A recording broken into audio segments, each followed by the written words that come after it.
Or good evening if you're watching from the other side of the world, which is our own side, the Latin American Caribbean side. Welcome to this event called We Are the Paramos, We're the Solution. This is the first event devoted to an ecosystem in this Latin American Caribbean pavilion. We have wanted for ecosystems to become the protagonists of this pavilion. Latin America and the Caribbean have strategic transnational ecosystems that cover the whole national territory and are interconnected among them.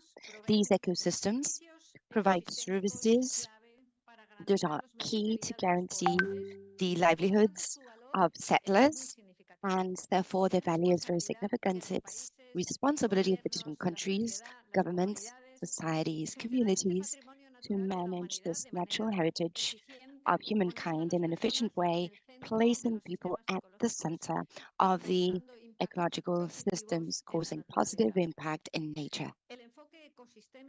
The ecosystemic focus places the people in the use of natural resources at the center of the decision-making process.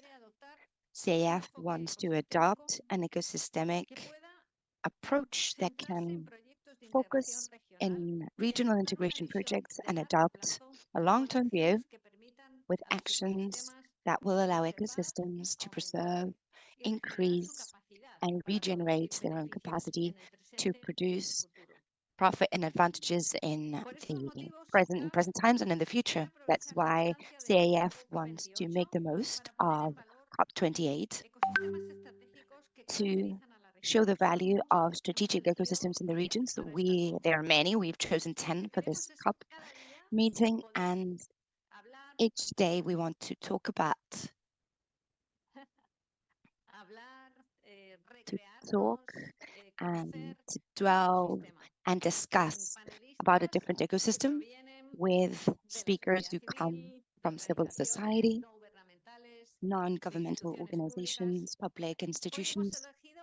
Today we have chosen paramos, which are high mountain ecosystems in the region of the Andes with high biodiversity, and we'll get to know them much better in the hands of great experts. So we would like to now welcome or see a brief video that summarizes in a nutshell what we want to highlight of the Paramos. And then we will have a discussion panel led by Natalia Acero, the Director of Water and Cities of Conservación Internacional, with some of the speakers she will be introducing. Thank you so much. Let's please see the video.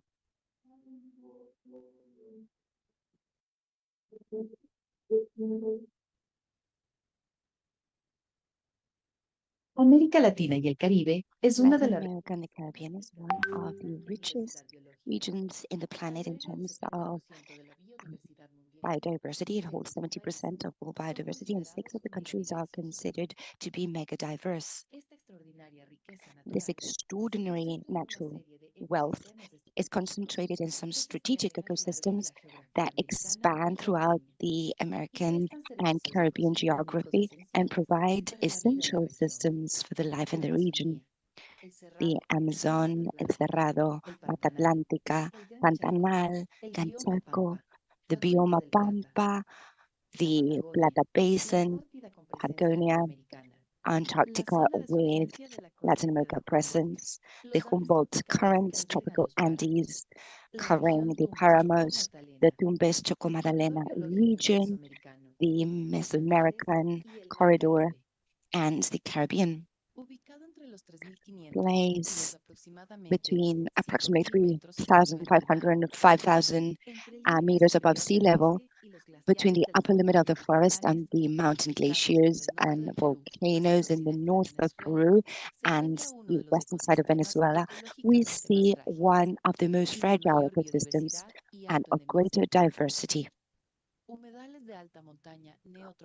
Wastelands, neotropical wastelands known as paramos, with over 2,500,000 square kilometers in surface. They are natural factories of water, and they approximately provide water to a population of 85 million inhabitants in cities such as Bogotá, Quito, Cuenca, and Mérida as crucial hydroelectric plants that are crucial for Andes countries. They are remote areas with very little human activity, but the soil has also been used for fishing activities and livestock. And this high mountain ecosystem holds an extraordinary biodiversity, over 60% with species such as Cianuroseletia, adapted to retain and accumulate rainwater that is subsequently um, released in the rivers. In the vast páramos, we have 70 species of mammals, such as deer, venison, and the condor as well. Despite its role as main regulator of water resources of the north of the Andes, páramos are one of the most threatened ecosystems on the planet. The expansion of the agricultural border, mining activities, and the impacts of climate change place this fragile ecosystem at risk, and as a consequence, millions of people who depend on it. In order to have a comprehensive handling of soil, water, and living resources that promotes sustainable use in an equal way, it is necessary to find an ecosystemic approach that allows us to understand the functional relationships between the distant components in the natural ecosystems as well as those transformed, without forgetting that the human being and its cultural diversity are a part of it all.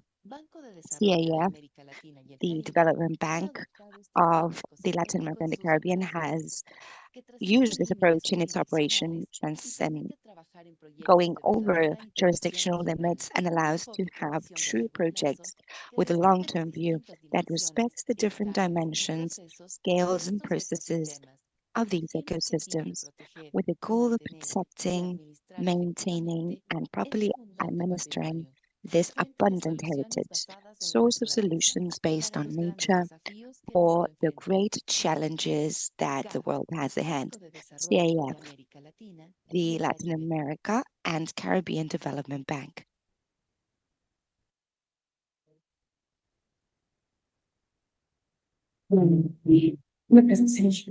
Bueno, buenos días a todos y muchas gracias por Good su morning, presencia el everyone. día Thank de you hoy so much aquí for being here en today COP28 y los que nos están in the acompañando COP28, and desde those la of you who virtualidad. are Me alegra mucho following estar us through the comenzando este streaming. I'm very espacio de happy to reunión sobre start ecosistemas estratégicos this con los on strategic páramos. ecosystems with Como decía Paramos. muy bien el video de Alicia, es As uno the de los video was ecosistemas, telling, these discúlpenme, are, apologies, just a minute, hold on.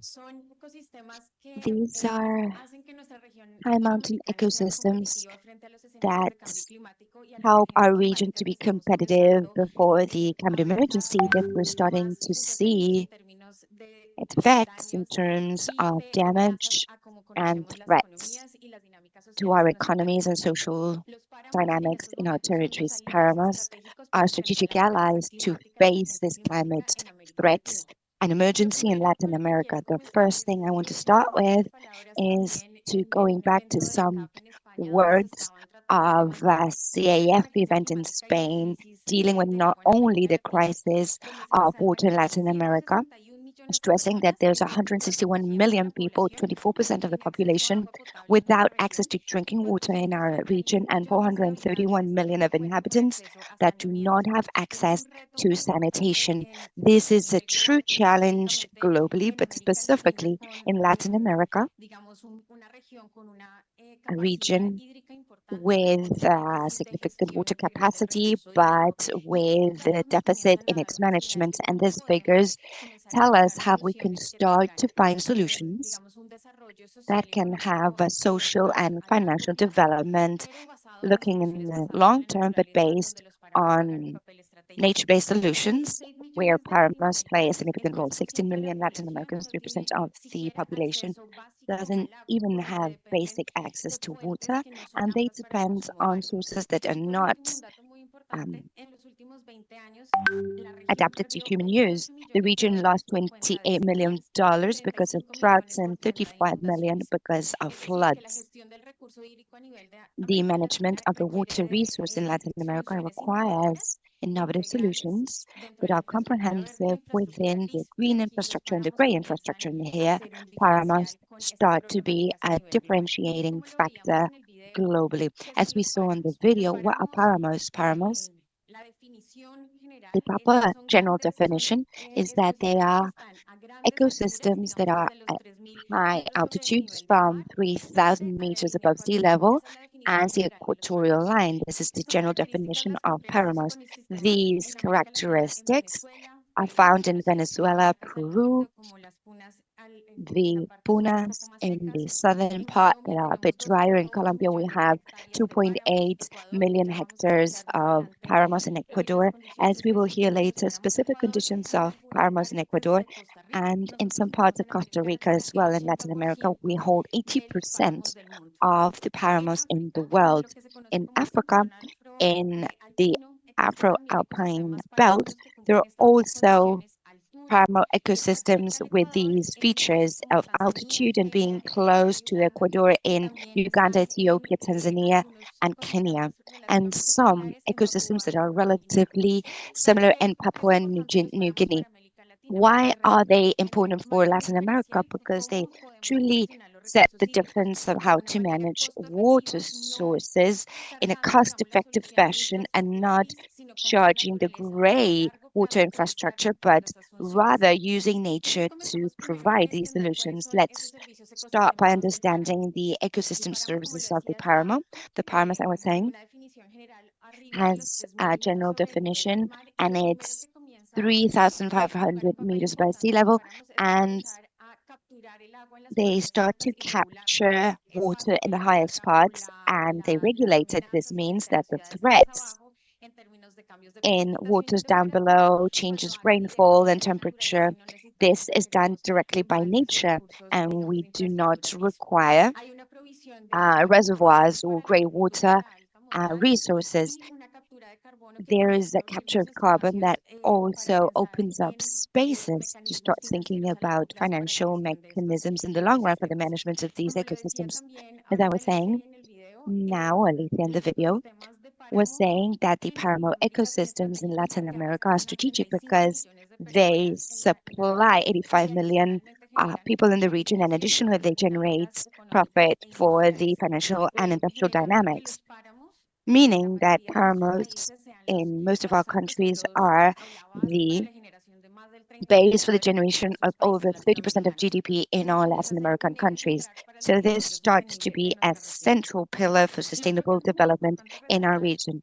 Something that is also very important is that páramos cannot be analyzed as isolated ecosystems in the highest parts. We need to understand their dynamics and who lives in them because it is a bidirectional relationship. Páramos shape social dynamics, but also the communities in the high mountains that depend on these ecosystems, and they shape the relationships between biodiversity and ecosystemic services. So who lives there? It is important to see this as a socio-ecological elements or ecosystem, and today I'm going to talk about páramos and the sustainable landscape of the region of Bogota. Bogota is the capital of Colombia. We have 12 million inhabitants that depend on these páramo ecosystems. In this region, we are approximately 2.5 million people in the rural part, farmers, people who work in the mountain, and 10 million in the urban region in Bogota. 25% of the GDP depends on this region. And in the northern area that we're seeing here, this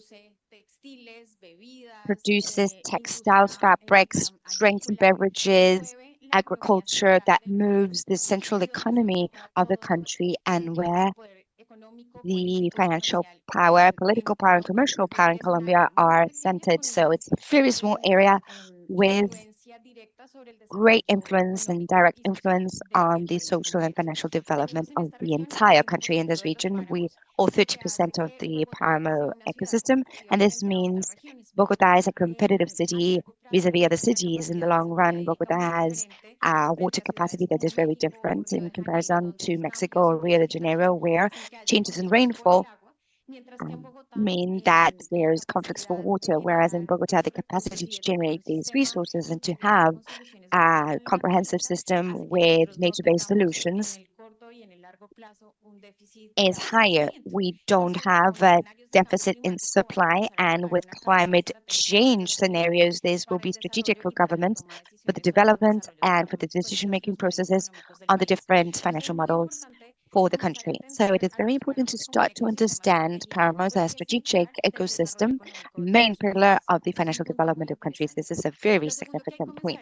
The second thing I want to tell you is that they are dependent ecosystems in Quito, although with similar nature features, the rainfall dynamics, the type of soils, and use of water as well as vegetation and greenery means that each parma needs to be understood within its specific context. In Bogota, we have started to develop climate change scenarios to understand where there's going to be more rainfall, where less, and what impact this will have in the economy of the region and the country. These maps tell us within our region, in the region of Bogota, what regions will have more water, but some regions that will have less water. And this means that the management of paramos and water resources needs to be differential with specific solutions for each one of these dynamics, water dynamics that will change throughout time.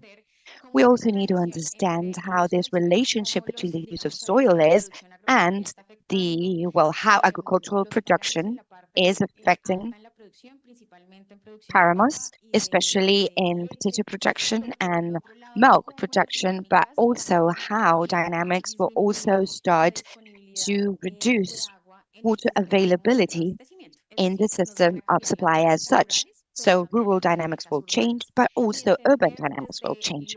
And we also need to understand from the biophysical and technical part how these changes are going to be. And this will mean that we will start to look for solutions for each one of these regions in the map to the left, which I find very interesting. In the upper part of the Bogota region, we'll have 40% more water availability. We will have a likelihood, significant likelihood of floods, whereas in the southern part, there'll be micro basins in red with drops in water. So Paramos in the northern part will be wetter, and we will have to play a retention role in order to reduce the risk of floods. And in the dry season, there'll be a sponge whenever there's no water in the southern part. We will have availability in those natural reservoirs, which are the Paramos. Second thing is what we were saying now regarding ecosystemic services in terms of quality. Paramos in the upper part are also acting like a filter in order to reduce the amount of sediments, nitrogen, phosphorus that these paramos are capturing. These maps show the history of over 10 years of research on how paramos play this significant role for the dynamic of the city of Bogota and the region. So now the question that we always ask ourselves is how can we manage paramos comprehensively so that these solutions that we start to use and respond to, taking into account people who inhabit them, how they're working on the land, the relationship between the different families and indigenous peoples living in the paramos, and how local actions can generate regional impact in this dynamic. First thing is from international conservation or Conservación Internacional, we are based or we look for nature-based solutions.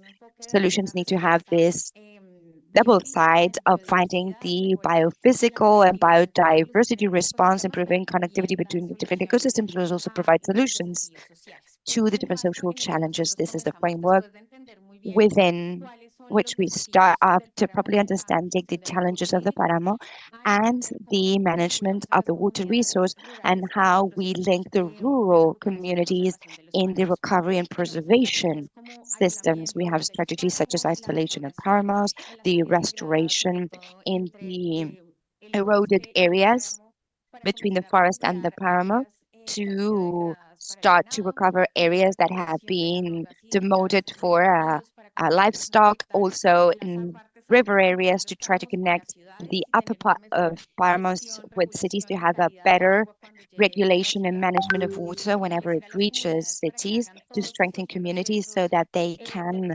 carry out all this restoration and rehabilitation processes and are linked to the protection of these ecosystems and also to start working on productive models that will allow people to live in the high mountain, but without generating impacts to the páramo. All these strategies have been implemented for over 10 years in the lands, and we are now starting to see the results in terms of water, but also in social dynamics.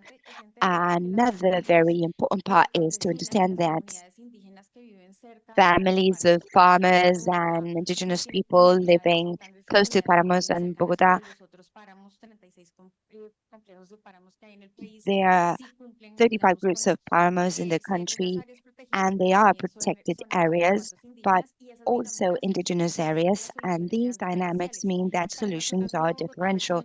For us in the region of Bogota, we had to find solutions that would allow the different families to work in low impact agricultural production, but that also generated the necessary conditions to protect the paramo. Here we have several examples of how the farming families can be linked to this, but also have sustainable production around the buffer areas around paramos. So having families engaged from the very beginning is essential for the process, and also having participative monitoring where families understand the benefits of protecting paramos and likewise financial advantages in productive processes. And jointly together with all the different stakeholders, they can take care of the high mountain ecosystems. So as we were stressing, paramos are the pillar of social and financial development of Latin America. They are a pillar that can generate significant differences in the development, sustainable development in the long run, but very specifically and particularly, we require for financial, social, and political system to generate transformation to incentivize the protection of paramos and the articulated management of water resources. Specifically, we have focused on understanding and providing financial arguments on the benefits of Andean ecosystems and paramos in water provision to urban ecosystems, particularly Bogota. So we did an activity with WRI today in our panel. And if we restore these ecosystems, we can have a return on investment for supply systems. This means that if in the highest part we do preservation and rehabilitation, we can reduce the cost, the operational costs in the water treatment services and systems in cities. This is particularly telling us that if we carry out an intervention of 2,500 hectares in basins such as the high basin of the Bogota River, where we have an investment portfolio of $5.1 million, the return on investment for the supply system and for the operational system of the water treatment plant generates $41.8 million in the return on investment. This type of figures will allow us to see the relevance of paramos not only in ecosystemic and biodiversity terms, but also functionally and strategically for the sustainable development of Latin American cities. This type of studies and information allow us to generate or to start to think about financial mechanisms in the long term for the management of paramos, for the management of water resources, and to place at the center of development a perspective where nature and gray infrastructure truly work jointly in a cost-effective manner to achieve sustainable development of these regions and finally maintain those dynamics in the region. So what we're going to open up in the panel today, well, what we're going to discuss is to understand these dynamics both in Bogotá, Quito, and in different areas in Latin America of how páramos are playing a crucial role in this development of Latin America and water security in the area. So I'm going to invite Dr. Fabio Arcona, Executive Director of Conservación Internacional, Carolina Usetze, of WRI, Climate Action Manager, and the Secretary of Environment of Quito, Santiago Sandoval.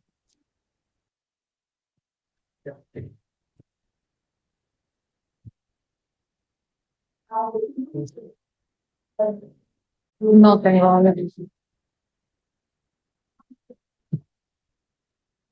Sí.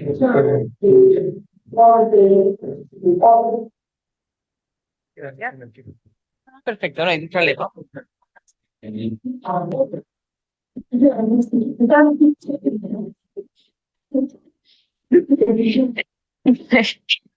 Listo, bueno, muchas gracias, señor secretario. Thank you so much, Mr. Secretary. Mr. Santiago, good morning, good afternoon. I would like to know about the relationship of this development of Páramos in Quito and how the Secretary of Environment, well, how has it managed the páramos in the city, historically speaking? Good morning, everybody. I believe we now have a new administration in the Metropolitan District of Quito, and this means that we're starting to have very direct solutions to historical problems. Quito has had a very delayed environmental agenda in the last 15 years, and that's why we've made decisions immediately in these last 6 months in order to protect and have a proper relationship with páramos and, well, the preservation of páramos and the development of life, both rurally and urbanly. We have 35 rural districts and 38 urban districts, and disconnection is greater or has been greater in the last 15 years. Water preservation has been handled through the public company of drinking water, but we have some projects, ongoing projects of rail infrastructure particularly, and an excellent administration generated through SONAR 20 years ago, and there is a water reservation through this trust, but this also has happened so that FONAC has a way of providing guidance on the preservation, and the urban scene has grown. We are in 2.8 million inhabitants in Quito, and this relationship is greater, the division between them both. So in this last 6 months, we have managed to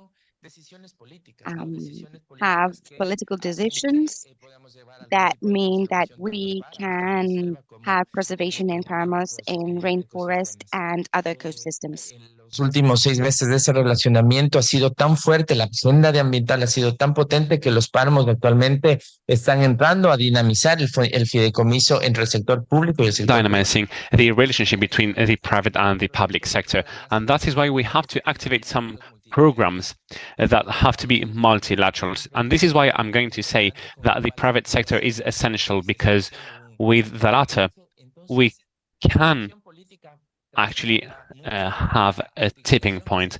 So this is very much related to the articulation of the research on the one hand and the investment regarding private sector on the second hand. And then these relationships are very important to really anchor and embed these actions. 7, and this is just an example, by the way, during the last 3 years, we had an example of 700 hectares that actually were very complicated to supply, because we had a population of almost 300,000 people in southern Quito. And within 2 months, by calling embassies and by fostering private sector, we got $450,000 to use the water coming from sewage system and the residual waters, and these allows us to protect the moorlands.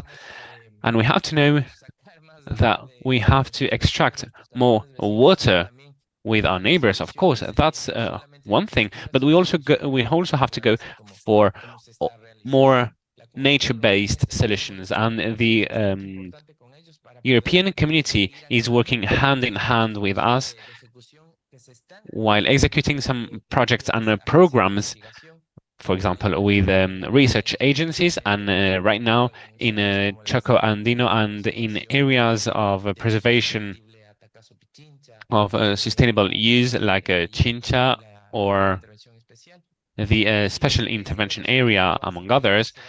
And this relation creates a dynamism between the three axes of society, which is society, governments, and multilateral agreements. And local governments have the power because they have to precisely foster the traditional skills and knowledge, and to foster also the investment for green infrastructure and grey infrastructure in the region. Thank you.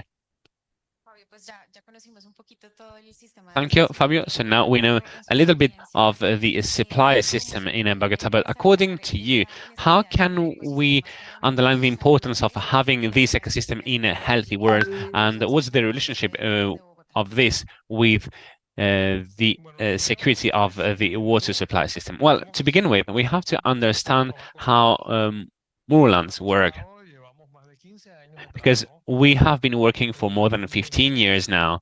We have to really understand and create a public policy that's very much consolidated in the city, which is the corridor that goes around Bogota. We have a very important national park called Chingasa. We foster the protection of protected areas at a local and regional level, and now we have to create a base of ecosystems. But other than this, we have consolidated some actions in some projects that have been developed during the last 10 years to really understand very well the water scheme and the water configuration.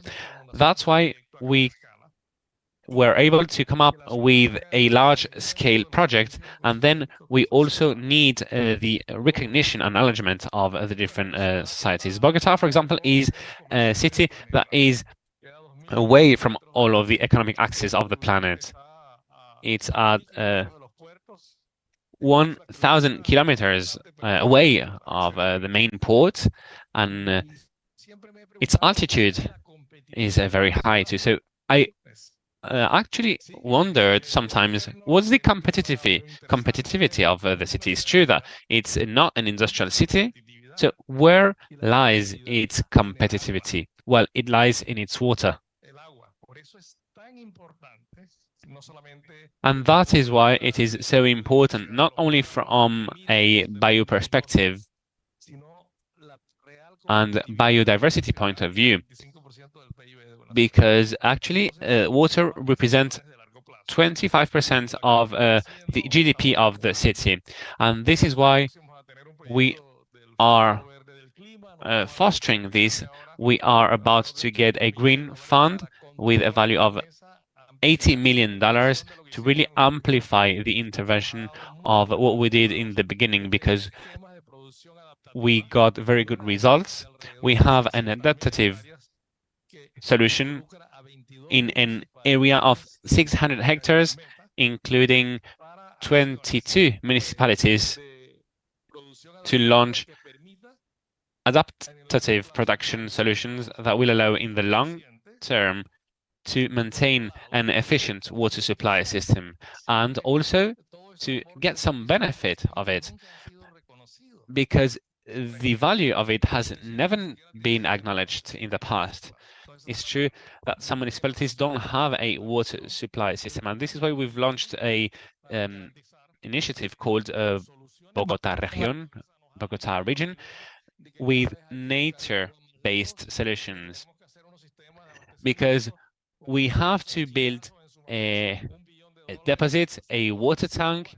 We have to spend $1 million in a protected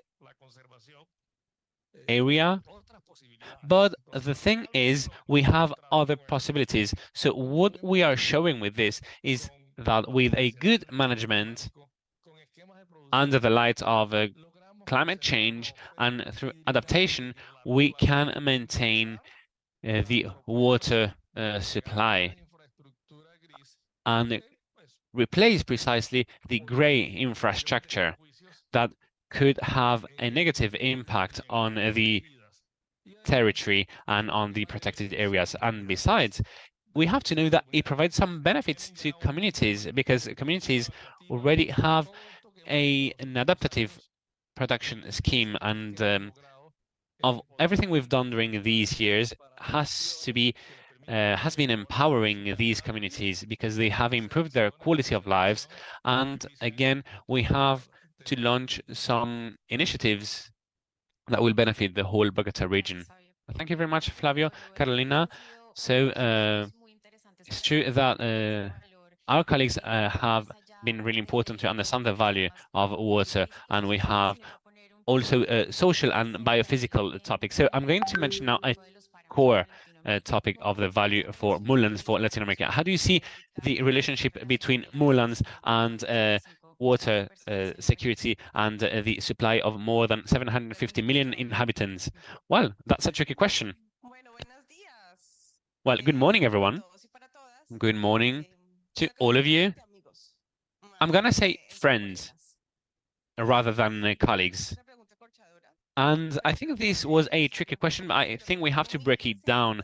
And I think you were quite humble when you described the success stories that can be duplicated. And I think this is a success story. So it's true that we have some specificities of Colombia can be replicated in other countries in the Latin American region. To begin with, at a macro structure, we have to know that 42 million that a company can save regarding a sewage system within 30 years, because we know that the sewage system worked, it was implemented thanks to people, and they generated a huge positive impact, not only when it comes to water regulation, but also positive biodiversity.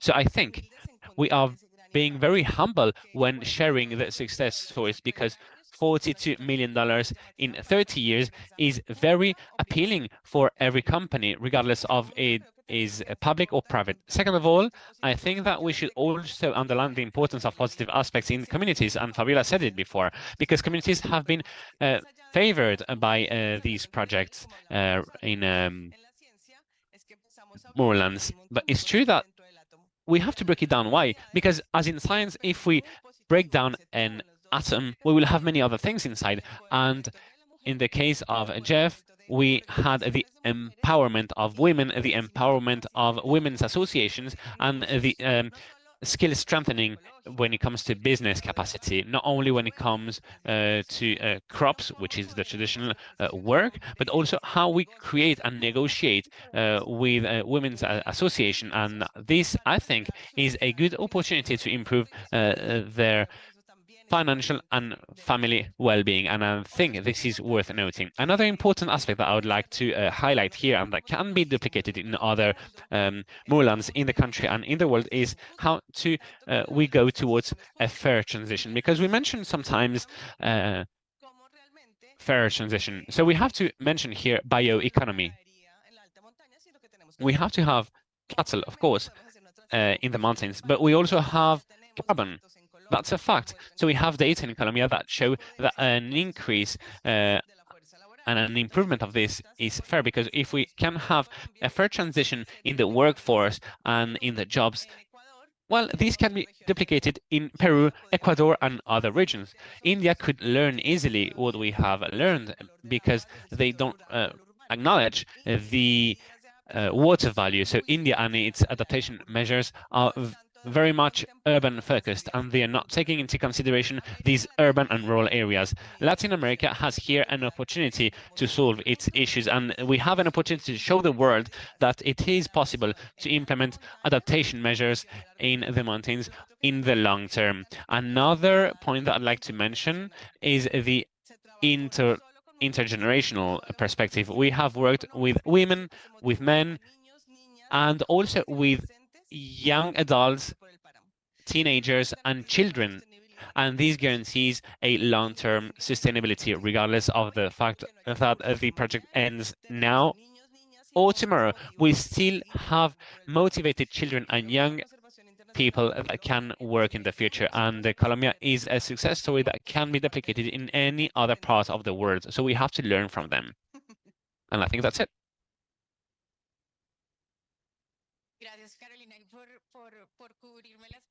Thank you very much, and Carolina, for backing me up and providing information that I might have lacked. Actually, you mentioned something very important, which is the possibility of developing the mitigation measures in the moorland. I think it's a hot topic in Latin America that is not very clear to us. And I think we are still developing everything that goes around it when it comes to carbon footprint, for example, in the mountains. So, Mr. Secretary, what do you think these actions could be from governments and companies? What can they do to generate this capacity of to create new strategies of mitigation in the moorlands? Well, I think one of the most important parts when it comes to community empowerment is the following. I think the agenda has been quite divided in the last few years, at least in the case of the metropolitan area of Quito. And the example of young people is very, very important. It is very important to create a network to position ourselves and position new initiatives, because Quito 2 months ago passed a consultation against mining in the Chaco-Andino region. And yes, it was passed, and it was led by young people.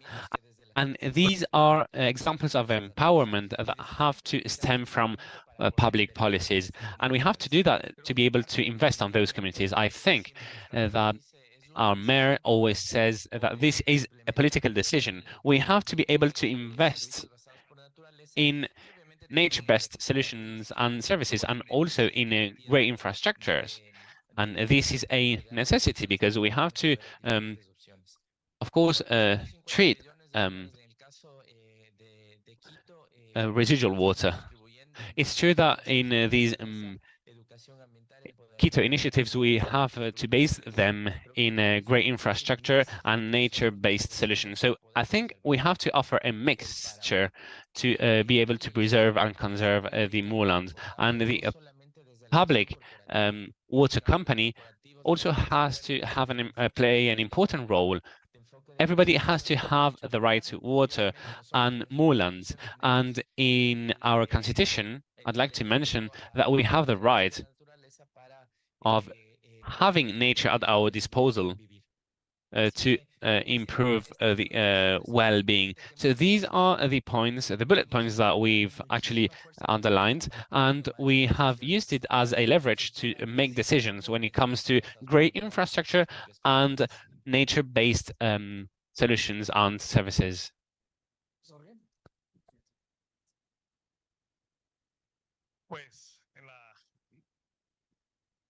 Nos falta todavía un poco de recabar un poco sobre la capacidad de. I'd like to dig in more in the carbon capacity of the moorland soils, because that's huge. It's a recarbon, so to speak. The carbon capture capacity of the soils have to be developed even further. And I think that these topics don't even have to apply to global markets. It can apply only to local markets, because the Bogota market can compensate many of its emissions, even if now we are turning into electricity. It's true that we have the biggest fleet in Latin America, but I think that we have to, well, have some compensations, and this could be done through moorlands. It could be a very local initiative, but it can be really effective too. And actually, I was thinking of something while Karina was speaking, because you talked about costs and effectiveness. So it's true that she mentioned the $47 million in the water supply system in Bogota. And I think this figure of TV Talk, well, is not enough, because it's about to disappear. Why am I saying this? Well, because I think we will reach a point in which we will have no capacity to treat that water, and then it will become very, very expensive. And then, as for cost Tibitok, we have to mention that this represents 15% of the water supply, and the cost difference when it comes to pumping water and supplying system between Singasa and Tibitok is 30 times less in Singasa compared to Tibitok. And this is a very practical example of the value of ecosystem services without taking into account all of the other services that can play an important role here. And I think that this topic has to be very clear to all of us to really analyze cost and benefits for every different service. It's true that we all love nature, yes, of course, but we have to look at from the side of competitivity and costs. Well, something very important to underline here in Quito is that you have to know that we've been discussing about a project called water supply system that had a value of $1 billion, but actually it never came to reality. But the problematic was the perspective of cost benefit. And that is why we have decided during the last few months to put on hold this project so that we are able to break it down in small treatment plans to preserve the moorlands and to protect the biosphere, especially in the Chaco-Andean region, because this is where we have more water. And actually, again, we mentioned the figure of $450,000 because it's true that some projects never see a reality. Why? Well, because if at first you just mention a huge figure, it will be very complicated for them to see the light. However, if you break them down, and if you develop, for example, some initiatives related to research and development, it's going to be easier. Well, I'm going to ask you another question. What are the public policy actions when it comes to technology or any other aspect to develop even further the activities in the mountains, especially when it comes to moorlands? Well, I'm going to answer, but before that, I'm going to give you another piece of information. In 2020, I did a piece of research of how nature could help recover these areas. And for every dollar invested on the mountain, the benefit would be $7 to $30 per year, which is very high. For every invested dollar, you will have a benefit of $30 after 1 year. So these figures show indeed how we can protect nature, because this will represent economic benefits, because no country of this region can get more debt, because we have a lot of debt that came from the COVID-19. And when it comes to carbon sequestration, I agree with Fabio. A global market is very complex because you have to add up many hectares. And what you're showing us on the map is that this is a very, very successful area, but it's very, well, successful and efficient too. So to capture carbon, you need a lot of hectares. And the thing of moorlands is that we don't have a huge surface, but still they're very, very efficient. And because usually carbon sequestration is associated to forests, but in this case, it will be associated to soils. So it's true that moorlands do have Andean forests, yes, but they're very small. You know, the trees are small. So this will not be the core of the business. However, soils is an important actor and player here,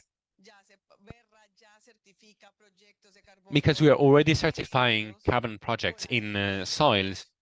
And I think this is the way we should go for. We have to invest on a local market. If Colombia wants to be carbon neutral, we have to focus on moorlands, because deforestation will be very complicated, and it is very complex to stop deforestation in the Amazon area. But moorlands are close to us. We like them. We want to protect them. So why not turn ourselves and turn all of the mitigation actions towards the moorlands? I agree with that. We have to focus more on them. I completely agree with that, yeah. Last question to end today's panel. I'd like to understand that there is a collective action that's necessary to integrate and manage the water resources. So we need governments, private sector, communities, and the international cooperation, of course. So according to you, what are the key points or the actions that will generate this collective action within the moorlands, and how can communities become the axis and the core of the Andean ecosystem protection? Fabio? In the moorlands, there is an advantage, and in all of the region, I'd say, actually, because most of the soils are small plots of land, and this is a competitive advantage because it's just small plots.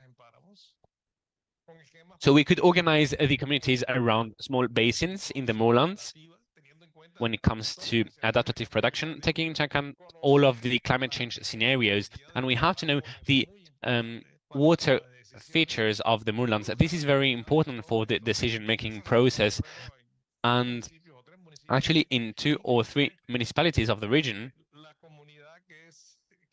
we have a very well adapted community from a climate perspective because they all have their weather kit, and they know that 5 kilometers away the weather conditions will vary, they will be different. So we are talking about micro basins, and we have microclimates in these micro basin compared to the other one that's 5 kilometers away, and these allows them to make more intelligent decisions and smart decisions. So yes, there is a possibility. And another point that I'd like to underline and convey is that working with communities is essential. We have to work with climate adapted communities. The resilience for climate change is essential with a good decision-making process, and this will help the whole region and the ecosystem services of a city with 8 million inhabitants, and this is key. I fully agree with that.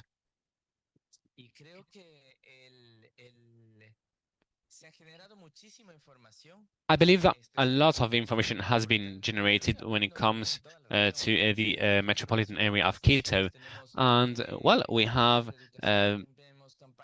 communication campaign, training campaigns, but I think that it never reaches the communities.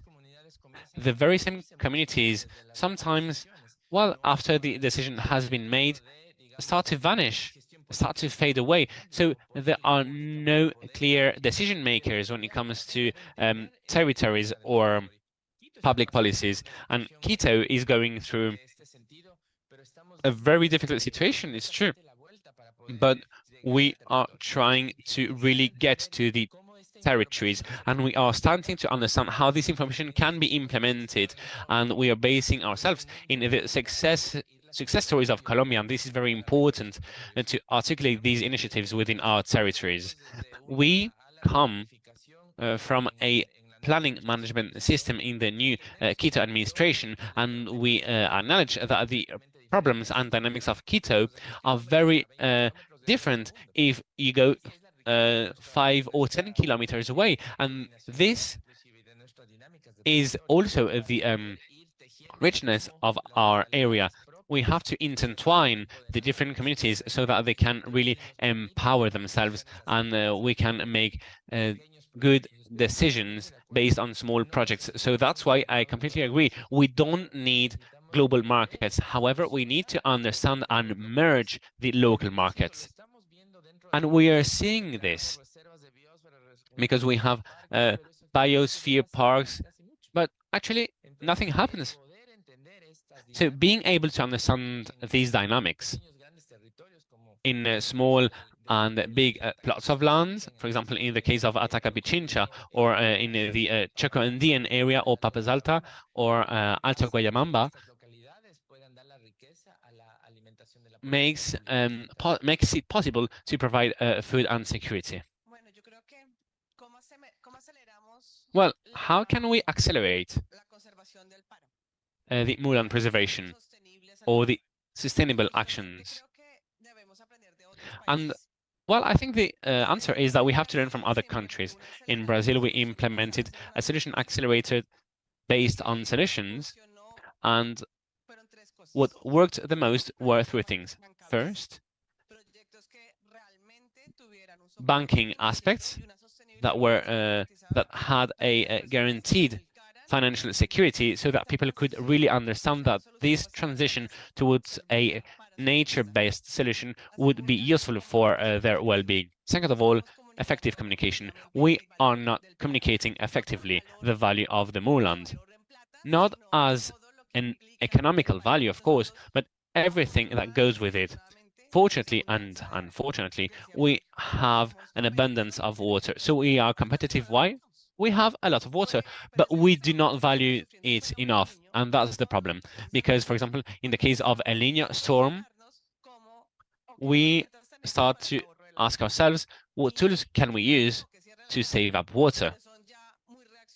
But this is a reactive action. It's not a preventive action. We should do a long-term planification system. And this is what will really help us. This will help us from long droughts and El Nino. And then we need the implication of women. I think that art and women play here an important role. We took several pictures of children carrying lettuces. Yes, but we have to also raise awareness so that women are involved in moorland preservation. And another fourth initiative that I think worked very well in Colombia is how we can go straight to the point. I mean, how can we get the commitment of over 200 civil servants that are not related to the moorland at all? And even so, they got interested because they might think, oh, so the water that comes out of my tap in my kitchen comes from there. So water comes from, because some adults don't know where it comes from. We have some civil servants that don't know it either. So we have to invest on the moorland. They have to know what it is about. They have to suffer codes. They have to know what the ecosystem is, and then we will be able to raise awareness and we will mobilize public actions. So by doing this, we got a very good policy, and we were able to accelerate finances and funding for the moorlands. So investment will always be important. What can you do? Well, you can take your children to some fish tanks or pools, and they will know how important water is. I love to have you in this panel. Well, thank you very much, everyone, for being here, for talking about the moorlands of Paramos, to taking us to the highlands, being here in mid-desert. Thank you, everybody who's following from home through streaming, and we will continue here in CAF to talk about all these issues and topics. Thank you.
Un, dos, tres, probando. Un. Hola, hola. Hola, hola. This one? Hola.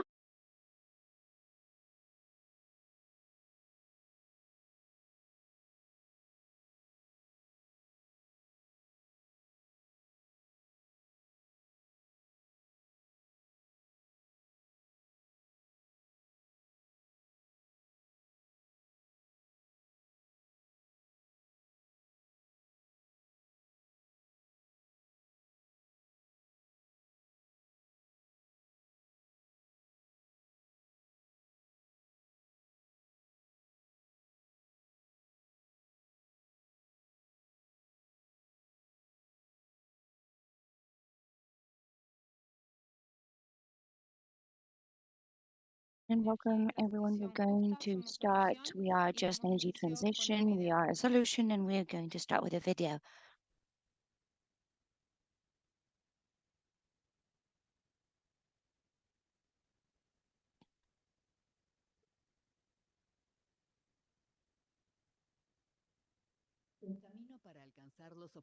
The path to achieve the goals established in the Paris Agreement necessarily needs an energy transition which is essential to limit global warming in 1.5 degrees Celsius, according to estimates of the International Energy Agency.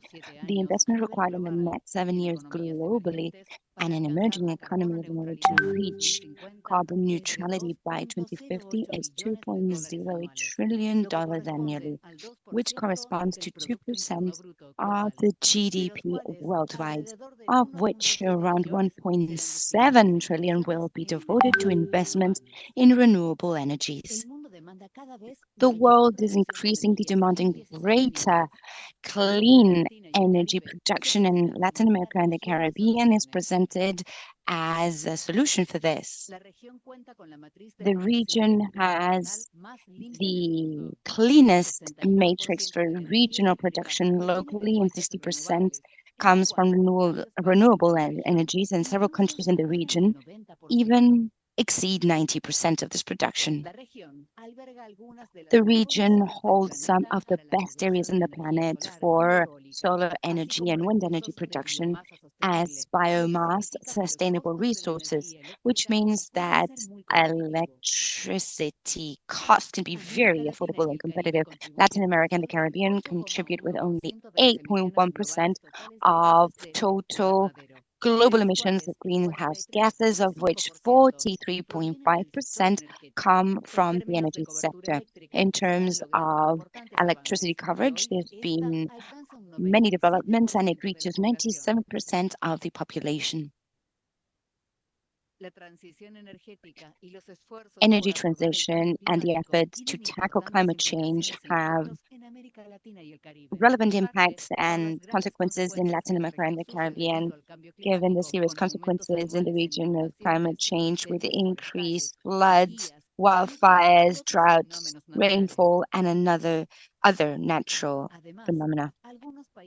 Additionally, some countries in the region are leading fair energy transition projects, considering natural gas also within the option basket to displace high-intensity sources such as carbon and fuel oil. Other countries with renewable capabilities are being leaders in restructuring of projects of innovation for the development of green hydrogen. And in the region, there are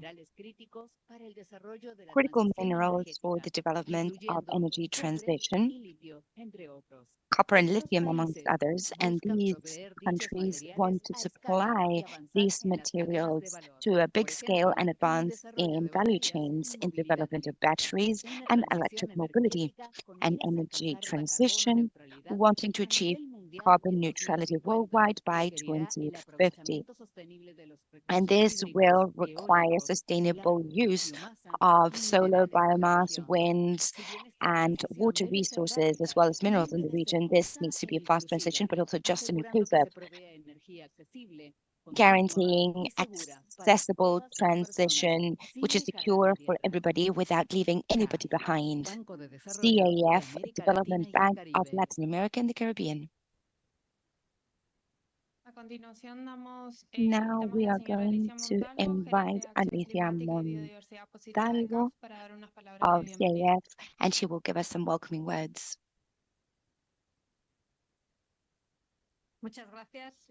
Thank you so much. Good morning, everyone. Good afternoon as well. Many people are connected in Latin America and the Caribbean.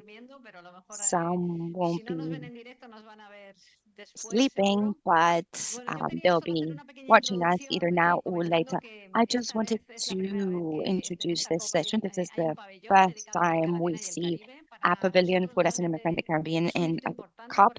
It is a very significant milestone for us since we are thinking of this as a pavilion that provides the solutions to problems in Latin America facing climate change. And one of the key topics is that related to energy. As has been seen on the video, and we all know, the energy matrix of Latin American countries is cleaner than the global matrix, and the contributions of the energy sector to global emissions is also small, but it is part of the solution. The region is very significant precisely because of the potential it has for the deployment of renewable energies in terms of solar energy, wind energy, and also given the significant capital it has in terms of critical mineral natural resources, which is a key for energy transition and electric mobility. All this, which seems important and is always presented as a region for solutions, it needs time to become materialized. So we need to talk about a just and inclusive energy transition. We need to have the financial resources so that all this modernization of industry can take place. And there is a delay, I'm sure we will talk about it later, between the commitments that exist and the availability of technologies that enable the materializing of a clean energy matrix.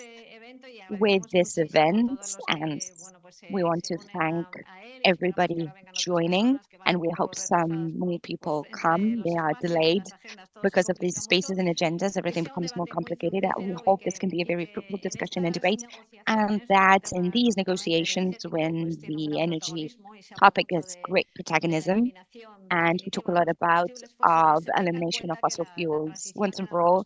We take into account that transition in some countries takes longer. This is what the Paris Agreement foresees, but the region is very much committed to having a clean matrix. Some countries already have a very clean matrix, and some others, there are commitments, but also hurdles for it to become materialized. And we hope that this space for discussion can be fruitful and can contribute to negotiations to take into account realities that cannot be shown as clearly in the web desk. Thank you so much, and let's get started. Thank you so much, Alicia, and we're now going to welcome Mr. Walton Berry, Subsecretary of Industry, Energy and Mining of Uruguay. Good morning, everyone. Firstly, I would like to thank you for inviting Uruguay, sharing its reality in the energy industry. We can only agree with the title of this event. We are clean energies, we are a solution, we are green. And the first thing we must do is to claim Latin America for being the region in the world that contributes the most to renewables. So we should feel proud of living in Latin America. And Uruguay has contributed to that, and it's done so at a different pace and speed in other countries. It is true, we have some specificities that make us a scalable model, as I like to say. We are small, we have no geographical climate events that create damages. We are a small country and with a developed economy. So this allows us to capture investments.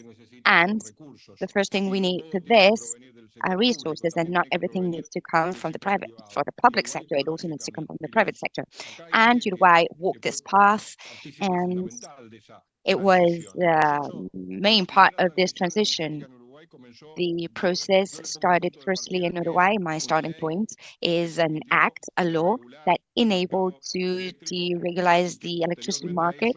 And subsequent to that, after 2010, there was a multi-party agreement on energy that led on to key decision. We need to install more power, and the decision was to move towards renewables. And very quickly, the country started to install wind energy, basically, biomass energy, and very recently, solar energy as well. And we have gone through that first transition in a way that has helped us to achieve several things. First, to decentralize energy generation. What we had were reservoirs, hydroelectric reservoirs, and dams and fossil fuels. And if you look at the country from the top, you will see it full of wind farms and solar panels that keep increasing. And this meant that the financial expense reached all regions of the country, and this was something significant as well. The labor used and all the knowledge learned and the capacity installed that allow Uruguayan companies to be installing renewable generation worldwide, and this also holds a very significant value when it comes to valuing the transition process. This was not only possible given the push of the state, also because there were public companies that were committed to it. There was a very firm and sound electrical company. So it was going to be a buy for sure of those contracts. Those are long-term contracts with low interest rates because of the stabilized macroeconomy. And this meant that Uruguay could develop very quickly in the renewable market. And private equity came to install the necessary capacity. The state also did it, but first, private capital and UTE is the main buyer. Also, without the academy, it would have been very difficult to achieve this. I don't want to extend my speech because I'm sure we can discuss later, but this has meant that our first transition can be considered today as completed, relatively completed, because it's, well, not fully completed. We always need to have greater capacity, but I'm sure we will move towards renewables. And in fact, we're already moving along those lines. 97% and even sometimes 100% of our population nowadays are consuming a renewable electrical energy, almost 100% clean in terms of energy generation. And we have continued developing the second phase, the second transition, which is moving towards decarbonizing the toughest industries in our economy, so transport and industry. I want to give you a figure, which is probably similar in many countries, which is the dependence on fossil fuels Uruguay has. We have set high goals for ourselves, but if we look at this in a global context, we are complying for sure. The figure approximately is 80% of dependence generally, and in our country it's just 40%. However, we are moving towards that second stage or phase or second transition, which is to decarbonize the mature sectors, and industries and mobility obviously will become electrical. We have to find that line in cities coming from far back, other governments as well, because if the electrical energy is renewable, well, of course, that vehicles need to move with that green energy. That is our path. Of course, there's constraints. Technology is expensive, but we are moving forward, and we see more electric vehicles in our streets nowadays. And the second pillar, there's several, but I'm only going to talk about these two, is the green hydrogen economy. There is a roadmap for the development of this energy, and we have huge potential to become a country that exports green hydrogen and byproducts as well. Our first objective is to export byproducts of green hydrogen. There's two companies that are wants to export methanol to the European market, and the other one to have synthetic fossils such as green oils to the European market as well. And development plan for green hydrogen will move towards alternative fuels. This is a roadmap that has also allowed us to give some context to state politics. We are all aligned in the sense that this needs to be developed, the development for the country. And that's how we believe we can decarbonize part of the transport. So the long haul transport and passenger transport as well, and in the decarbonization of the sector. I'd only like to add a few more comments. All this is possible because it is also true that we need to have sound economies that are stable, institutional stability as well, respect to contracts. Investors are looking for stability.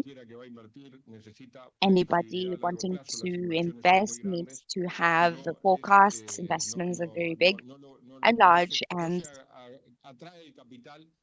you cannot attract capital without stable policies. The macroeconomy in Uruguay is very solid, only 4% of inflation, and it's decreasing, the lowest one in the last 18 years in the country. We have recovered the economy. We've gone back to pre-pandemic levels. We've recovered, or we dropped unemployment to pre-pandemic levels, and employment as well. We've exceeded pre-pandemic levels as well in 2019. All these indicators are leading on to some inequalities, like in middle procurement power countries, and sometimes we're left out of international financing and collaborations and programs that we need, and not because we have an average income, everything is solved for us. It's rather the opposite, and many countries in Latin America are seeing the same situation, and the distribution of wealth is being more equitable now. Uruguay is also a country that equally distributes wealth, but that placement of on average income in the world has made things more complicated.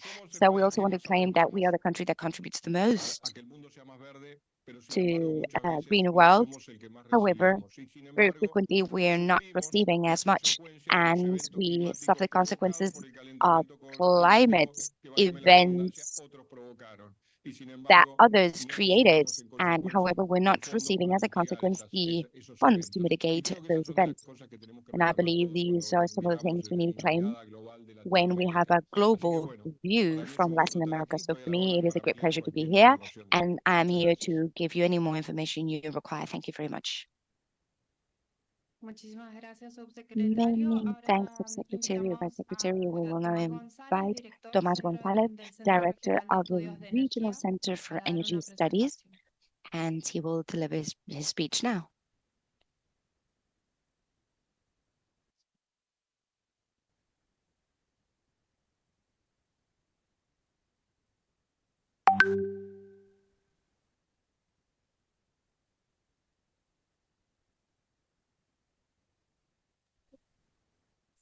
Gracias. Buenos días. Thank Bueno. you. Good morning. Good morning. Thank you so much. It is a great pleasure to be here, and I'm seeing familiar faces I haven't seen for a long time. I want, before I start, to thank the CAF team for this invite. It's very relevant and important. We have a luxury discussion panel here with diversity of perspectives and regions that will allow us to understand perfectly well the challenges of our region for a just energy transition. I want to give you a brief intro to motivate discussion around two essential questions. The first one is what is special about Latin America and the Caribbean. We always say that transition needs to be tailor-made to countries. In the case of Latin America and the Caribbean, what does this mean? Well, these are five main elements that make us special and require us to have a smart transition that is adapted to our possibilities.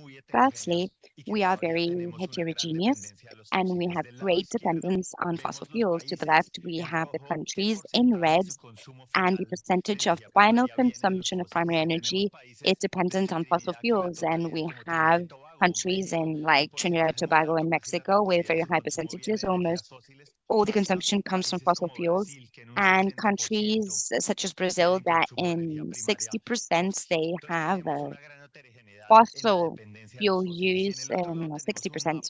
And on the other hand, we have a map showing where the countries are exporters, net exporters, or importers. So red, importers, and in green, exporters, and the weight in consumption. And once again, we see that we have both things. Some countries depend a lot on energy imports, and some others exports, especially fossil fuels. We have great variety here and strong dependence on fossil fuels. The second thing we see is that we emit differently to the rest of the world. We cannot forget that to the left we have a diagram of the emissions of the world, and three-quarters come from energy, red, and less than 20%, one-fifth, 18% specifically, comes from the use of land. When we look at our region to the right with the same colors, we realize that the energy is less than half the emissions. The gravity center is in terms of use of soil and the handling of forest areas. So this 9% of global emissions for us are concentrated basically in the use of lands. The third thing I would like to speak about is that we are very vulnerable to climate change and we're not appropriately prepared. This is an index by the Notre Dame University calculated for different countries. So here vertically we see the vulnerability of our food systems, our ecosystemic systems, and how vulnerable they are to climate change. And horizontally we see how ready and prepared we are. The colored dots are our region, and we see two relevant things in this diagram. The first one is that there's an inverse relationship. When you are more vulnerable, so more vulnerable countries are less prepared. That's the first big problem. And the second problem, if you see and look at this, almost all dots in our region are here down below. This means that gray spots are far up. They are the other countries in the world. So for the level of vulnerability we have, generally speaking, we're less prepared than other countries around the world. So we have a double challenge here. We have this great dependence. We emit differently, but we are very highly vulnerable, and we are interested in solving this problem in order to get updated in this topic as soon as possible. Fourth thing, we have social gaps that are huge. The Vice Secretary said now, despite the fact that Uruguay is one of the countries that are more cutting edge, there's two significant figures here. The first one, if we look at population in poverty conditions, 160 million people are living in poverty conditions. This is like the population of all Central America and the Caribbean altogether. So we have a huge reality to tend to here, but it's not just poverty. If we look at the revenue distribution ranking, Latin America has the doubtful honor of being one of the most unequal situations or regions in the world. Half of the population in the region lives in one of the 10 least or more unequal countries. And why is this important for energy transition? Because we have a lot of things to attend to, and getting rid of fossil fuels is going to be very difficult for many countries because these resources are the way of paying our social debt. And finally, we cannot forget that we have very significant critical minerals reservoirs. Here we see in the top part the reservoirs that we have, the extraction capacity that we have as compared to the rest of the world, and the production capacity for those minerals that we have. And you can see that lithium here and copper and nickel, we have very significant reserves. The thing is that in terms of value chain, or aggregated value chains, we're still not there, and production still is very concentrated in other countries, mainly Asia. So we have the 5 elements there that make us different in Latin America, very heterogeneous and fossil fuel dependent. We are very concentrated on use of soil and land. We have a very big social debt to attend to. Both we have these significant critical mineral reservoirs, and we are very vulnerable and dependent, and we need to move forward in this topic. I want to finish with 2 more diagrams. So you'll wonder, how can we have this transition? How this transition should be made in Latin America and the Caribbean? And here I want to show you 2 slides for the Colombian case, which is the one I know the best. And they respond to 2 questions. The first one is, what is the optimum way of splitting and distributing the effort of dropping emissions, and how should that energy matrix be the one that helps us to do the transition at minimum cost so that demand is still attended to and that we can comply with the environmental challenges and objectives that we have. So firstly, in the Colombian case, we've modeled it in the center, very rigorously, trying to do it in a very detailed fashion. And what we see here is, well, the heights of the bar are the emissions of countries such as Colombia associated to production and energy consumption. And this is how they should develop throughout time. The colors in each bar are the different industries in the country, and this shows the proportion of emissions with each one of them and how they should evolve again in the future. So through 3 conclusions drawn from this. The first one, the gray color, which is electric generation.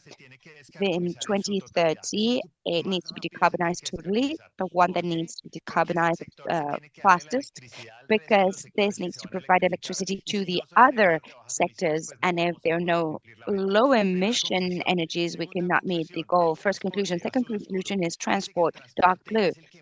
Transport is the one that has to make the greatest effort because it contributes the most. So by 2040, we need to be carbon neutral in the transport sector. And the third one, light blue, is industry. The industry is the most difficult to decarbonize because technologies are not yet ready. So these are the 3 conclusions of how this effort can be optimally distributed. And how is this energy matrix that would enable this transition and us becoming carbon neutral? So 2 conclusions here. Look at electricity. 3 conclusions. Electricity, well, practically needs to quadruplicates to the region. So we need to multiply by for our energy production capacity with winds and sun and water, the renewables. Second conclusions. This is counterintuitive. Look at what gas does, going to 200 petajoules to double that amount. Why do we need more gas to have the minimum cost transition and comply with the goals? Well, the reason is very simple, and it is that technologies are not yet ready, the ones that will allow us to reduce emissions in the most effective way. So we need to depend on gas, which is the one that generates the least emissions per unit. This gas will allow us to perform the transition while technologies become matured, as hydrogen. We will see it in the next panel. And this allows us to build a bridge for transition. And the third element is what happens with the demand. The energy demand is growing by a third, but the economy during this same period is multiplying by 3. So we need to sustain an economy that is 3 times bigger with 1/3 of the amount. So this means that we need to have huge gains in efficiency, energy efficiency, and working a lot with the demand. 3 conclusions here. We need to electrify ourselves. We need to move towards renewables. We need to have the support of gas for this transition while other technologies become mature. And thirdly, we need to have huge changes and huge gains in energy efficiency. So with this introduction, the characteristics that make is unique and how the Colombian case could apply to other regions, of how to distribute the decarbonization efforts and what energy matrix could help us to navigate and comply with this. We will now move on to the end of this introduction with this question that will motivate the panel discussion. How can we have a just energy transition in our region? Thank you very much.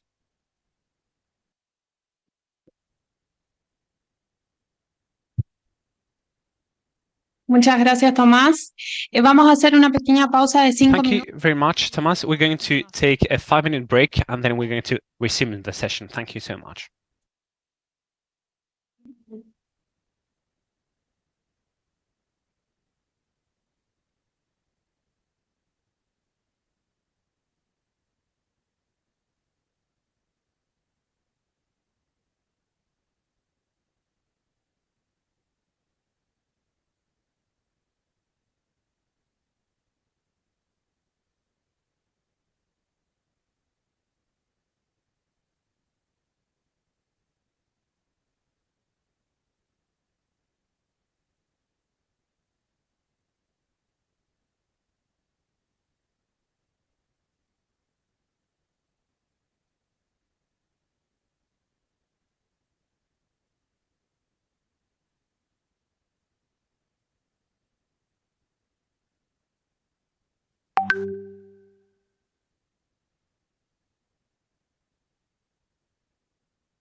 Hello. Hola, hola. Vamos a dar continuidad al evento. ¿No? We are going to resume the session.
Bueno,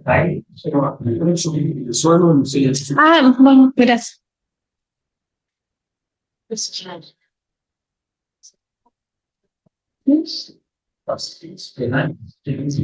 Buenas tardes. Vamos a dar continuidad al evento. Hello, everyone. Good afternoon. We're going now to resume the session.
Cuando quieras.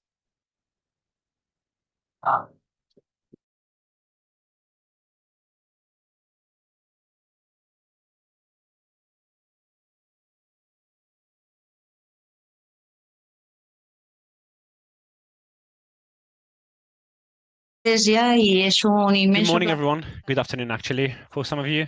It is a pleasure to be here with you today, together with my friends, my colleagues, and people who have had and will have many responsibilities within such a complex topic, which is the energy transition.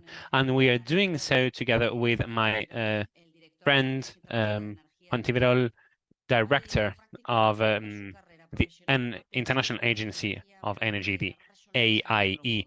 We have thought of how we can solve the energy issues in another way, providing responses that put at the core of the topic the well-being of people. And these, of course, has to take into consideration the environmental limits. I do think that being aware of where we are is key.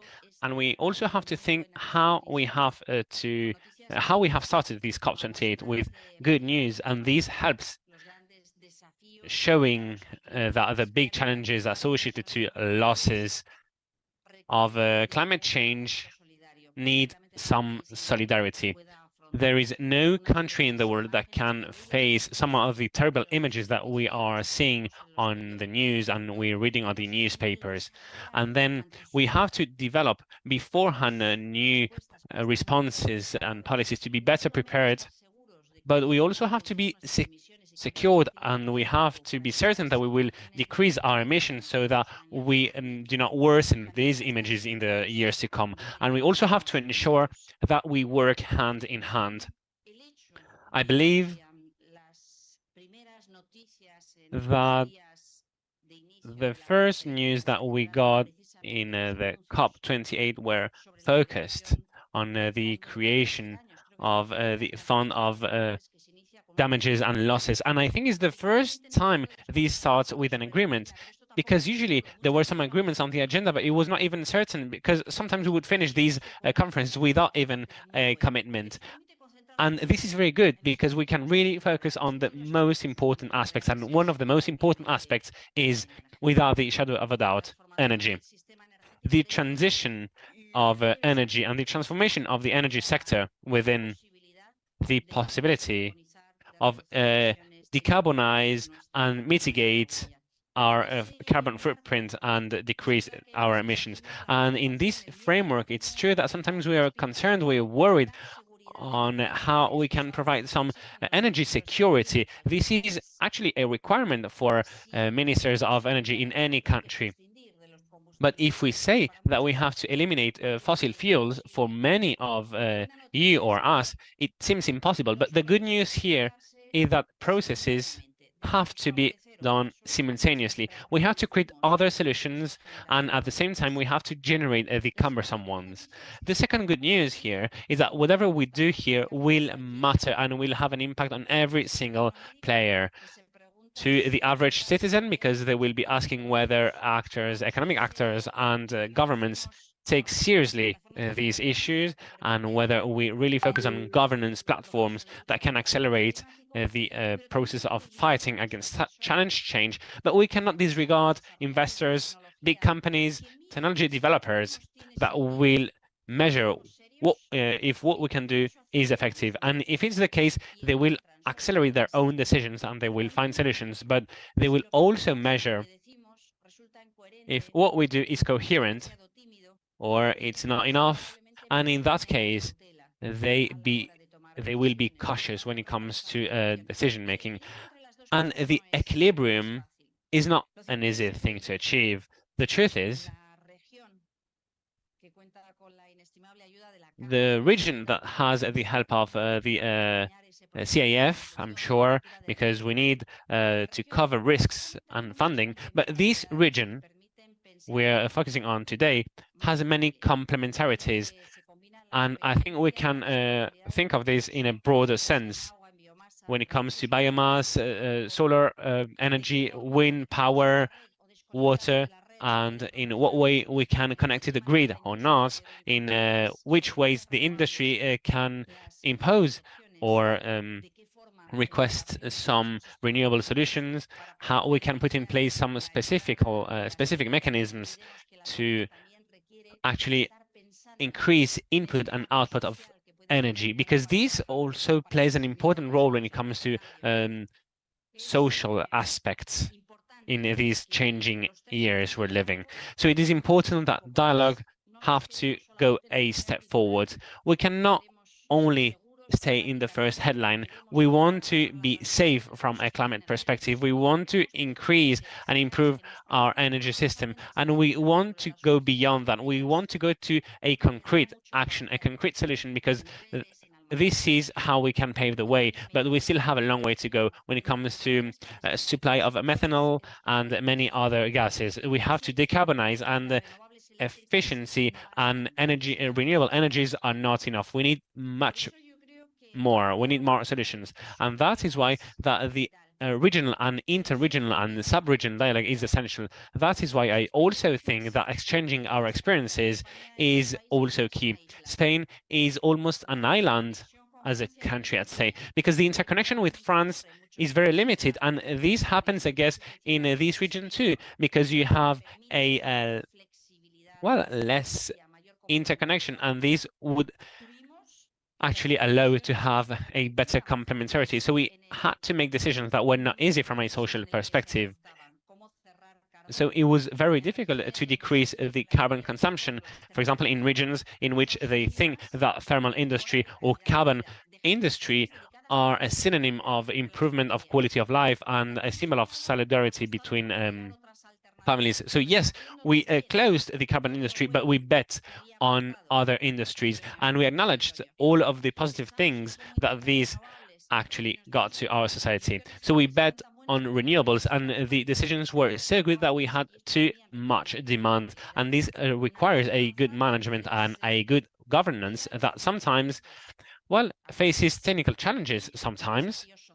We also have social challenges. Maybe it is not well received in a region in which there had never been a renewable energy up to that point. So neighbors can ask themselves, why here? Why not somewhere else? So here, I think that the will to work towards that way is very important. But as I was saying before, other than will, we need initiative. We need to start the following chapters. What raw materials will we be needing? What qualifications will we need? What technical and safety qualifications will we need regarding the grid? Where can we decarbonize? How can we cover methane from the big plants in which we have fuel and gas? So there are many challenges ahead that we will not overcome today here in these 2 weeks. It is very complex to solve everything at once, but I think it is crucial that within these 2 weeks that we have ahead, we can convey clear messages so that we can pave the way of our national contributions and that we can provide good signals to technology experts and companies, and also to provide some guidelines to know what investments have to be done by our young people, and we have to foster the growth of employment and industry, and this has to be compatible with climate security, and it has to be compatible with what we can assess, and this is an added value in our territory, and this is why the work of the International Agency for Energy is essential. We have to reach a goal without generating tensions. We cannot cause delays because they will be negative, but in any case, it is a very good solution. So thank you very much. I'd like to thank the work of the agency. I think it is very much inspiring. We have to understand what decisions we will be making after this, and we have to work together even more. Thank you.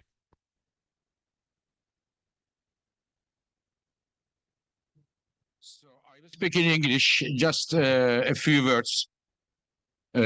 First of all, many thanks to our colleague Teresa Ribera for her leadership in Spain, in Europe, and beyond, and the very good fact that it seems we will be working together many years to come. Congratulations for that, Teresa. So, dear colleagues, we just a few weeks ago, we published a report, Latin America Energy Outlook. What are the main issues in Latin America today? It looks at everything, oil, gas, coal, electric cars, everything.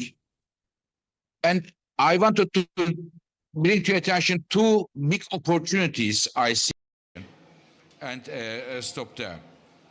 Of course, the region has significant amount of many countries, oil and gas. They will continue to use it, I guess, in a declining manner.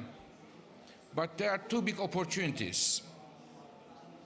One of them is, as a result of the region's huge, it is low carbon or green hydrogen. This is, think about the world today, how the natural gas is tankers from one country to another. Latin America has the potential to generate, to produce hydrogen at a very low cost, that for many countries it will be cheaper to import it from Latin America than getting it from somewhere else or producing domestically. Of course, Latin America can use it itself, but I see a big. We talk about the electric cars going very strongly around the world. We talk about the solar panels. We talk about the windmills. When you manufacture these clean energy technologies, you need substantial amount of so-called critical minerals, lithium, copper, graphite, nickel. These are in huge deposits, very important potential Latin America has. Now, what is the problem? The problem is the following, or the challenge that I am seeing. Many of the trade agreements today happening between Latin American countries and those companies is they are going to buy, I don't know, it is copper, it is nickel, it is lithium, to sell it to the manufacturers. There is nothing wrong with that. But my humble advice is the following. Instead of selling them as a raw material, it makes much more sense to refine it at home, to to process it at home and sell it as a product which would multiply the value of the export by a factor of 10. If you sell it as a raw material, you will gain money. But if you make the refinery or the processing facilities, which is very easy, if the governments do it, then you multiply the value of your potential. You multiply the value of your potential much, much strongly. So this is my advice to the countries in the region. It may be very lucrative to take it from the mines and sell the lithium, but if you process it, sell it, you will make much more money for your economies. To finish, dear colleagues, the sustainable energy, we are trying to tell it to many, many parts of the world. Teresa is a champion of it, but I don't think that we have to tell it to Latin America, because sustainable energy is the DNA of the Latin American countries. You don't need to tell them. When you look at the hydropower, when you look at the bioenergy, when you look at the solar, wind, geothermal, and others.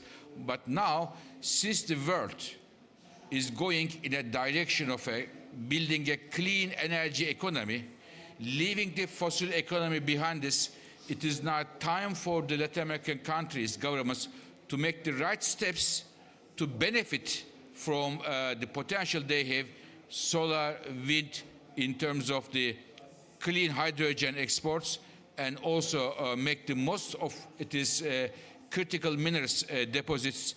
It is the lithium, it is nickel, it is the copper and others, both as a raw material, but more importantly, as a refined product, which they will make more money. Thank you very much. Thank you.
Muchas gracias. Vamos a dar continuación al conversatorio Transición Energética Justa en América Latina y el Caribe. Talk about green energies in Latin America and the Caribbean now, and the fair transition.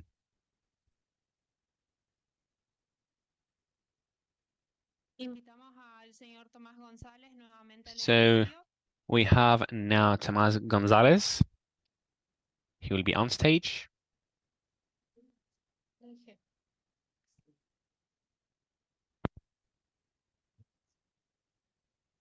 Seguimos con el conversatorio de alto nivel. So we are to resume the panel. We have Mr. Tomás González. We have Alejandra Cámara, Managing Director. We have Luca Ferraz, Secretary for International Business in the state of Sao Paulo, and Ramon Méndez Galain, Executive Director of Ivy Foundation, and Mrs. Luciana, Director for infrastructure, energy transition, and climate change.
Sonido, sonido, ya, ¿se escucha? Sí. Sí, bueno, muy bien. Entonces hoy Well, be very welcome. As I was saying before, we have an interesting panel with different countries, different private, international, and a public perspective. We have southern countries, northern countries, different cities, big countries, small countries, and that's why I think that today's panel is very diverse, to say the least. I'd like to start with you, Ramon. I'd like to ask you, because you have a lot of knowledge and skills in the region. So, according to you, what are the main barriers that we are facing in the region when it comes to be able to do a transition that is aligned with the Paris Agreement? Thank you very much, Thomas. It's a pleasure being here, and thank you for having me. Well, we've been working within our association for the last few years, and we've tried to identify what are the barriers, because we have showed in the region that the renewable energies are the best option. They reduce costs, that generate hundreds of thousands of positions and jobs. So we have 37 barriers that we have identified: administrative, infrastructure related, social, and above all, we're working on identifying where the solutions are for these issues, especially when it comes to Olave, the International Bank. We've designed a document that suggests a roadmap towards a sustainable transition. And the main point I'd like to summarize here to answer your question is that we have to, outside of the box, energy transition is not only to add up more sources of energy to the grid. No, it's much more complex than that. Transition does not happen overnight. It is not just because of the market that we will make it possible. No, we have to have clear public policies that will define the rules of the game so that investors feel safe whenever they have to invest and they are willing to do so. Our energy system and our electrical system that are more mature to do the transition were designed, and this is not a bad thing, by the way, for a model based on fossil fuels. And that's good. But if you are working for intermittent sources, needs different rules of the game. So we have to planify everything in a different way. We have to intertwine the systems in a different way. But the market design have to change too, because actually we have we've been used actually to have more contract in the spot market, so it depends on the fluctuations of energy commodities, and this is not related with the necessary investments when it comes to renewable energies, because they need a long-term vision and a long-term contract. They also need some conditions in terms of security, and this is something that now in our region is not taking into consideration. So just to summarize this in two or three big ideas, we need long-term public policies, agreements from politicians, and we also need to have a good governance in which the big players can have an important role, and hence they can generate good and beneficial conditions so that the investors are attracted to those. Thank you very much for your answer, Ramon. And now we move on to Lucas. You have some experience in Brasilia, in Sao Paulo. You've lived the transition of the region from a local perspective. So I'd like to ask you again, from a local perspective and from a region perspective, what are the challenges? What can we really do from cities? Well, thank you very much for having me. It's a pleasure to be here. I'd like to thank the CAF for inviting me. It's true that during the last 4 years I've been in Brasilia. I've worked as a Secretary of International Trade, and I also worked as a director of the CAF since last year, and I was the representative for Brazil. So now I am based in the state of Sao Paulo as an international trade secretary, and I'm very much involved with everything that relates to energy transition. I am sure and convinced that this century has everything to be the Latin America century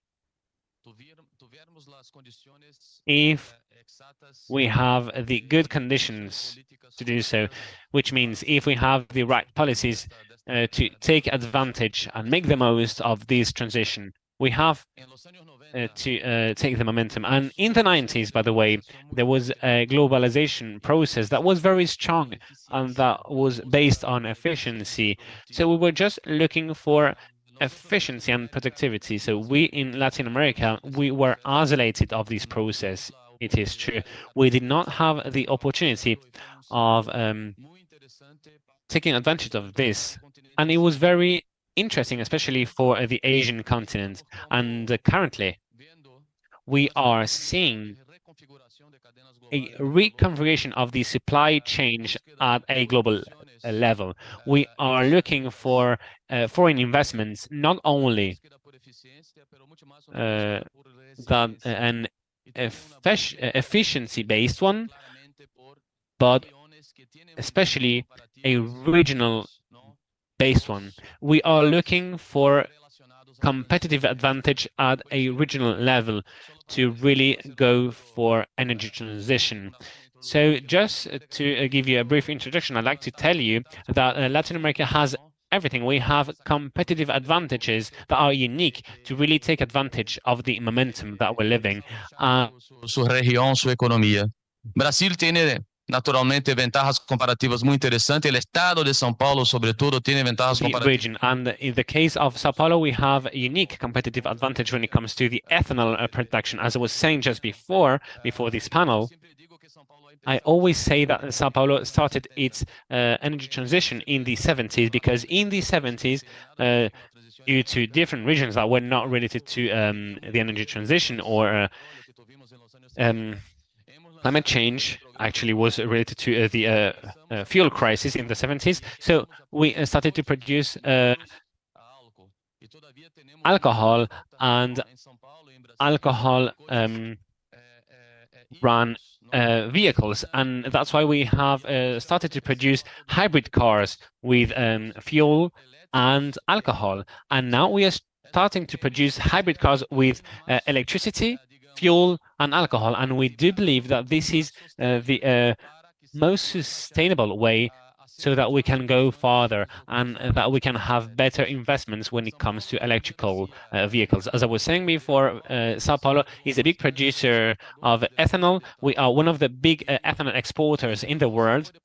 And we can produce many important products for energy transition with ethanol. We can create biogas, we can have biomethane, we can have sustainable fossil for planes, the so-called SAF.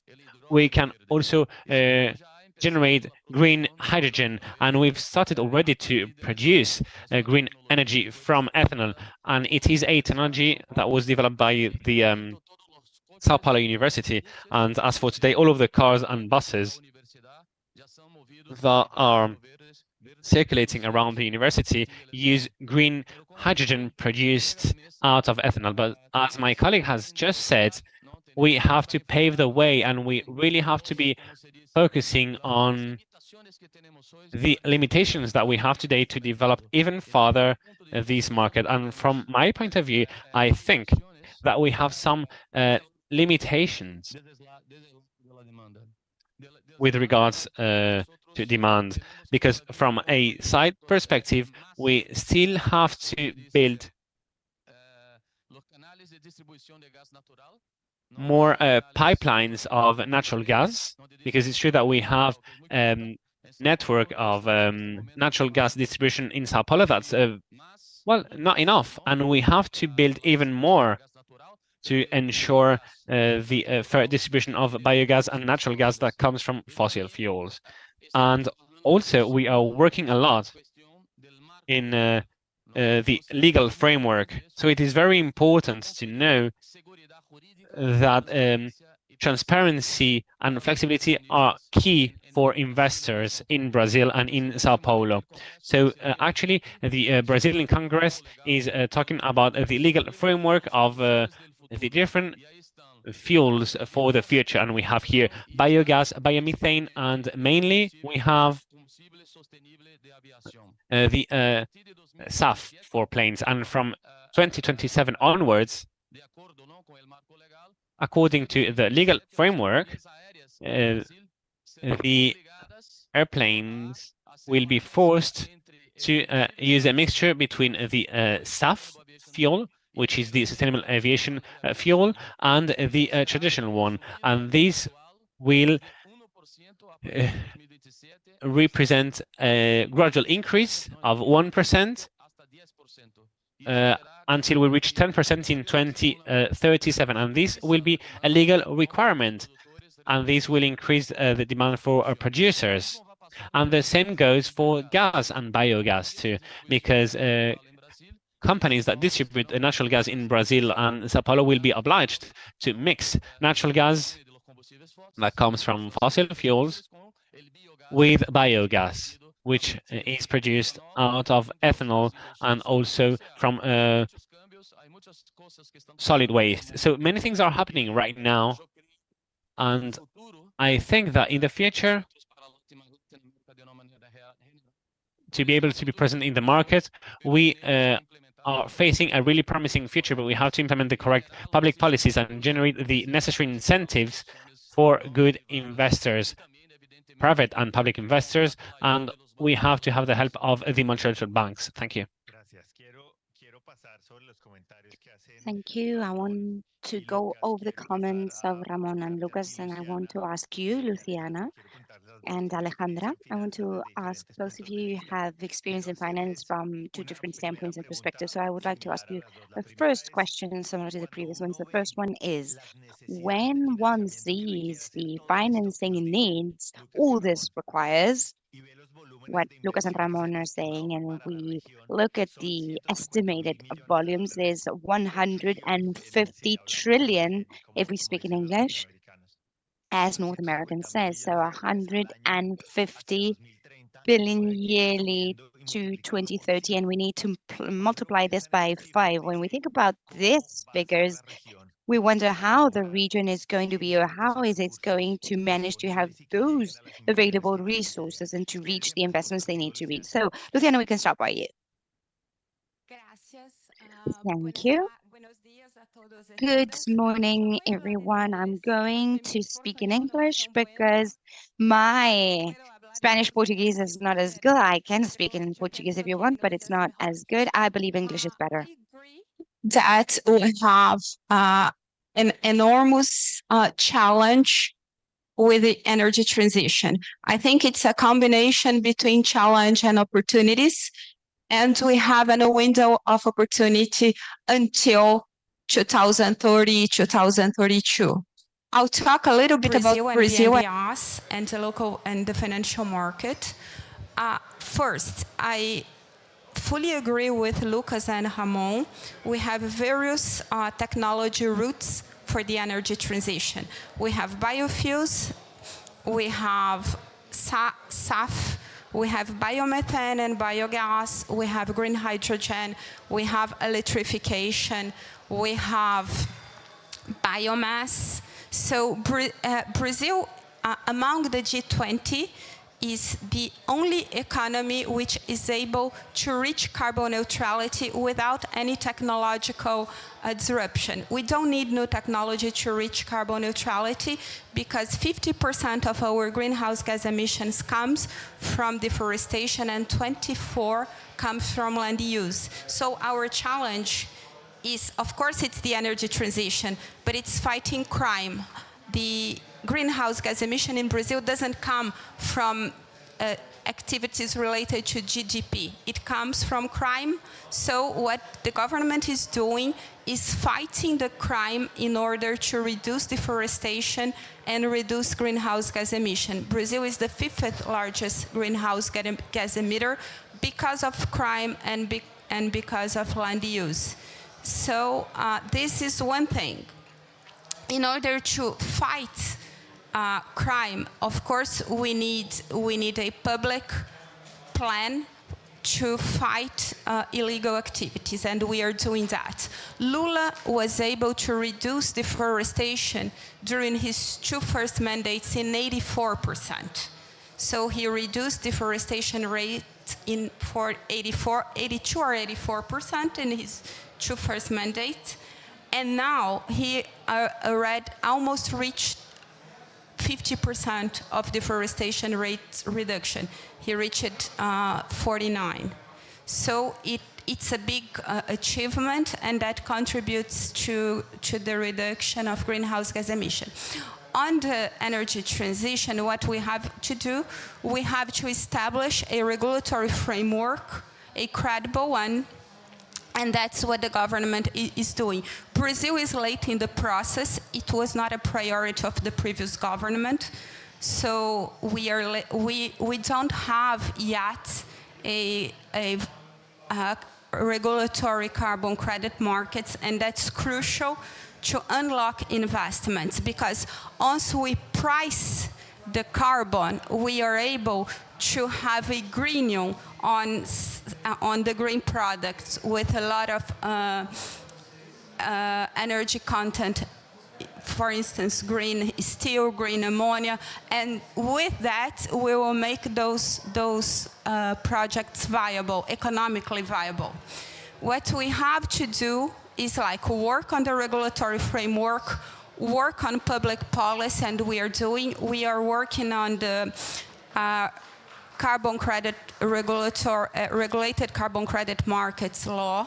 We are working on future fuel law, which is a combustível do futuro.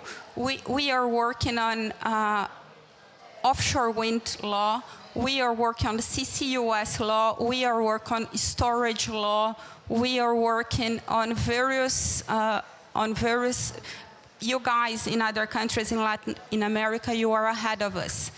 Brazil is trying to close the gap. It takes a while because we are a big democracy, but I understand that the society has now opened up the eyes for the opportunity of the green transition for Brazil. So we are working on that.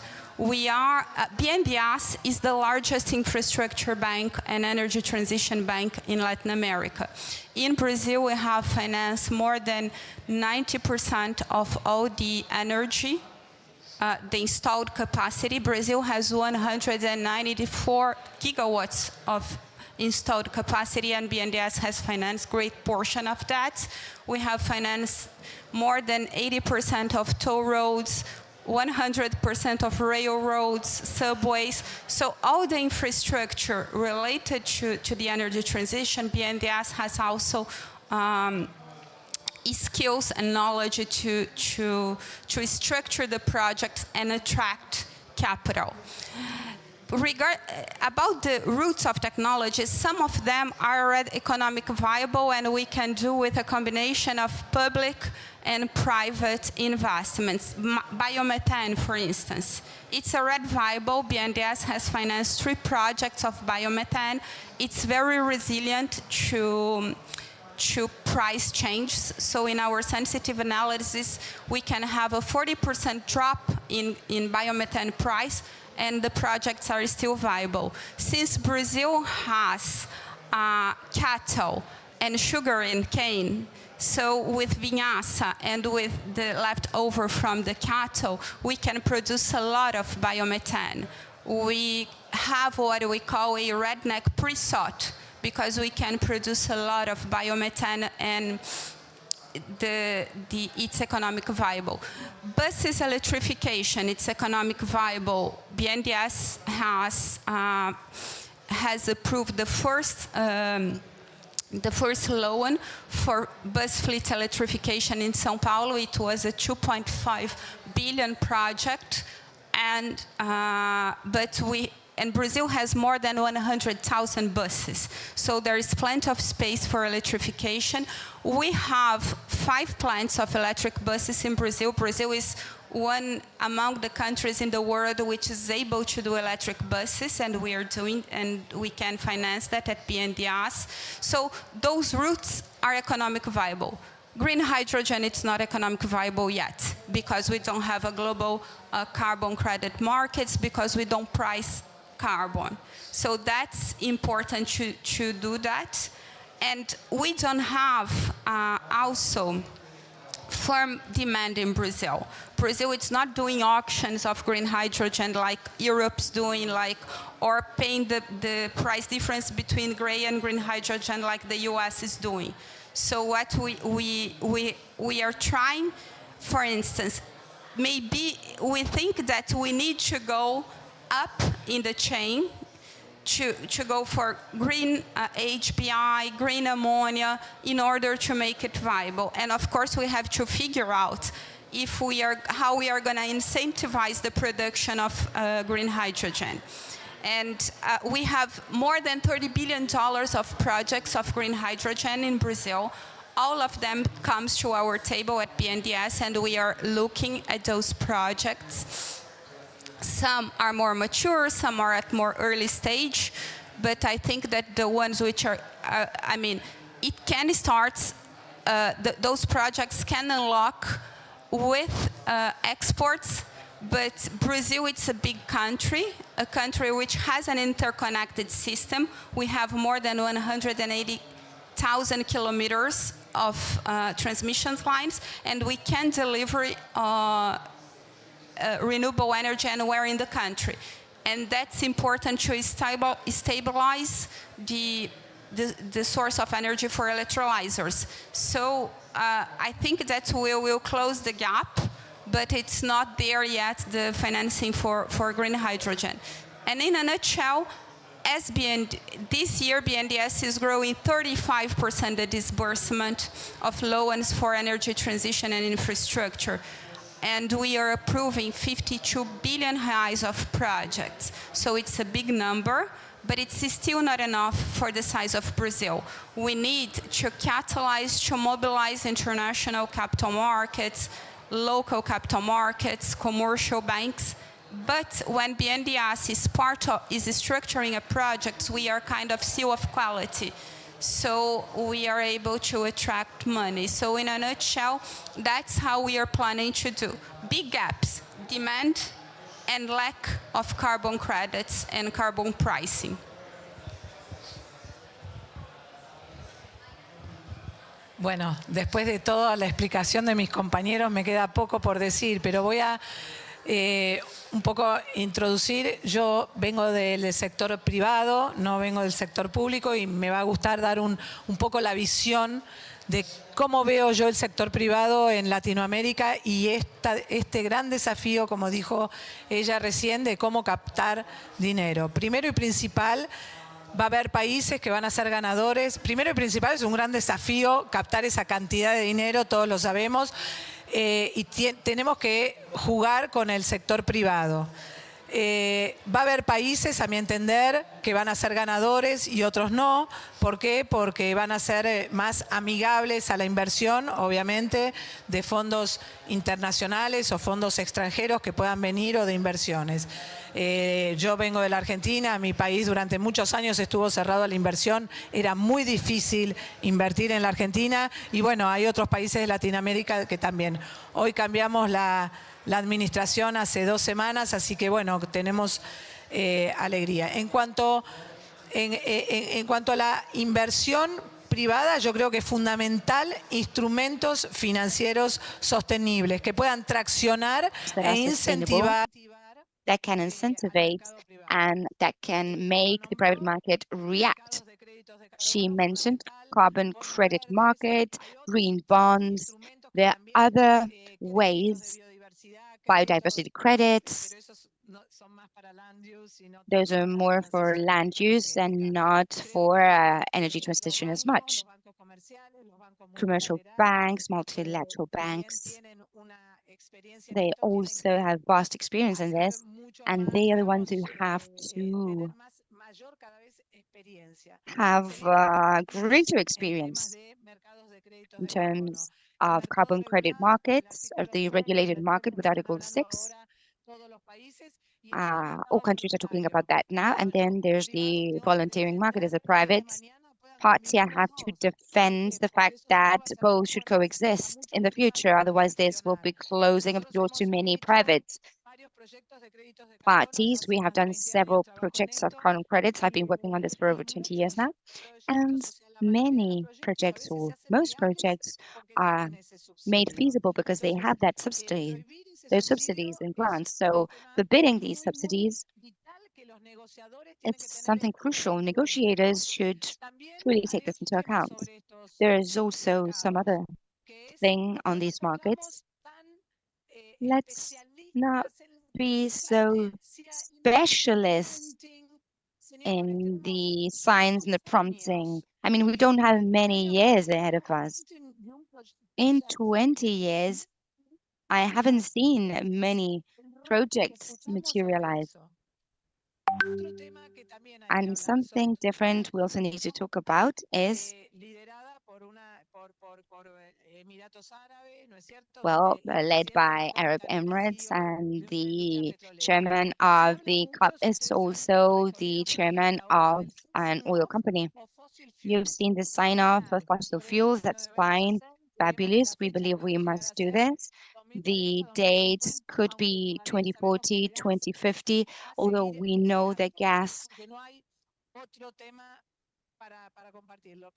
well, there's no other way of sharing this, but talking about efficiency in the upstream, efficiency in the flaring, in the renting,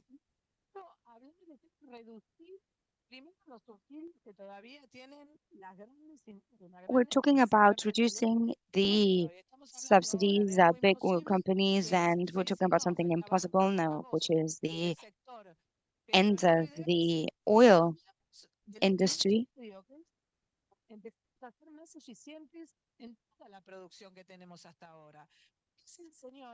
In the projection that we have, this is what we have in the room, and nobody's talking about this. The G20 doesn't talk about this. They still talk about subsidies. So if we want to attract money, if we want for private parties to help out, private parties more than anyone know where investments are going to. So let's not get distracted and place our focus on the priorities. First, we need to reduce. My country, for instance, Argentina is talking about Vaca Muerta, a shale gas field. and they have great hopes in that. Many international companies who are being regulated, they are requesting for a carbon market, a market price, because they are regulated, but then simultaneously they have Argentinian providers or suppliers that are not regulated. So you cannot clean up the value chain, or there are some people in that value chain that have different types of prices in terms of carbon. We have the CBAM coming up ahead, and I see a transition that is financially complex, a transition where Latin America, especially the South Cone, which is what I know the most, is very alien to all these tariffs that are placing on carbon, and some people are surprised. So I believe that we need to talk about several things. I've been to over 15 COP meetings since 2004, uninterruptedly since 2009. And I always see things that we can do better, but we're not working on the bulbs that we need to close up. This is the message I wanted to convey. I want to build on what Alejandra just said.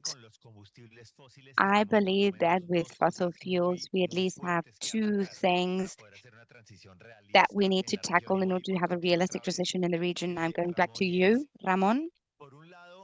On the one hand, we said that we need to stop consuming fossil fuels, but what can we do to stop consuming fossil fuels?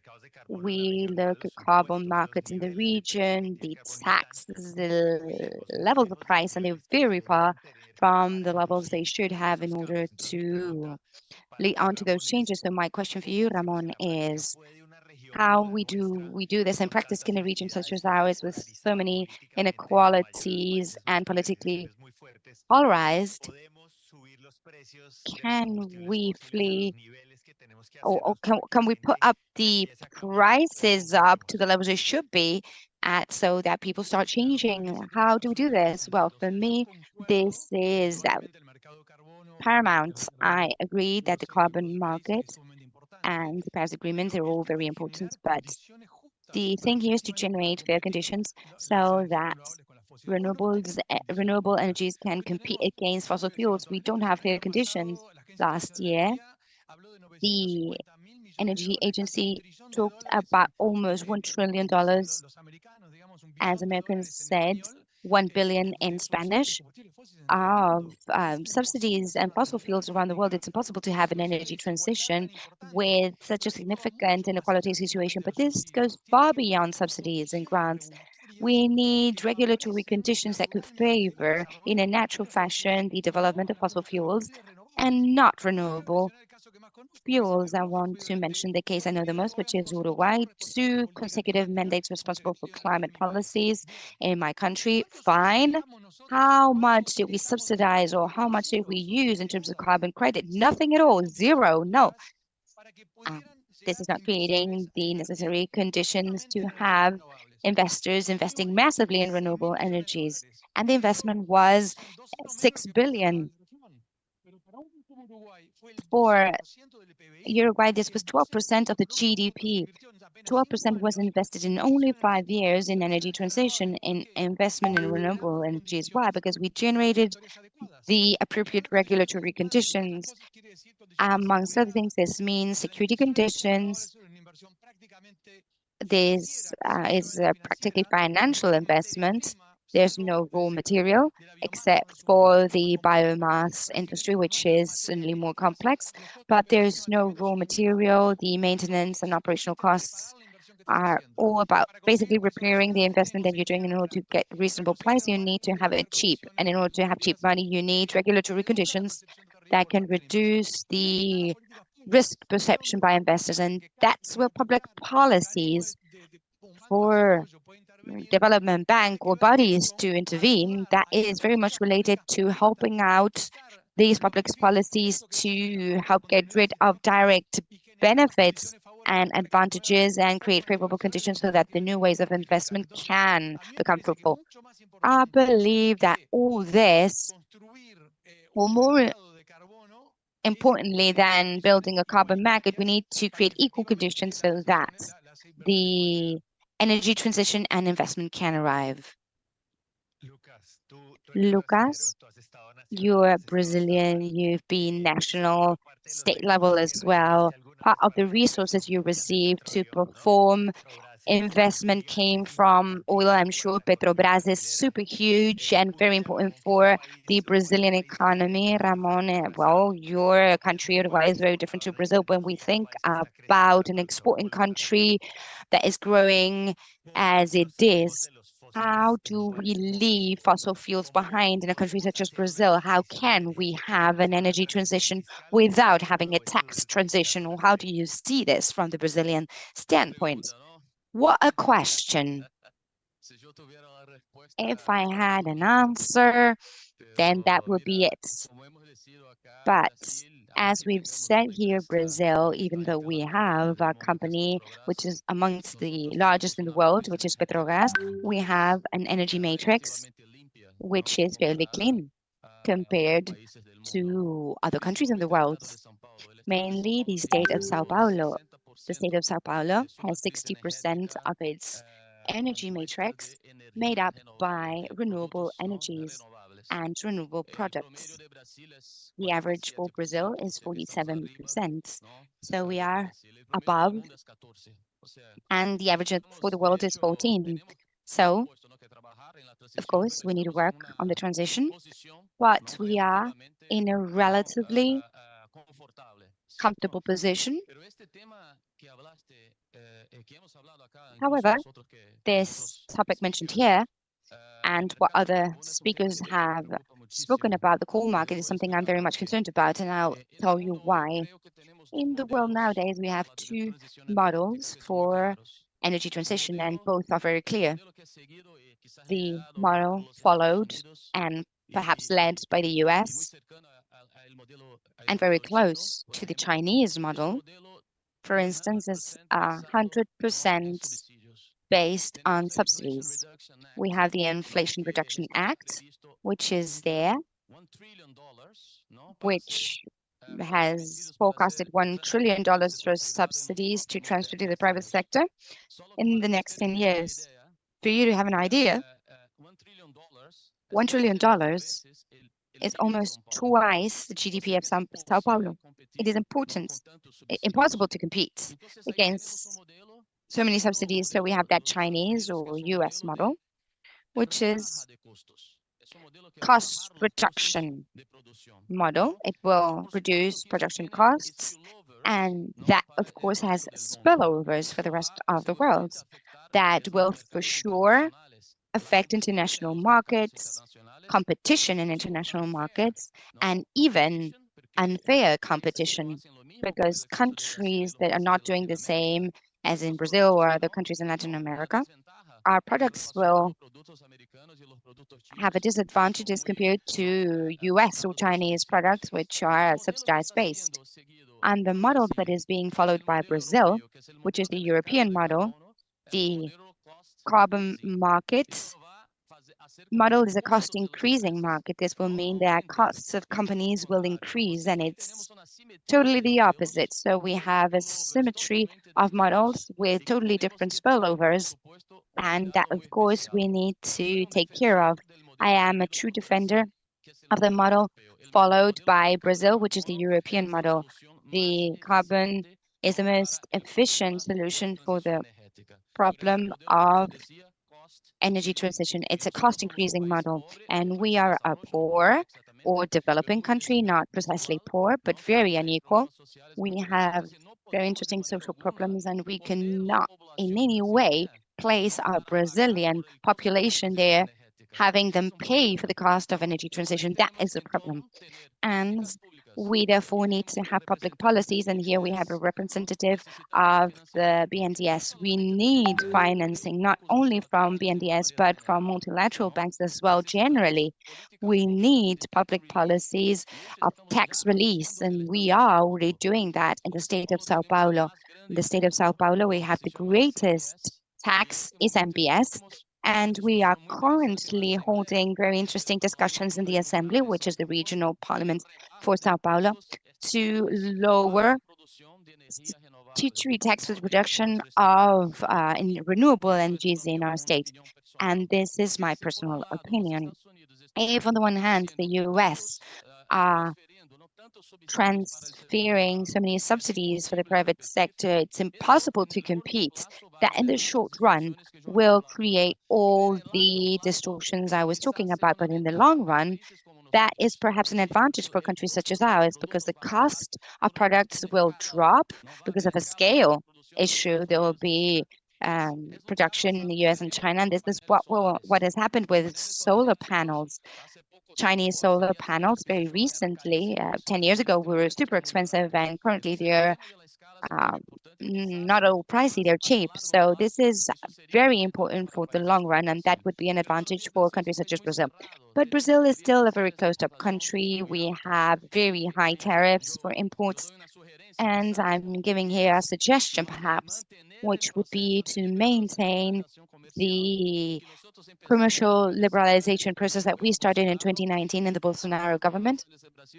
And we lowered tariffs in Brazil by 20%, the import tariffs up until 2022. So perhaps maintaining that process, continuing with the commercial liberalization. The Mercosur-Europe agreement is very important. Perhaps we have good news by the end of December there when finally the formalization of this agreement and some others that we are now negotiating with South Korea. Well, we need to increase our international insertion to make the most of that very complex scenario. Thank you, Lucas. Luciana, how do you see the case of Brazil and leaving fossil fuel behind? First, yes, coming back to Petrobras, I think that the oil and gas industry is part of the equation of the energy transition. It's a very efficient industry to produce, storage, and transport energy. So we have to put pressure on the NOx and the majors so they decarbonize. And I mean, unfortunately, there has been a setback recently with some decisions of Shell and so on. So because I mean, the demand for fuels are there. If we stop producing, if we stop producing oil and gas in a very aggressive way, can you imagine the price of oil at $200 the barrel? That will impact the very poor people. So we have to manage how we reduce subsidies for fossil fuel. In Brazil, we don't need subsidies for solar and wind anymore. We have had that in the past. We during the first mandate of Lula, we had the ProInfa, which was a program on incentives of alternative sources of energy. And then that happened in 2003 when we started developing the solar and wind industry. Now our power matrix is 88% renewable. So among the G20, Brazil is the most renewable and not just very well positioned, is the best one among the G20.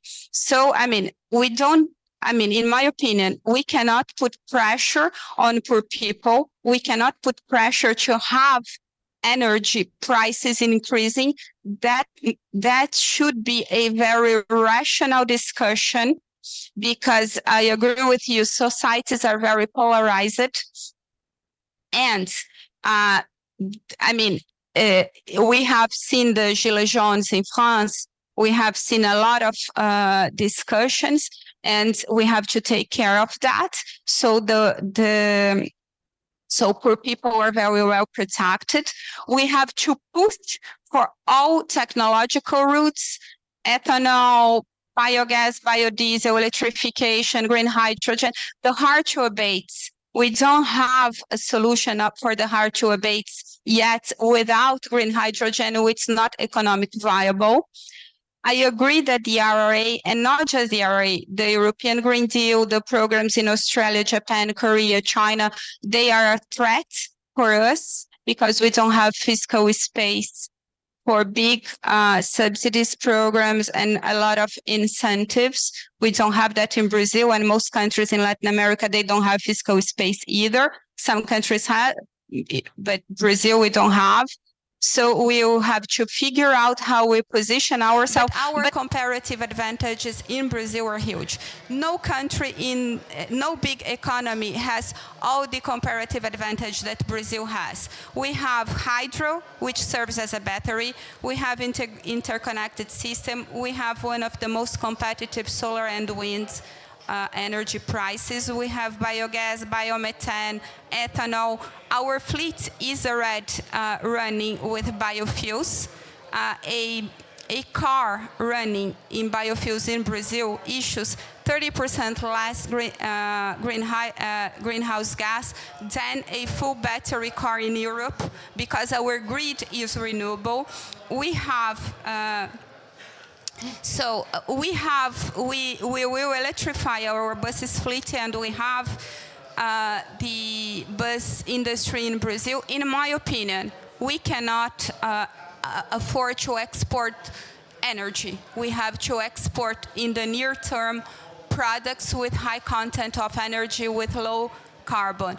If we just wait for we cannot wait and let's happen what happened with solar panels, because China scaled up the production of solar panels. Now the world is trying to reduce the dependence on China on that. So we have to try to play the race of technology. All countries in Latin America, we have to see where our comparative advantages are, and we have technology in ethanol. We have technology in bus. 52% of the buses running in Latin America are produced in Brazil. Those are diesel buses. We can play this game and fight for the market of electric buses in Latin America and maybe in the world. We have technology for SAF. We have second generation ethanol. I think we need we need to be ambitious. We cannot replicate the primary export model that we have so far. We need to take one step ahead. Alejandra, tú que estás en el mundo de las finanzas, quiero hacerte una pregunta asociada también con los hidrocarburos, que ha sido el tema de esta ronda. Y es la siguiente. Uno ve que hay mucha presión desde el punto de vista de financiamiento al tema de los fósiles. Luciana nos decía ahora, hay que salirse inteligentemente. Los pobres no le podemos dejar a la gente que está en condiciones de pobreza a pagar unos precios exorbitantes. La guerra en Europa nos ha mostrado lo que pasa cuando hay desbalances en los mercados, se suben los precios de la energía a unos niveles tales que arrodillan a las familias, que obligan a unas intervenciones muy costosas de parte de la política pública.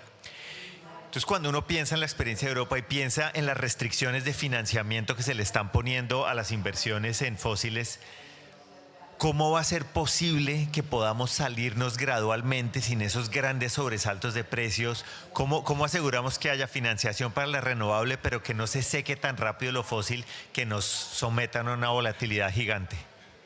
Otra pregunta del millón, pero bueno, vamos a tratar. Para mí, una de las cuestiones principales es el sinceramiento, ¿no? Tú lo has dicho, tenemos una guerra, cambio climático no se puede combatir cuando tenemos tiempos de guerra, ¿ok? Tenemos tiempos de guerra, suben los precios no solamente del combustible, sino de todos los commodities, es como un pico, ¿no es cierto? Que a veces parece hasta a propósito, porque si yo fuera el gran CEO de una petrolera y me estén hablando de que el phasing off del fossil fuel que yo produzco hoy va a ser al 2030 o al 2040, y por ahí en vez de tener una planilla financiera a $60 promedio año el barril, y me va a convenir, sé que no la voy a tener que suspender en el 2040, por ahí me viene mejor subir el precio ahora. Lo digo yo porque soy financiera y me gusta la teoría de conspiración, pero a veces hay que pensar en esos temas. Segundo gran tema, el sinceramiento lo pido porque parecería que la sociedad civil no nos damos cuenta quién va a terminar pagando todo esto. Y vamos a hacer, yo, vos, él, todos vamos a pagar el cambio climático. O sea, acá no hay una forma de salirnos fácil, cómoda. Todos nos va a costar dinero en el bolsillo. Y hoy lo que se está perdiendo, señores, es la guerra por las negociaciones en quién va a pagar primero. Porque primero deberían pagar los que primero polucionaron, los que siguen polucionando, las empresas privadas, obvio que ellos van a pasar el costo, obviamente, pero eso está todo como hay lobbies, hay grandes fuerzas, ¿no es cierto?, metidas en estas negociaciones y hacen que todo esto se ralentice y últimamente vamos a saltar de no pagar, de no tener un carbon pricing, a tener que hacer algún tipo de número anual como hacemos de nuestros impuestos, cada uno de sus emisiones. Yo debo envisionar un momento así, porque después hay que pensar, cuando hablamos de justos o gente vulnerable, que acá se habló, ¿no?, de los más vulnerables, el COVID nos enseñó que hoy yo puedo ser vulnerable, ustedes pueden ser vulnerables, porque cambió la razón de noción de la vulnerabilidad. Con una pandemia, más de 50 años sos vulnerable y no necesariamente sos pobre. Eso también es una noción que tenemos que tomar en cuenta a la hora de las transiciones. El término vulnerable cambió. Entonces, creo que el sinceramiento realmente de qué es lo que vamos a hacer. Tenemos un montón de planes para el hidrógeno, el biometano, todo bárbaro, pero hoy no podemos suspender los combustibles fósiles porque no los podemos sostener. No soy experta en renovables, pero no los podríamos sostener con las renovables. No lo podríamos, la humanidad no se podría. Eso es lo que dicen los expertos. Entonces hay que hacer una transición que sea justa en el sentido de vamos a ir apagando un poquito, pero mientras seguimos generando vamos a hacer eficiencias. Para que se den una idea, y voy a hablar ahora de mi país, en Patagonia tenemos flaring, venting, tenemos un montón de temas que no están regulados. Y eso son antorchas que no se ponen, son antorchas que queman gas mal, eso lo puede ver cualquier satélite fotosatelital, y no hay plata para esa eficiencia. And there is no replacement for that because the carbon market would be good to have a monitoring system when burning fossil fuels. So that's why I'm saying that we have to be sincere, we have to be direct, and we have to tackle the topics that we have to tackle, because here there is an elephant in the room here, which is the oil and gas sector, and also the reforestation. These are the two big elephants in the room that we have to face. One of them is particularly important for civil society, because this depends on governments, because they're much, much slower than what we need. And also, the private sector can adapt bit by bit. But I work with the private sector, and sometimes I've got to tell them that first they have to be aligned and convinced and also committed with these topics, because if they're not convinced, if they don't believe in these topics, well, they won't be doing nothing against it. Because in my country, for example, there is no legal framework, there is no price limit for these energies, and unfortunately this is the case. We have to be sincere, we have to talk about what we have to talk, and we cannot just only talk about technologies that we don't have and say that we are going to use them. No, we have to do it bit by bit, step by step. Very good. Thank you very much for that. Ramon, I'm going to give you the floor now, but this was a first round in which we talked about the future technology, the conditions, what we have to do, and the second round we'll dig more in the elephant in the room, as Alejandra said. Well, we are running out of time, unfortunately. But before that, I'm going to ask you a question. So feel free and please be very brief. After everything we've been discussing today, what would be the best thing that negotiators in Latin America could do in these COP28? What could possibly make a difference to help us move forward in these negotiations? So, Ramon, you have the floor, and please answer in the order. So, Alejandra, you will be the last one. So, I'm not going to answer your question. I'm sorry, because we have very little time, and there are important points that I'd like to share with you. I think there's a third way, and the third way is not a future, it's a reality today. It exists. And it's not that I want to say that Uruguay is the third way. No, but I think it's a good example of the fact that there is a third way. We have reduced the cost of raw materials. We didn't actually launched any subsidies. We have no carbon pricing or anything. But in the electrical sector, we halved the price of energy production, and this has been running for 6 years in Uruguay. Now the production in Uruguay is 5 cents per kilowatt per hour. We are the only country that does this. We have no carbon pricing, but we have 98% of renewable energy when it comes to electricity, and more than half of the renewable energies come from non-conventional renewable energies, and this is a lot cheaper. So resources that we'll be using 10 years ago do not exist anymore. So we do have the technologies in the market now, and they are cheaper. So what we cannot say is, yeah, because there is no alternative, we have to base ourselves in fossil fuels. No, that's not true. It is not true. We have zero stocking capacity. It doesn't matter. We are using different sources and renewable energies, and this has been running for years now, and it's very cheap. So we cannot actually launch a debate that is present, not future. And if we want to, of course, compare ourselves with the American industry that is providing subsidies, why? Well, to fight against China. But we know that today the technology exists and we can reduce the costs. And 67% of all of the primary energy in Uruguay comes from renewable energies. So 70% of this consumption comes from renewable energies. And why am I saying this? Because the only thing we have to do is to apply the market rules. And that's it. What do I suggest?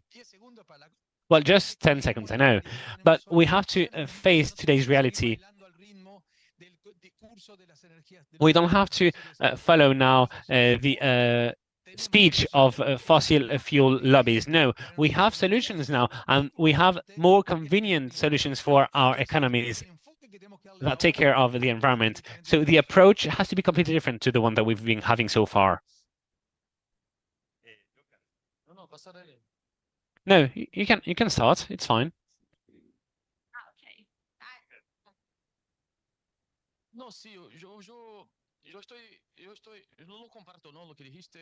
Well, I don't fully share what we said. I think it would be easier for us because, as Luciana said, we have competitive advantages that other countries do not have. So when it comes to subsidies, maybe that's not so important for us compared to other countries. But I'm talking from an international perspective. I was talking about spillovers, actually. But that would be a completely different topic. That's more related to the competition in the international markets when it comes to energy transition. Because there are countries that transfer many subsidies for their own industry. And if I go there, I'm going to generate distortions in the international market. For Brazil, which is an industrialized country, is a very important country. Maybe not for Uruguay, because you're not so industrialized as we are here in Brazil. But in Brazil, we have a problem of deindustrialization that has been there for decades. And if now we're talking about a situation in which there's a country such as the US with is providing $1 trillion in subsidies, and there are other countries that with like China that are subsidizing their production. For us as an exporter of products is a problem, and it might be a problem for Argentina too, because Argentina has also a solid industrial base. So these spillovers, as I was saying, are not exclusively related to the energy transition. Well, I completely agree with what you said, because we have unique competitive advantages. It is true, and we have to move forward regardless of these complex scenario that we are living today.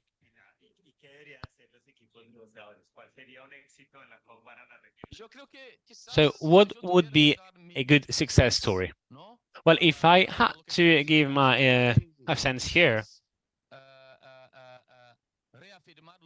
I think that I would just state again what the Secretary of Energy of Uruguay has just mentioned.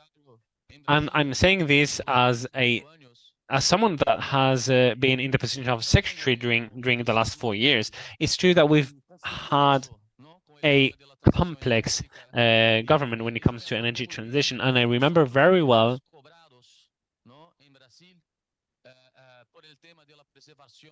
how they would insist so much on preservation in Brazil. But actually, we were considered as the biggest producers of CO2 in the world, and this is not true. We know very well who are the biggest countries that release these gases into the atmosphere.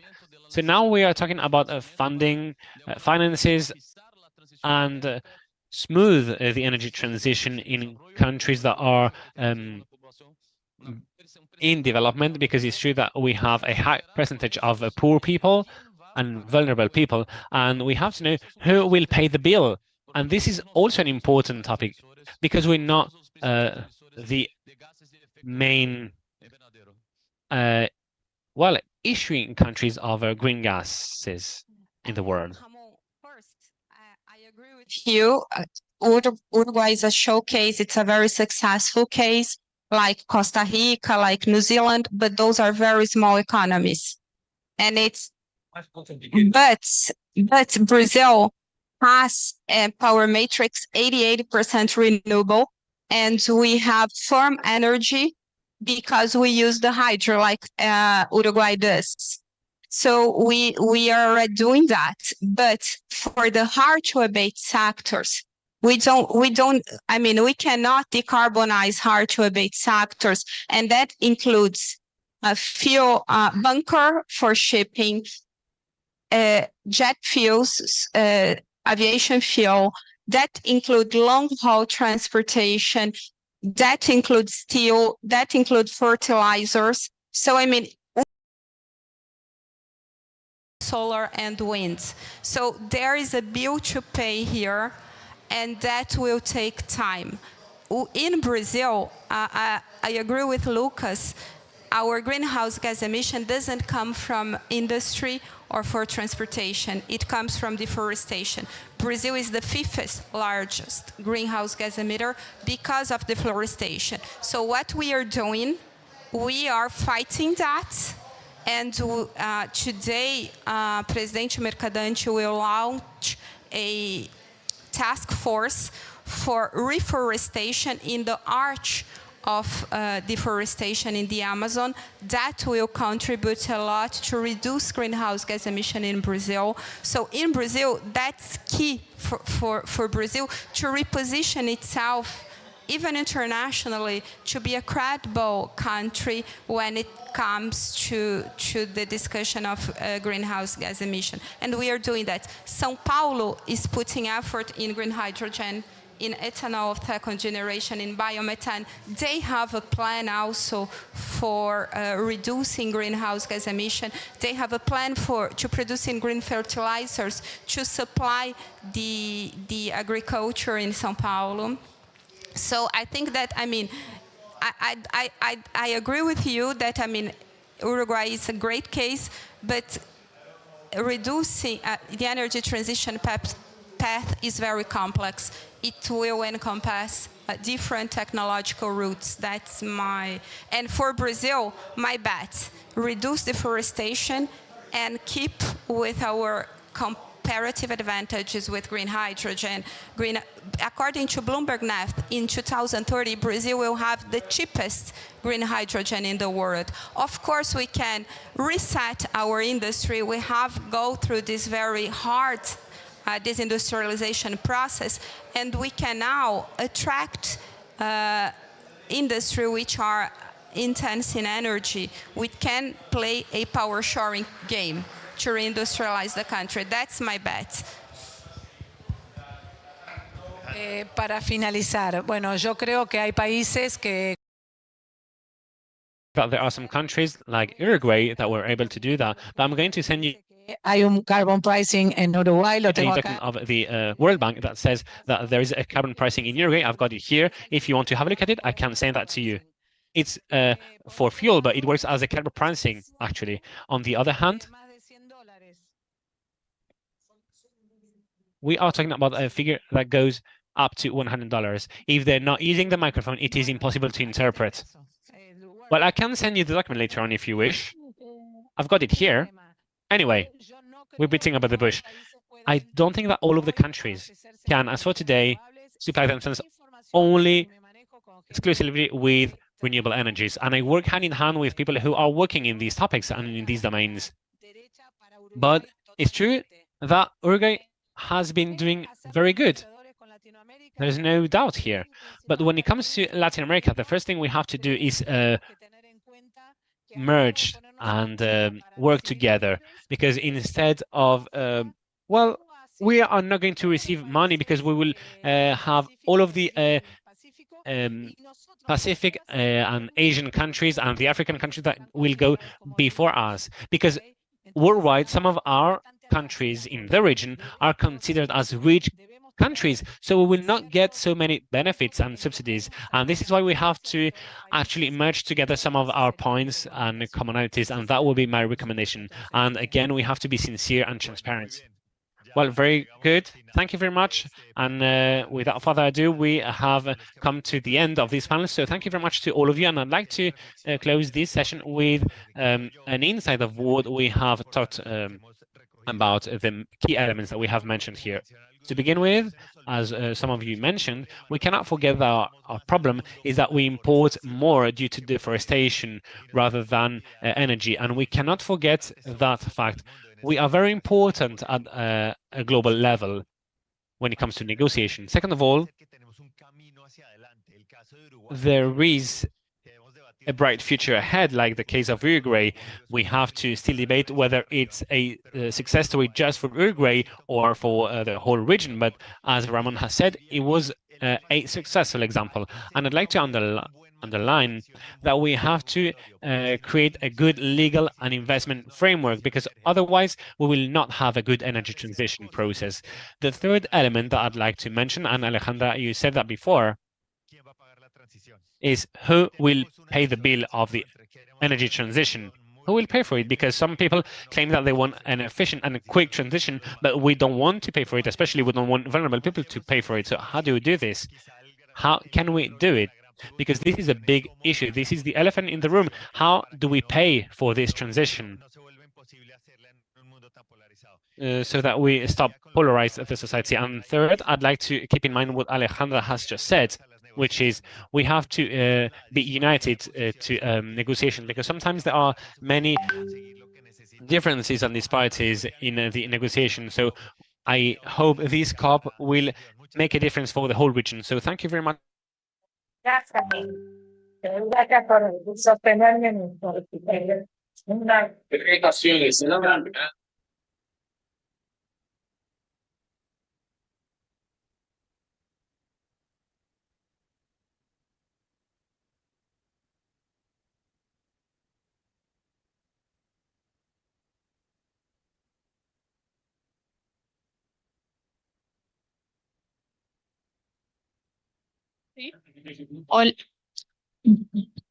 Vamos a continuar.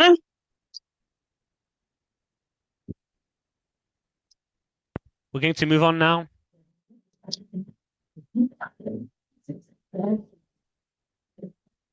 Vamos a dar continuación a la última sección del panel. We move on now to the last section of the panel.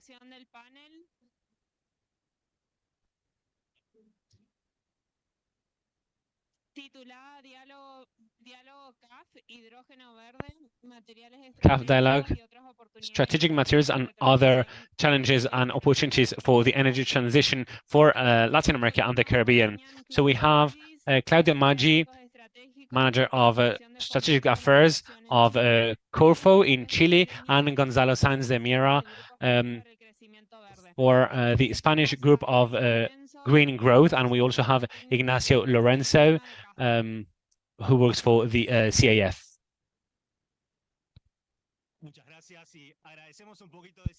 Thank you very much.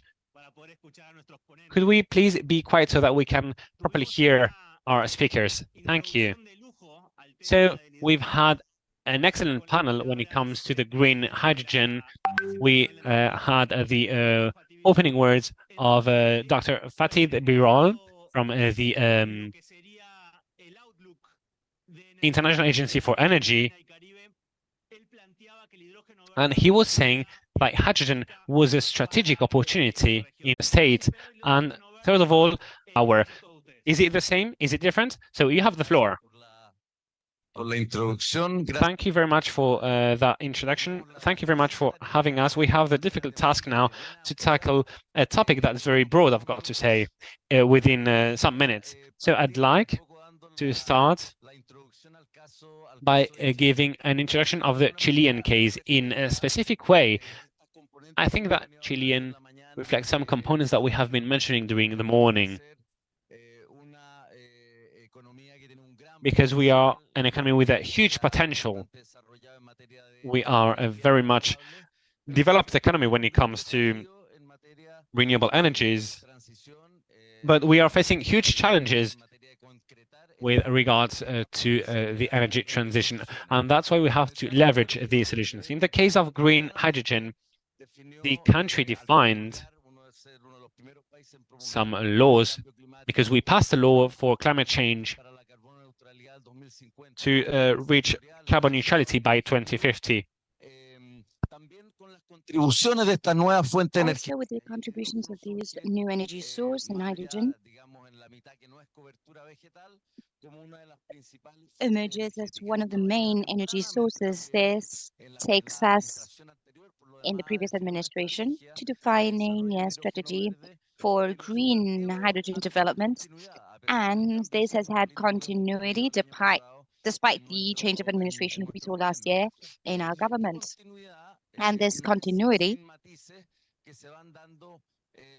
has several details that we see as we become more realistic and as we see the development of the geopolitical framework.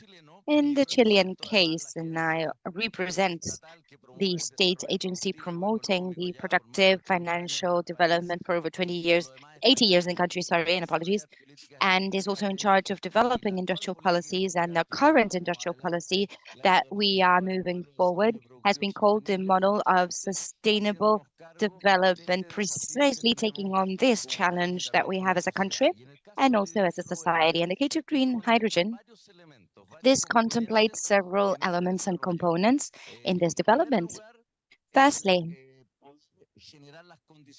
it can generate the social and systemic conditions so that we can truly have the capacity of being a small and traditionally linked to the export of natural resources, as well as a small economy, to be capable of getting there on time with the generation and production of green hydrogen in terms of infrastructure requirements, regulatory requirements regarding the energy market, technological requirements we are clearly dependent on. That's why we are saying that it's a mission-oriented policy, because it will tackle many of the public challenges. The first one has been to tackle all this with the mechanism that our agency, Corfo, has, which is basically constituting a small agency similar to Corfo, but with more specific goals, which is the Committee of the Development of Green Hydrogen Economy. The chairwoman will participate in several events here in the COP, and this committee is made up by 11 ministers. Energy is chairing it, environment, economy, science, etc., public works, transport infrastructure, and also the Corfo itself. And precisely amongst its great challenges oriented to the strategy that will take us to be power by 2030 in terms of green hydrogen, at least generating 25 gigawatts in terms of power capacity through electrolysis and reaching a cost that is truly competitive, globally speaking, in hydrogen production. This will also give us an exporting power for the first time in our history. Chile has been a net importer of energy throughout its history, and that is the great advantage of this green hydrogen opportunity. But obviously, this entails covering it by stages. In the first stage, we want to generate the conditions that make this production viable.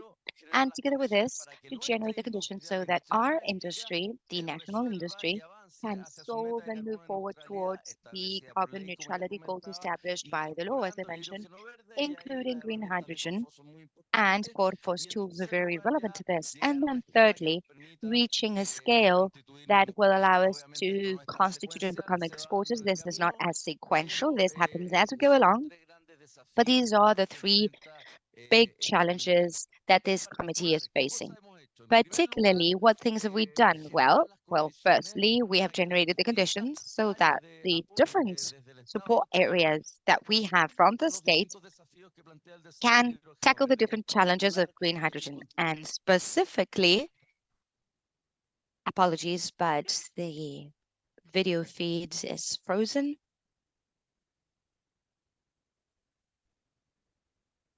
Apologies once again, but we're experiencing technical difficulties.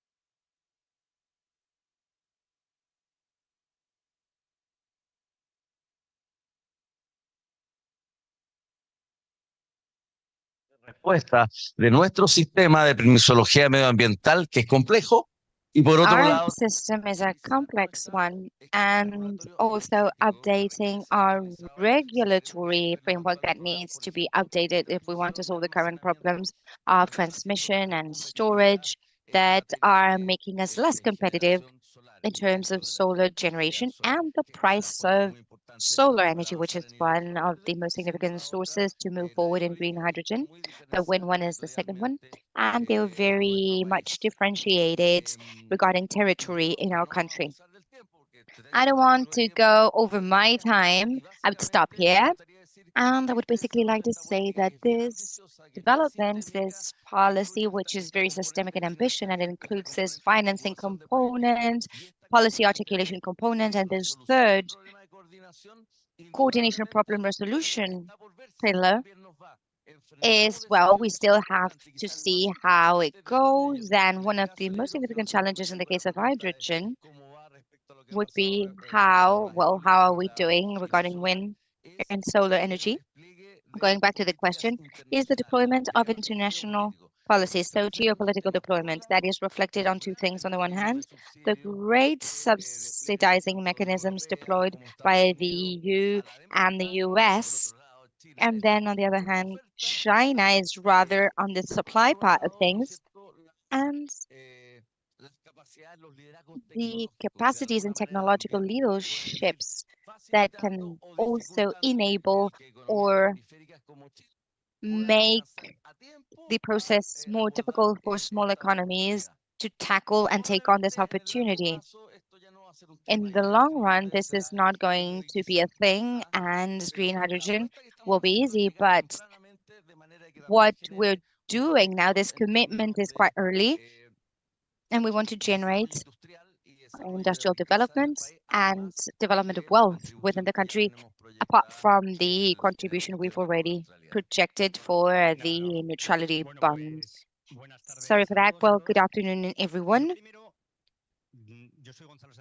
I am Gonzalo Sademira, president of the Spanish group of Crecimiento Verde, Green Growth. We are financial building companies. We believe that green economy is an opportunity for prosperity. First, I want to congratulate the CAF for being the green group of Latin America. And as Ramon was saying, I believe that environment nowadays is much more than environment. Green economy is environment, but competitiveness, industrial policy, development, strategic development, and this is what is the CAF is very rightly tackling. Regarding hydrogen, I would like to share with you several things. It is true that Europe is committed to hydrogen as a complement to electrification. It is the most efficient and economical thing now, but there's some sectors that can directly decarbonize with electricity, although we're seeing technological developments and we see that electricity will be able to decarbonize these industry. Europe is producing green hydrogen and it will produce green hydrogen. We in Spain want to produce green hydrogen because we are more competitive than the north of Europe. We have more wind and more sun. But although we're going to produce a lot of green hydrogen at the end of the day, we will have to import green hydrogen. And this is a huge opportunity for Latin America because you have a situation of competitive advantage as compared to other regions around the world because you have more renewable resources, you have a good industrial foundation and fabric. But I did want to share with you four considerations. The first thing is that we're seeing that there's lots of green hydrogen projects. Also in Latin America, lots in Chile. We'll see how many are completed because, well, Fatidon said that the only 4% of all projects move forwards. Why? Well, we need to recognize this and acknowledge it because they're not competitive vis-a-vis fossil options. And answering your question of photovoltaic, we believe that the reduction of cost and improvement of competitiveness in green hydrogen will be more difficult than the path followed by photovoltaic energy. Why? Because we're seeing less cost reduction. We're seeing that the green hydrogen operation is much more complex than natural gas operation, more complex. And when it comes to drafting public policies, this will be taken into account. The next consideration is that there's a key element for Latin America, as Ramon was saying before. There is global competition for using all the opportunities of green hydrogen, and the US and Europe are financially supporting these projects. Therefore, if Latin America, and I'm not going to go into, but I agree that Europe's perspective is more orthodox. That's all fine and well, but on the other hand, the US with their new act is being more effective because with the tax credits is much more appealing for companies to invest there. But clearly this is a challenge for Latin America because in a context of high interest rates, capital is key. And that's where we see multilateral projects coming in. And then finally, last consideration I wanted to make, green hydrogen is a great and large opportunity for Latin America. But Latin America here can take two stands, either produce that green hydrogen and export it to Europe, for instance, and use that competitive green hydrogen to bring industries to Latin America. That's the true challenge for Latin America, and it's the true challenge for Spain. I don't want to produce hydrogen. There's nobody from the Spanish government here, but I don't want to produce it and export it to Europe. We already lost other industrial revolutions. What we want to do is to attract the green steel in Europe and the industry that needs to be decarbonized to our country, and therefore we will generate more added value, more employment, and more wealth. And it will make more sense from the financial standpoint because it's much easier to export green steel than to export hydrogen. So there's opportunities there. Technology is improving, but it still sees hurdles, and cost reduction will not be as easy as in the photovoltaic industry. Latin America has a clear competitive advantage from the very beginning, and the three considerations. We see projects, but less than expected. There's global competition to use these opportunities, and I believe that the key for Latin America is to use the competitive advantage of green hydrogen to attract industry to the region. Thank you very much. Muchísimas gracias, Claudio, Gonzalo. Realmente. Thank you, Claudio and Gonzalo. Truly fabulous to listen to you. As Vidal was saying, this is a strategic issue for the region. Thank you for leaving your experience and your words here with us. It helps us a lot to this reflection, and also the work by CAF, particularly in Chile. And we believe it is a very strong commitment. And with this, we close this energy transition session. Thank you for following us. Thanks.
Aló.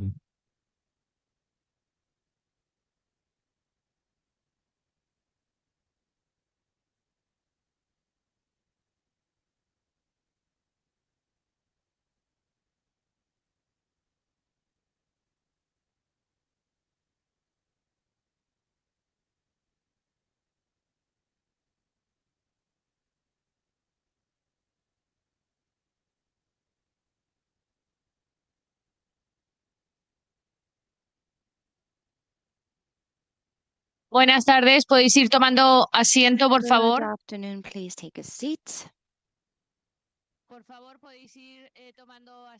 Could everybody please take a seat? We are going to start with the next session.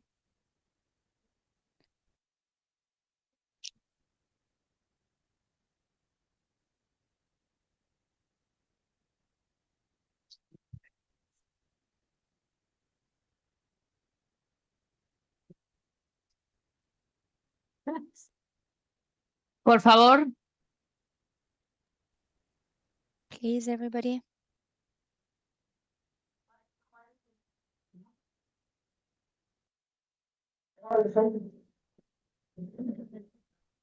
Sí.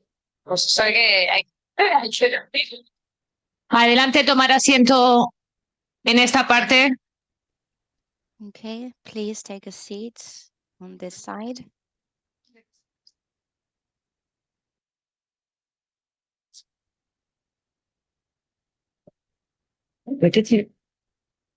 No, sí, dígame. O sea, sí, sí lo tengo. Listo. Muy buenas tardes a todos. Good afternoon, everyone. We are very pleased to have in this Latin American and Caribbean Pavilion with President Duque, who is launches his latest book, President and Future. So, presidents, or, well, I'm very comfortable calling you President, Mr. President. So, thank you very much for being here to give us the honor of presenting your book. And I wanted to start, and I'm going to ask you why now and why this book now and why here. Alicia, thank you so much. And I would like to say hello to all the audience. This is a project that started last year, as soon as I left the presidency, when I started working in the Oxford University as a fellow. And there's a very big support by the CAF to try and systematize policies and recommendations so that the countries in Latin America could reach neutral or could become carbon neutral in 2030 and reach ESG's goals. So in essence, why is it called a Green Manifesto for Latin America?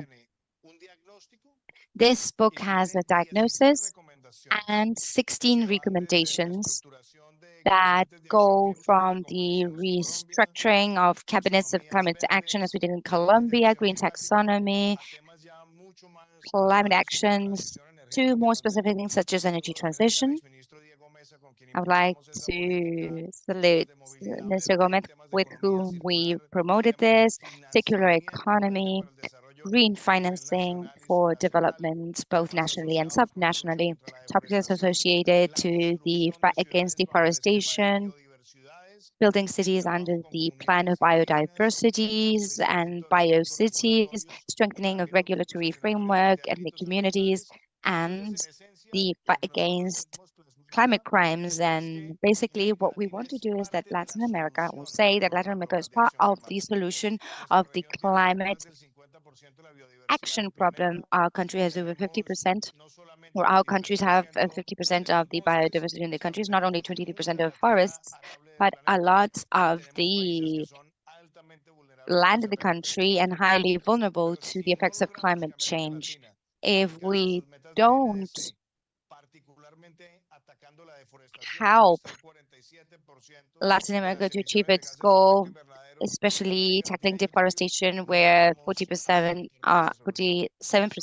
of the greenhouse gas emission lies, well, we won't be able to help out in the problem. This is what we want to do with our manifesto. And the idea is that this book can become not only in a consultation book, but also in a guidance book for decision-making processes. That's the intention it has. Thank you so much. In this pavilion, we share that concept. As you can see, we are a solution. That's the title. And listening to you is truly inspiring. I wanted to ask you, do you believe that Latin America still does not believe it is a solution? Why are we always having this not as positive discourse? Well, Alicia, I think that there are realities we cannot elude. I'd say let's think that Latin American Caribbean countries are highly indebted and they have limited tax maneuvering margin for climate action. So we need to find more agile mechanisms and smarter mechanisms for financing.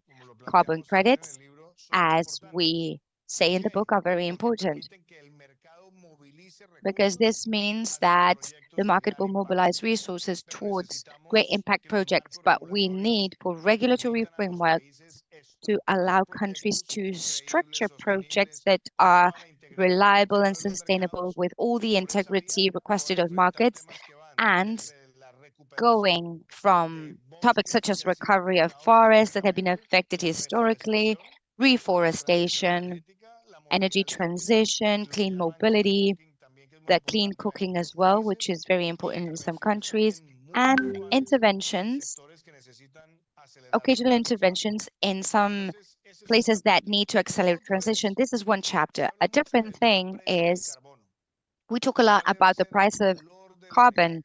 What should be the price of the carbon unit? And this is a discussion of high-income countries, but they seem to be forgetting about the global south. Today, I'm going to participate in a panel where we'll have this discussion, and without a doubt, the price of carbon is good to face externalities, provide transparency, but if we don't do something that is properly designed for developing countries, we're going to left them behind.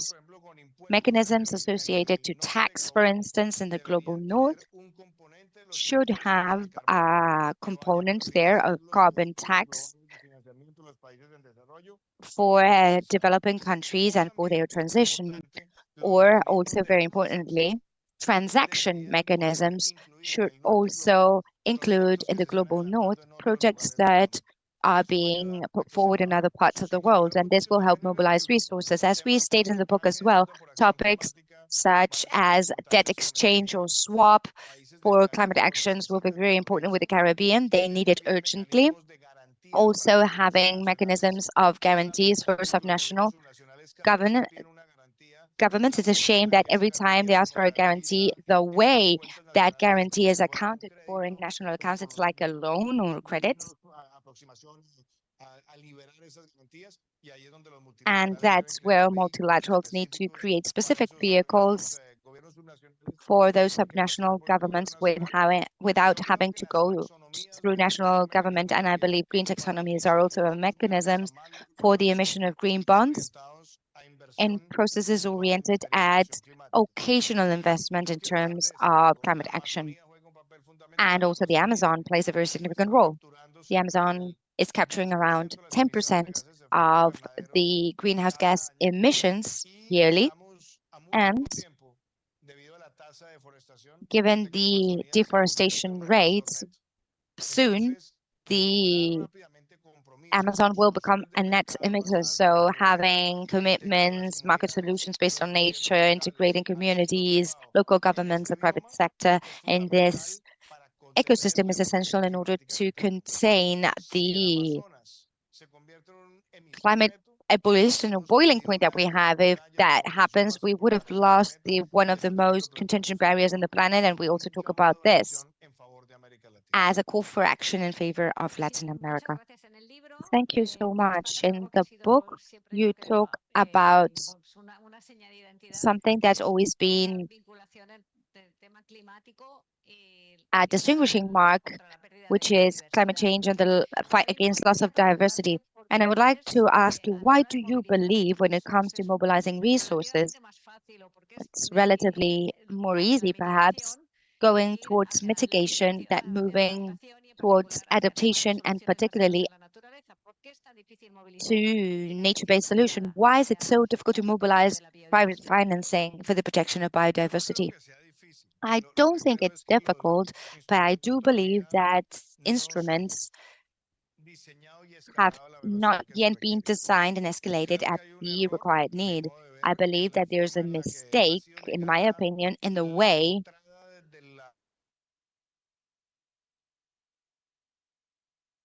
the preservation has been refused, particularly when a country has rainforest, biodiversity that is being preserved, protected, and they cannot stand for eligible projects where that infrastructure is a mistake, in my opinion. Why? Well, because many people say, why am I going to award credits to a forest that has already been protected and was there from before? I prefer to go towards restoration and rehabilitation projects. Well, that is where a new possibility opens up, so that biodiversity credits are related to historical ecosystems can play a role. We need to have a measuring unit. That's what we need, because we cannot continue associating the biodiversity credit to the carbon credit or in the same way. Or similarly, it's important to define a measuring value or unit and pay those countries that have protected, in the case of the Amazon, well, have battled deforestation. We should also be able to compensate them massively for that effort. Those case of Colombia, from 13 to over 30% looking for effective mechanisms. They should also be compensated through those units. And I believe that is a challenge that is expected of this COP. How are biodiversity credits going to be structured? And in terms of solutions, I would also like to stress that Colombia has a very nice experience. The natural conservation or preservation agreements in the Amazon working with indigenous communities. And there were cooperative structures for preservation, and that service becomes massified and it is paid, the protection is paid for, and destruction is disincentivized, sometimes because of illegal mining or illegal crops. This allows us to have solutions that are partly financed by the business sector and fabric that can join those specific goals. I believe that they're the right conditions today to escalate it, and perhaps hurdles as well. We have taken too long to test eligible projects for the existing mechanisms. It's taken between 14 and 20 months, and we need to accelerate verification and certification and to enable a market that will allow to mobilize resources from elsewhere in the planet. There is a topic that you promoted a lot and that it's also developed here related to blue economy. I wanted to ask you, how do you see this topic of blue economy related to the mitigation of climate change, projects of blue carbon, and how can this also be promoted from governments in terms of coast erosion and protection of mangroves, coral barriers? How do you see this? Hay experiencia muy bonita. Lo que hizo Alicia, I think that we have many good examples. For example, when it comes to Belize and how they cancelled their debts. So I think that they did a very good thing because they have the second most important coral reef after the Australian one. When it comes to the Galapagos Islands, because they actually set this as an area for preservation. And I think that we multiply the value of a market. It went from 1 billion euros to $6 to 600,000. And there's another good initiative, which is the conservation blue credits. And Apple was the buyer. And this is related to the area of the northern part of Colombia in the Cordoba region. So I think these are success stories again. And in the West Pacific, where we had the alliance of Galapagos, Coiba, Ais, and Quecos, I think there we should also be able to be a driver to fund and to protect the greatest marine area in the world. So now we have to protect fishery, yes, but also preservation and conservation, and also tourism when it comes to snorkeling, research, because now it's generating more resources than in the past and then compared to fishery. And I'd like to underline another topic here, which is the coastal erosion, which is, I think, one of the biggest challenges that some countries face, especially if we're talking about the bio-oceanic countries. But it's true that we have not allocated many resources to fight against it because it's not perceived as an imminent problem. And with the CAF or the World Bank, I think we could come up with immediate actions, and actually we could defer or postpone the payment of these initiatives because otherwise we are facing a problem of coastal erosion, and we will be seeing a greater impact, especially if we are talking about the climate change or the increase of sea level or the temperature increase, because today we will reach the highest point ever, not only in history, but especially in our sub-region. You mentioned the role of the multilateral meetings, so you have a great deal of experience regarding these. So what do you think we're not doing enough to really take that step that Latin America needs? What piece of advice would you give to us? Well, I don't think whether I'd give advice or not, but I think products should be much more flexible. For example, I believe in the PVLs, which stand for the verified climate action and the policy verification. So we have to go from verifying and checking a specific regulation to ensure that the reimbursements are done to really ensure that the goals are achieved. And this is very important for middle-income countries like Colombia, Argentina, Mexico, Peru, Brazil, etc. I think they can benefit from it because this is attractive for the finance ministries, because they allow for a budgetary finance and funding, but it is also useful for countries that have a technocracy so that they do not depend on the detailed procurement and the traditional investment product. Well, second of all, I think that the World Bank has come to an agreement with Uruguay, and they come up with some goals when it comes to climate action. And in a way, I think that this is also what the CAF wants to do. And we have already some experience, because credit can have a greater value. We are thinking of maybe funding smaller credits. But what I want to say is that we should not be afraid of funding big projects, especially when it comes to conservation and preservation. So before 2030, I think we should launch some funding mechanisms, because guarantees are another tool that it's required. I experienced it firsthand. Actually, hello to Tomás González, former Minister of Energy in our country, and we started to work together more than 20 years ago, and worked in the International Bank. And I remember that 20 years ago, the situation was terrible, because they needed some debt, but if you have a debt, it accounts for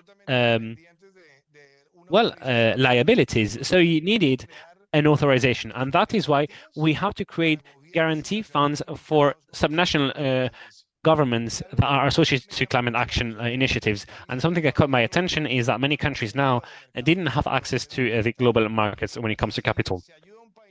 And if we help a country to have and to issue green bonds at the global level, and then we offer some guarantees that come from the World Bank and the CAF, I think that would make a difference, because we can issue the green bonds.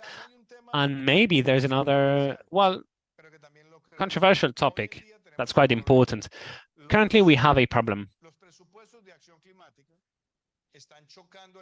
Climate action budgets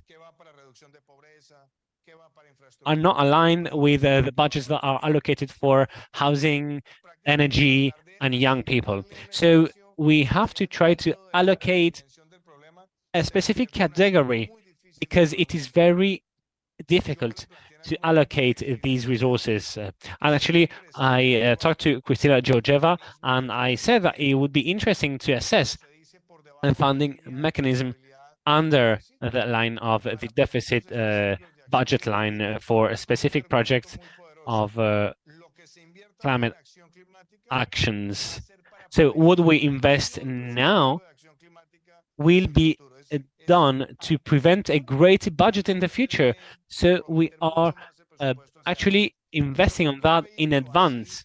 And this approach, I think, through specific mechanisms and funds, can be very important for all of us, and it can also open up opportunities to create multilateral and bilateral opportunities. And third of all, I'd like to mention cities. We are not seeing the pressure of climate pressure, and sometimes we are seeing it more than before. And however, the decision-making process has to stem from cities, because we have to talk about urban planning, we have to talk about waste management, we have to talk about water resources, etc. And my opinion is that as for today, cities have a lot of complexities when it comes to accessing long-term funding. So I think that looking for the right long-term international funding initiatives for cities is crucial, and we have to rethink it, I'd say. And the last challenge would be timing. In 2020, we saw how multilaterals had the record in disbursements with very few emissions. And we don't have a complicated portfolio, I'd say. So we could allocate a good portfolio in, well, a short time with a lesser cost. So I think that we cannot go back again to being slow, but rather learn from the experience that we lived in 2020, know that we're living in a post-pandemic era, and move towards approval and work hand in hand and taking into consideration the possible impact. And of course, multilateral funding should take half of what it's taking right now. Thank you very much for your insight on the need of climate and the financial architecture has to be redressed. However, I'd like to ask you about the private sector. I know that you work with impact funds and the investment bank, that it's rethinking its role when it comes to sustainability. So how do you see it? How do you perceive it? Because you mentioned this in your book. Well, today I've got the possibility to see several things thanks to my career, because I am a member of the board of Mackenzie, of International Conservation, Sustainability, SBTA. I'm a fellow of the WRI. I had the possibility of working with you. So when you see this wide array of available tools, you realize that what the private sector needs the most are clear and stable norms. What for? Well, to begin with, so that at least according to the Paris Agreement, we achieve scopes 1 and 2, and we can accelerate as much as possible our race towards carbon neutrality, so that companies can have traceability and follow-up mechanisms that can be easily tracked to know how we generate this carbon neutrality. And I believe that when it comes to the scope number 3, we have an even greater challenge ahead. Today, we don't have 100% specific mechanism that can prevent the decarbonization from happening. And some sectors don't have even the necessary technologies that can show an efficient path towards carbon neutrality, but they want to do something about it. So that's why I think that in the light of the controversies, many people claim that this is a greenwashing, but I think that we have to have a dual approach. On the one hand, companies should be able to buy carbon credit to generate offsets, and at the same time, they should have a roadmap to reduce their emissions from a structural point of view, so that we can really reach some credible goals by 2030, and in order for us to reach carbon neutrality by 2050. And I think this is not greenwashing anymore. This is just about aligning what science is telling us and what an ethical commitment regarding circular economy should be. And I think that this allows us to solve at least scopes 1 and 2 and make a huge step towards scope number 3, according to what was set in the Paris Agreement. Well, thank you very much. Well, your agenda is much more than complicated, but I'm going to keep asking you questions until they tell me time's up. So we inaugurated this pavilion a couple of days ago with an event with young people. So I'd like to ask you the following question. How do you see the role of youngsters? Have you seen a transformation? Do you think their behavior has changed? What do you think of it? Because we have a very fruitful debate on that, and I'd like you to comment on that. Well, I'm very honored, Alicia, to be part of this panel. Well, David, by the way, hello, can you stand up for a bit? Well, David is part of a young association.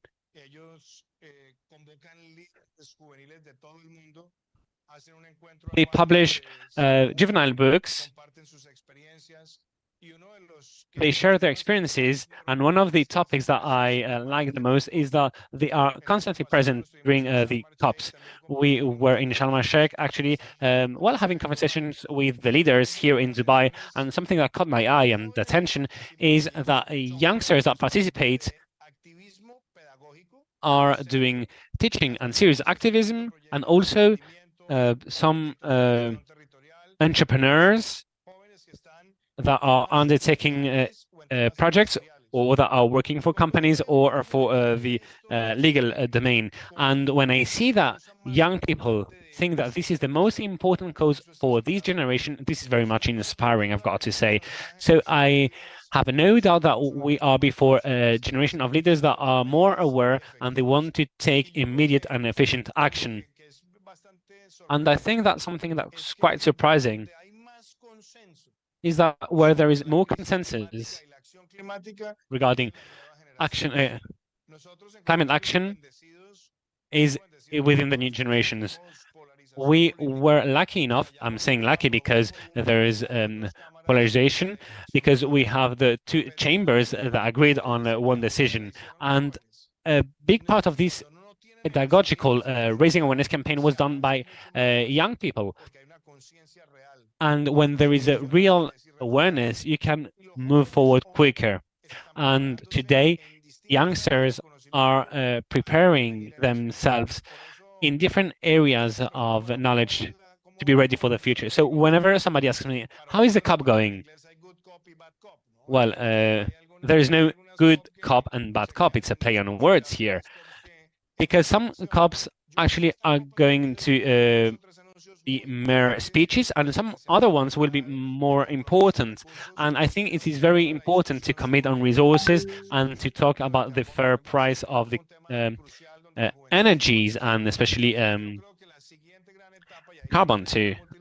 And I think that another important topic regarding the oncoming multilaterals is that we have to have more funding to fund startups that are associated with climate actions, because the private sectors of the multilateral agreements want to be very conservative, and this doesn't happen with the startups. So I think that the fact of allocating some capital to startups will be something very fruitful. Well, thank you very much. You've tackled interesting topics that will be mentioned during the COP, and we are going to talk about adaptation capacities. We've talked a lot about adaptation at the local level, and I'd like you, please, to tell us how you see the role of indigenous peoples and the communities. We are lucky enough because we have a specific session based on Arrakos that you know very well, I guess. So I'd like you to tell us, how do you see that in the context of negotiations? Well, if I see here Danilo and Fabia, I'm glad, actually, because we had the possibility of working hand in hand with our Waka community. We actually were in charge of passing the law of climate action in the capital of the Aguaca community. And Danilo, I've got here my two cheat sheets. So whenever I run out of ideas, I call him. Anyway, jokes aside, something that's very important to me, Alicia, is that we cannot be afraid of working with communities, indigenous communities, as entrepreneurs they are when it comes to climate action. One of the testimonials happened when the Libra group went to Santa Marta to install and launch a project of renewable energies through solar panels. And they thought that this was more of a consultation, and they said, no, we want you to be partners of and stakeholders of the project. So whenever you involve somebody or a community in some new initiatives of water supply, conservation, preservation, soil recovery, you generate an entrepreneurial culture, and this leads to something that legitimates the climate action, but also the work of the indigenous people. And this hence becomes a credible mechanism because it will bring resources to communities and it will generate employment. And that's why today we are seeing very interesting cases in the Amazon region and in some other cases like acai, copo azul, sachainchi, and other Amazonian fruits. We have a wide array of products like handmade drinks or cosmetics too, and we work again hand in hand with the indigenous peoples. And if we link this to the Colombian experience with a decree that reduces the usage of lumber products, we can see that there is a value chain that enriches the whole community and put at the core the entrepreneurial communities to protect the environment. So that's why I'm a believer, and we had another good experience from the government. We published the document Compass, and we passed a law that allows you to get in touch directly with the communities and to launch sustainable projects so that we don't have to use middle people and we can work directly with the indigenous peoples and communities. And I think this can be replicated in other countries. Thank you very much. We're very pleased to have you today. Thank you very much for being with us here in the Pavilion for Latin America and the Caribbean, supported by CAF. So I'd like you to tell us if you think such a pavilion is necessary, and I'd like you to tell us how we can consolidate these initiatives. Actually, the fact of having you here backs up a lot. So what do you think, in your opinion, should be done to enforce even more our presence here in COP28? Well, I'm glad to be here, Alicia, in the CAF Pavilion, and I'd like to seize this opportunity to underline several topics. First, I think the approach given by Sergio Diaz Granados to the CAF is very important because we have to keep using a name that it's much more embedded. And the CAF is being perceived as the green bank in the region. And this is a very important value. Second of all, I think that the Development Bank of Latin America and the Caribbean has some competitive advantage from a historic perspective because they are much more agile when it comes to approving some initiatives.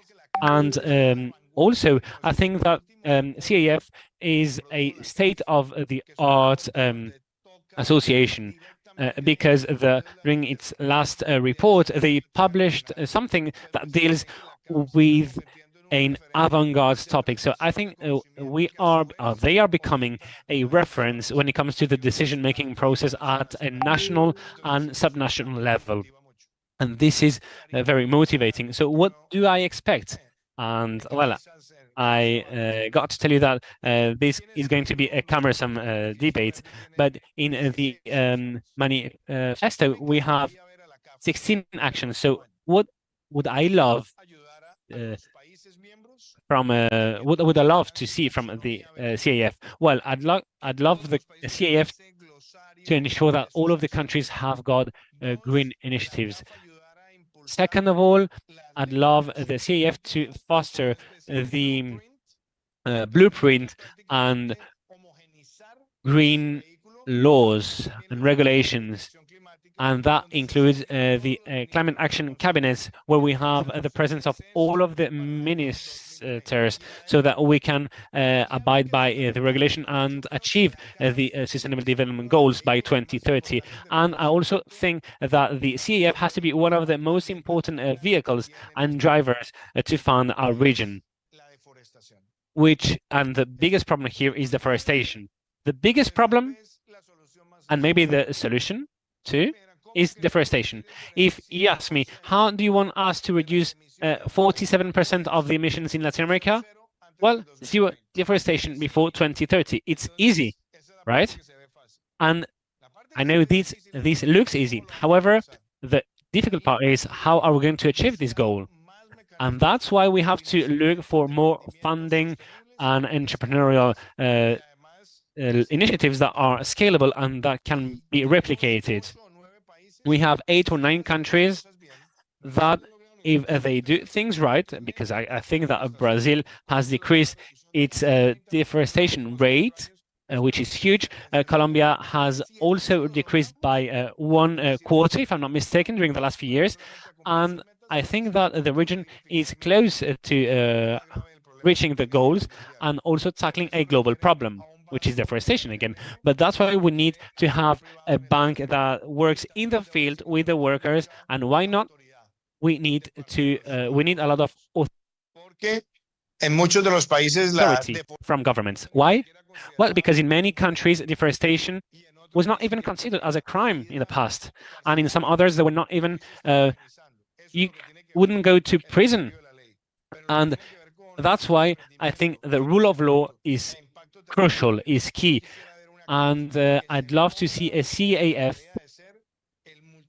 that is or that becomes the bilateral stakeholder that prevents deforestation from happening. Well, we take good note of your recommendations.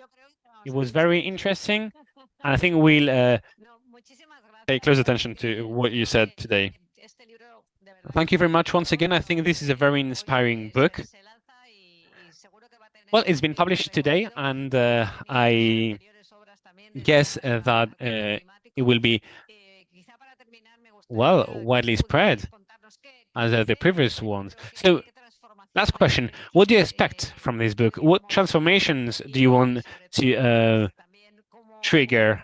And also, how can we include the content of your book in this COP? Because I hope that we will make some relevant decisions during this COP.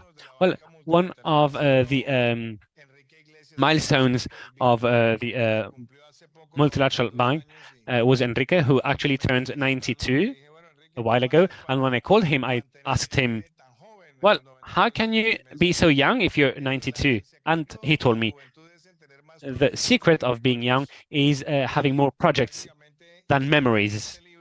And paradoxically, this book opens up a new era for me too, because it's a way of giving something. Because to me, climate action has always been a priority for me. So as you can see, we are not remembering anything from the government. No, we have to look towards the future, and we have to come up with practical solutions. So we cannot only remain in theory. We have to go to practical ground. So what do we do in this book? Well, first, we're going to be launching it in several countries in Latin America. We have already designed the publishing of the book in 14 countries in the oncoming 6 months. We will be present in firms, companies, universities, and we will also be inviting national governments and subnational governments to take into consideration these 16 points. What is the biggest satisfaction? Personally, well, I hope that it will be a motivating book. I think, and I hope it will generate more conversation and more debate. And also, I'd love this to be a book that could be interesting for people who are not great experts, but also for people who have no knowledge. So that's why I decided to write this in a la pueda convertir en una herramienta. Y yo quiero agradecerle a la CAF, porque este libro no existiría sin el apoyo. You can actually understand it, and I'd like to insist that CAF represents a huge support. So I'd like to thank you, thank Sergio, Dr. Sinelli, and the whole team that's been with us, because you supported me. And again, CAF has to help us so that this becomes a practical guideline, so that together with your report from this year, we can know how countries can act. And if you want to act quickly, put in order your cabinet, your budget, your regulation, your indicators, and start doing. Because sometimes things look impossible. It's true that we started with a energy matrix when we started, that you would use 0.2% of renewable energy rate usage. And then 4 years ago, we had just 13% of protected areas. We wanted to reach 30%. It was very complicated. It looked impossible. And thanks to the Minister, Eduardo Correa, we reached 31%. So what I want to say is that if we have the support of the head of the state and we have a good leadership, we can do it. And this is also addressed to the heads of state to take immediate action for the 16 bullet points. Well, thank you very much once again for helping us understand it, by sharing all of this knowledge with us, and by well, transposing it in a book that's great. I love the cover page, I've got to say. And once again, I'd like to thank you. Best of luck, and best of luck when it comes to the implementation of the recommendations. And that will be all. Would you like to add something else? Thank you very much for your attention once again.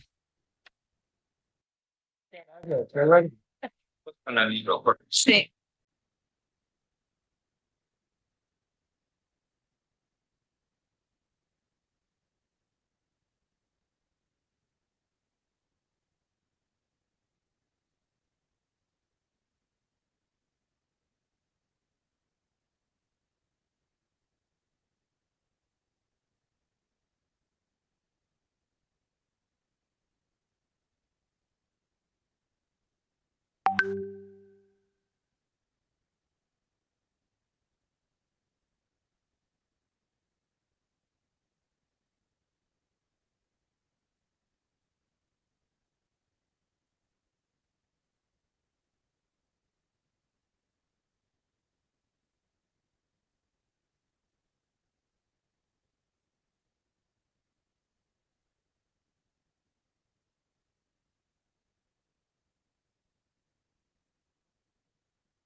you take a seat? We're going to start the event.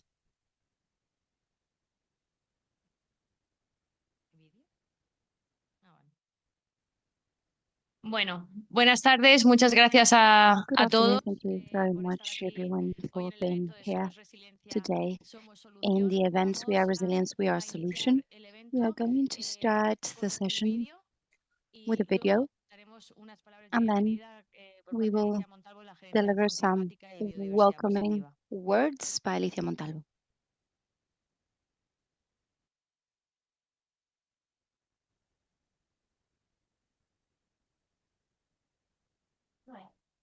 Es una de las regiones con mayores condiciones de vulnerabilidad ante los impactos adversos de la variabilidad y el cambio climático, así como de fenómenos extremos de origen climático, desastres naturales relacionados o detonados por el clima, incluidos huracanes, inundaciones, incendios forestales, deslizamientos y sequías, han causado pérdidas y daños generalizados a las comunidades, infraestructura, la biodiversidad y a los sistemas productivos. Apologies, but we're getting no sounds in the translation of both.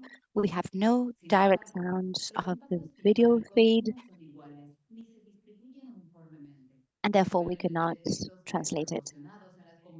Históricamente marginadas o desatendidas. Además, en la región cobra particular importancia el comportamiento errático de lluvias durante los fenómenos del Niño y la Niña, con sequías cada vez más prolongadas que afectan la disponibilidad de agua para el consumo, la irrigación y energía hidroeléctrica. En el camino de convertir a América Latina y el Caribe en una región solución, se requiere consolidar una agenda de acción climática compatible y mutuamente reforzante con la conservación y uso sostenible de la biodiversidad, con una perspectiva de inversión en resiliencia de los ecosistemas, que son esenciales para múltiples dimensiones de la agenda de adaptación climática, como la seguridad hídrica y la seguridad alimentaria, y para la reducción de desastres, el control de erosión, regulación hídrica y protección costera, entre otros. Asimismo, se hace indispensable el trabajo para identificar oportunidades para la financiación e implementación de la adaptación, la gestión de riesgos y resiliencia en América Latina y el Caribe. CAD, Banco de Desarrollo de América Latina y el Caribe.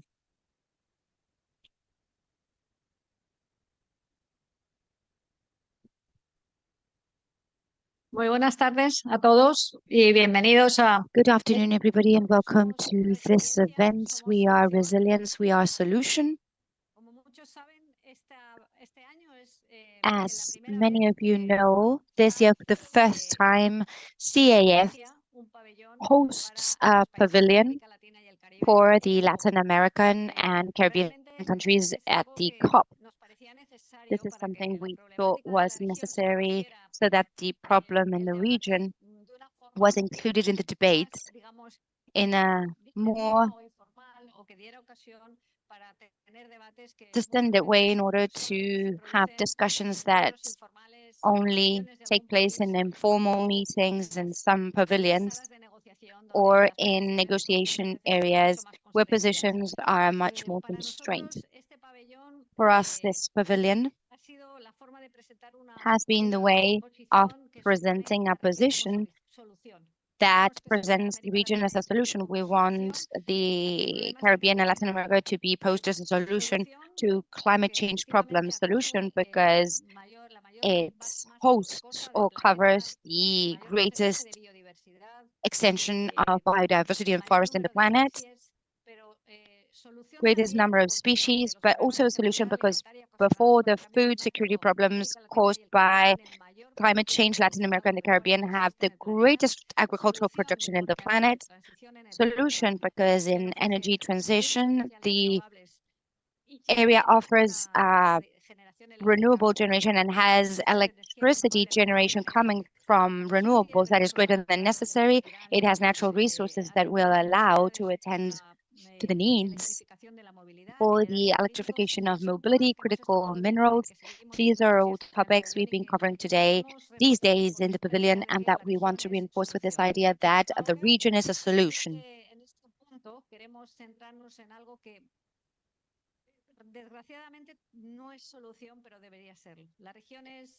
The regions suffer from very serious impacts of climate change.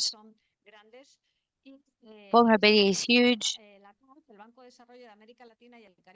And in this sense, the Bank Latin America and the Caribbean is focusing on adaptation as multilateral institution that devotes the greatest resource to Latin America and the Caribbean. Whenever we performed a comparison, we've seen that flows for adaptation are always smaller than for mitigation, but in the case of CAF, our portfolio has 47% of funding devoted to adaptation, and this fills us up with pride because we are attempting to one of the main problems and needs in the region. As pointed out in the video, natural disasters have grown a lot in the last 20 years and have affected over 260 million people. There's been losses above $300 billion, and I'm sure figures will be brought to this discussion, similar figures, and I'm satisfied to point or call on a commitment by Mr. Granados, which is to increase our financing aimed at adaptation so that from now up until 2030, we want to devote $15 billion to adaptation. First, this means consolidating our leadership in adaptation, multiplying by 3 the investments performed in the last 5 years, and we believe this is necessary. We understand that all the needs cannot be materialized if we don't place resources at the disposal of countries for sustainable preservation of biodiversity, to face resilient infrastructure, for water security, to attend to emergencies. All these circumstances, and for all of it, it's necessary to mobilize resources. We need to understand the full cycle of adaptation, since valuation, the different terms, the early alert systems, early warnings, and always facing the emergencies that arise, which are increasingly frequent and we cannot avoid, but we can know them better. So in this context, we're also working to unify our work related to the risk of natural catastrophes and adaptation. Many countries are already merging their adaptation projects regarding risk management. We are going to hear about many initiatives, and we believe this is necessary. The separation of items has led on to an efficient use of resources, and from CAF, we want to have a comprehensive view. We want to work on this jointly, and we would like to point out that with this financing commitment, I'm sure that, well, many more resources will be needed, but CAF wants to become the bank of adaptation, and we will be working together with all the countries and in alliance with all the different institutions that have been working significantly for this. Thank you very much, everyone.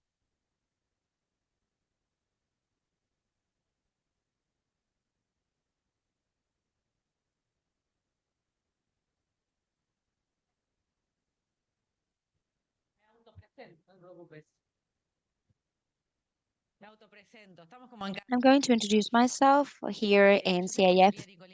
We are Home. I'm Cecilia Nicolini, Secretary of Climate Change, Sustainable Development and Innovation of Argentina. Congratulations, Alicia, and the CAF team for that fabulous announcement you've just made. So necessary. They work a lot on my speeches, but I'm unfortunately not going to follow them. I'm not going to be dramatic thinking about the context we're experiencing in Argentina with this transition stage that places a focus on the climate agenda with a lot of concern, basically, and a lot of work ahead. My colleagues recommended me to come with a low profile. The Minister of Health knows me very well, and it's very difficult for me to not speak up. at these moments, but I believe it is important. Apologies, but the sound we're getting in the translation booth is not that great for translation. In terms of climate change for Argentina and for the region as a whole, in recent years, we have found a fabulous ally, and in fact, last year we had the record climate financing for Argentina, and CAF was part of that, contributing almost $1.1 billion in infrastructure and connection, electricity, and so many essential projects for Argentina.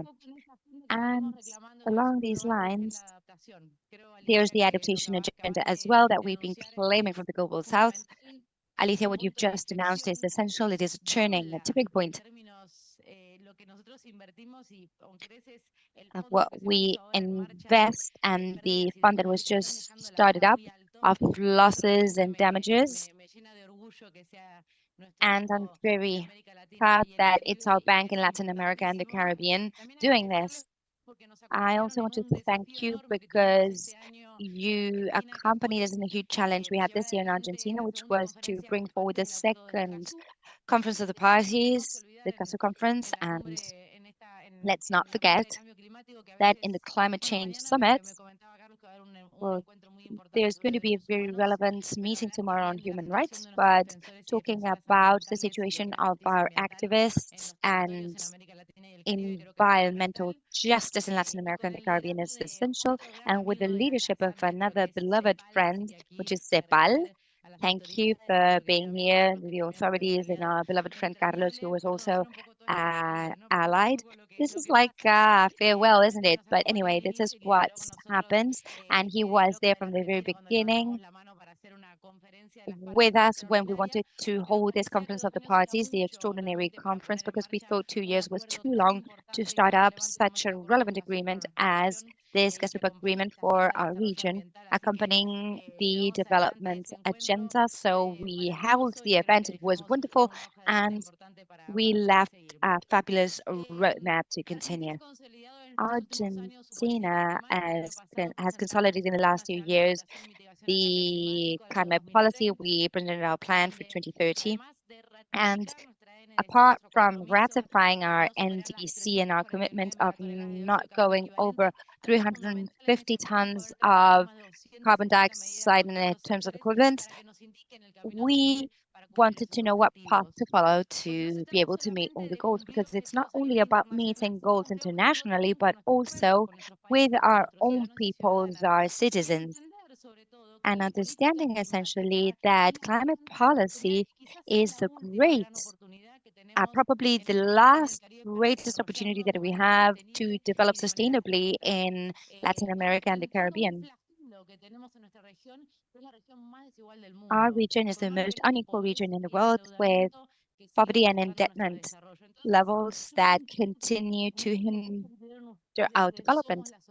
And we are the solution in the sense, well, that Latin America and Caribbean are the solution. Apologies, but the sound we're receiving from the floor is very poor.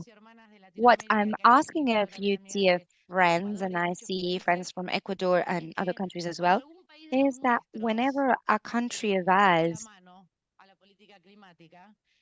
does not go along with climate policies, continue moving forward and having accompaniment of all the different industries, governments.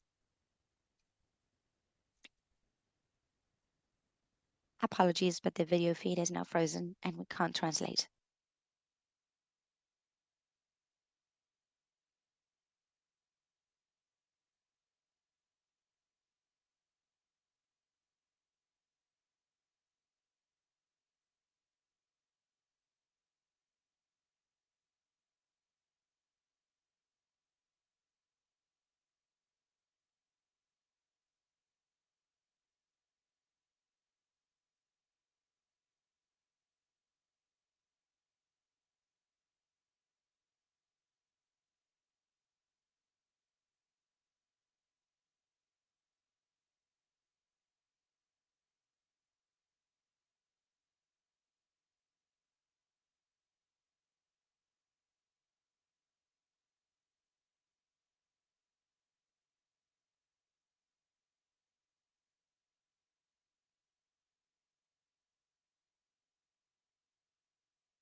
amigos y aliados y que podamos construir una Friends and allies, and that we can build a more sustainable, solidary, and fair Latin America and Caribbean for justice for all. Thank you.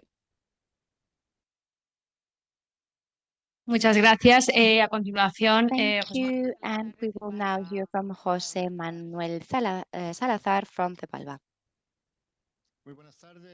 Good afternoon, and thank you to CAF for the invitation. It's a great pleasure to be here with you.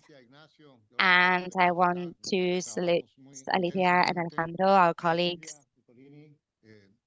Cecilia. We've seen each other in the last year in CEPAL, and we have had a very nice collaboration story. We're going to miss you. I also want to salute Mami Mitsutori, Special Representative of the UN in terms of risk reduction and disaster reduction. And everybody here present, it's a great pleasure and a great honor to be here with you. Congratulations for the fantastic pavilion and the concept that the region is solution. I believe this is very powerful, and we've discussed about this before. And in the midst of all these situations and bad news we have to give, every time we publish a social landscape, financial landscape of any type, it's generally the bad news or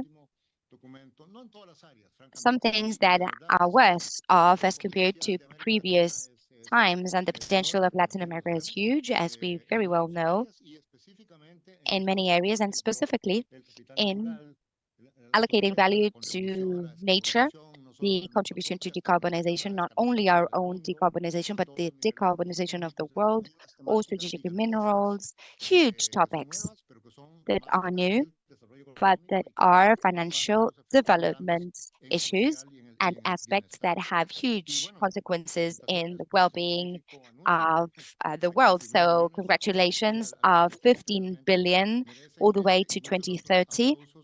So well-deserved round of applause for that. And well, we participate in so many events, we speak a lot, but these are specific figures that will be transformational for many countries. So congratulations to the CAF. And I would like to once again stress what we already know in SABAF, the very significant role of the Development Bank in all these things for Latin America, in all the different topics, productive transformation, well-being, social policy, and energy transition, as well as adaptation to climate change. Congratulations. In CEPAL, we have been performing yearly analysis on climate change, and we see that in alliance with other public entities and international bodies working on this, and jointly we have learned many lessons that are very present in this COP meeting. We know that the cost of inaction exceeds that of action, so we need to go into expense and investment. This is in terms of reduction of greenhouse gas emissions and also the adaptation to the climate change events. This has already been expressed in the loan portfolios and the attention of countries, because it is a fact that although we step on the accelerator as we're trying to do in terms of mitigation, adaptation, and shocks are huge. And I'm now going to give you some figures, even in terms of GDP.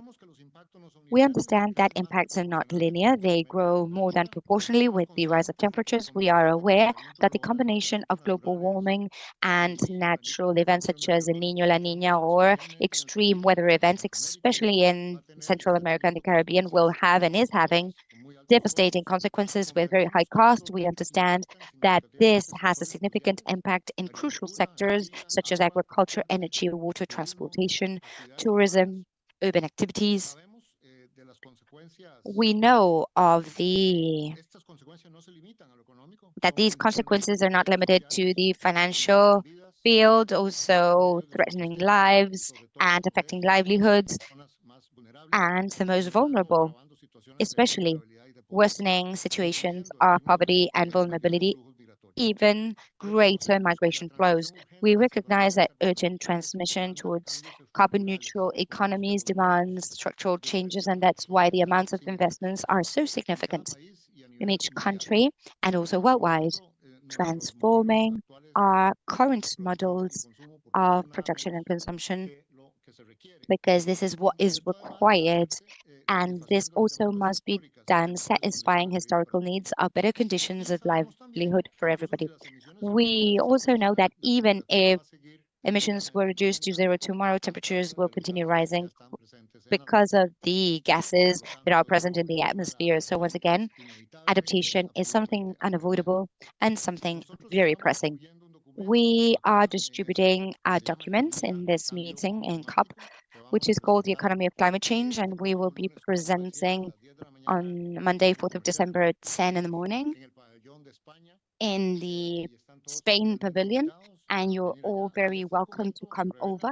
And this document reveals, amongst other things, that there's very significant losses of labor productivity associated to global warming. And we believe that this connection of global warming with production which is so delayed and slow growth in Latin America is a connection and a relationship that must be done, and that the loss of productivity in this case are related to the thermal stress and will affect all countries in the region, growing over time and having an impact on the potential of growth. There's very relevant figures that for me were very revealing when the colleagues showed them to me, not just figures, but the fact that global also affects the capacity of working of people in terms of calculation of working hours reduction and impossibility to work at some very high temperatures, and how this affects factories, the agricultural sector, farmers, very specific areas. And this is just one of the mechanisms of impact on productivity. Our most recent financial study also projects for 6 countries that climate shocks could reduce the GDP between 8 and 12% in 2050. Well, by 2050, this is appears in the financial reports as a projection, and we're doing calculations as well, the maths for other countries. These impacts are an additional pressure on a region that in 2022 already had 181 million people in poverty situations, according to our figures, and 70 million in extreme poverty situations. It is important to understand something. We are also convinced about at CEPAL, and I'm sure we all support here. Facing climate change is also a great opportunity for the region, because investments in climate action can generate not only environmental profits, mobility, circular economy, energy transition, but in all these areas and some others, there are financial and social benefits with employment, social development, and growth. In Sabal, we've estimated that the weight of the necessary investment all the way to 2030 to achieve the NDCs, so only what countries have committed to, is of around 3.7 and 4.95% of the yearly GDP. For mitigation, requested investments go between 2.3 and 3.1, including things such as energy system, transportation, reduction of deforestation. And for adaptation, the estimated investment is between 1.4 and 1.8, covering early warning systems, poverty prevention, water and sanitation, protection of biodiversity, coastal defense, etc. I would like to repeat that these values and amounts I've given you are associated to the NDCs nationally, which are just a minimum threshold. In one of the events, I've heard yesterday and today that what is contained in these national contributions, NDCs, is the 10-11% of the total of what is truly required. So these NDCs are still far from the required amount. What I want to make clear here is that many of these investments, as public transportation and water and sanitation services, preservation of ecosystems, moving towards circular economies, as I said, promotes social well-being. Therefore, even though the amounts are very considerable and high, these are investments that are crucial in a region that needs to increase investment rates to be able to leave the trap of low growth in which we are, because as I'm always repeating, once we see the average rate of growth of Latin America and the Caribbean since 2014, all the way to this month of December, since January 2014, in this decade, 0.8% annually. That's been the rate, and it was 2% during the 80s yearly. So we're under half of the growth rates that we had in the famous last decade.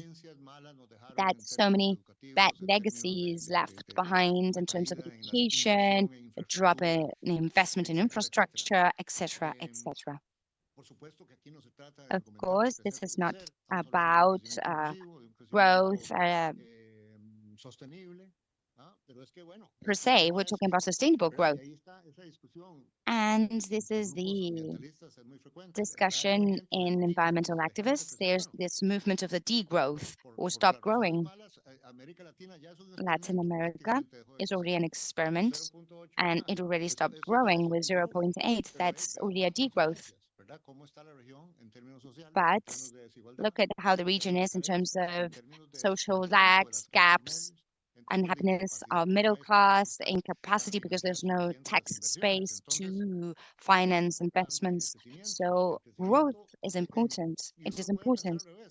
And you may think otherwise. You may think about the causes. If we perform all this investment in sustainable transformation, in energy transition, etc., and so on and so forth, these investments will be aggregating everything until we get to a higher growth. It's not that we're having a huge or very high growth coming out of mining. That wouldn't be a sustainable or inclusive growth pattern, but we're talking about sectors that in our list of sectors that has been proposed in CEPAL, some non-traditional ones are included. We're talking about modern services. There's been a boom in that as well, and great opportunities with the digital revolution. We're talking about the care economy as well, because these are the investments that need to be made. And there's a double or triple win there, because if we do proper investments, we will be able to close up the gap, which is in around 22-23% in terms of gender gap in the labor markets. Only by closing that gap, we will have several points of GDP. But that is not just for childcare, but also for the care of the elderly, because demographic change is huge. From here to 2040, the amount of old people will be multiplied by 4, and taking care of the older is much more difficult than taking care of children. We require all sorts of physicians, nurses, hospital beds. This will require a boom of investment in just that care industry or care sector. We spoke to guys the other day. It would be very interesting for the CAF to have a credit line and make an announcement in a few months' time to finance the necessary care networks, because that's another great need. So another pushing industry or sector there, another one that would feed the growth of Latin America. For all these, there's a series of topics I don't want to bore you with.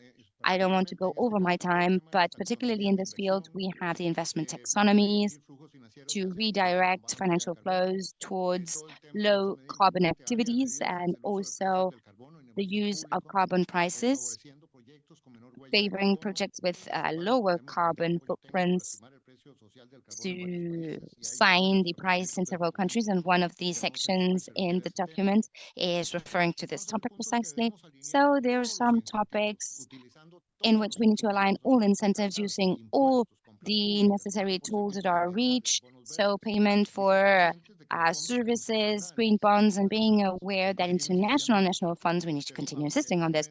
But even if they increase, they'll fall short as compared to the magnitude or size of this challenge ahead. So we must be clear, as I said, and that's how I started, that the mobilization of local resources regional banks of development is of utmost importance. And I had another comment here, but I feel I'm going over my time on the importance of biodiversity, deforestation, and changes in the use of land.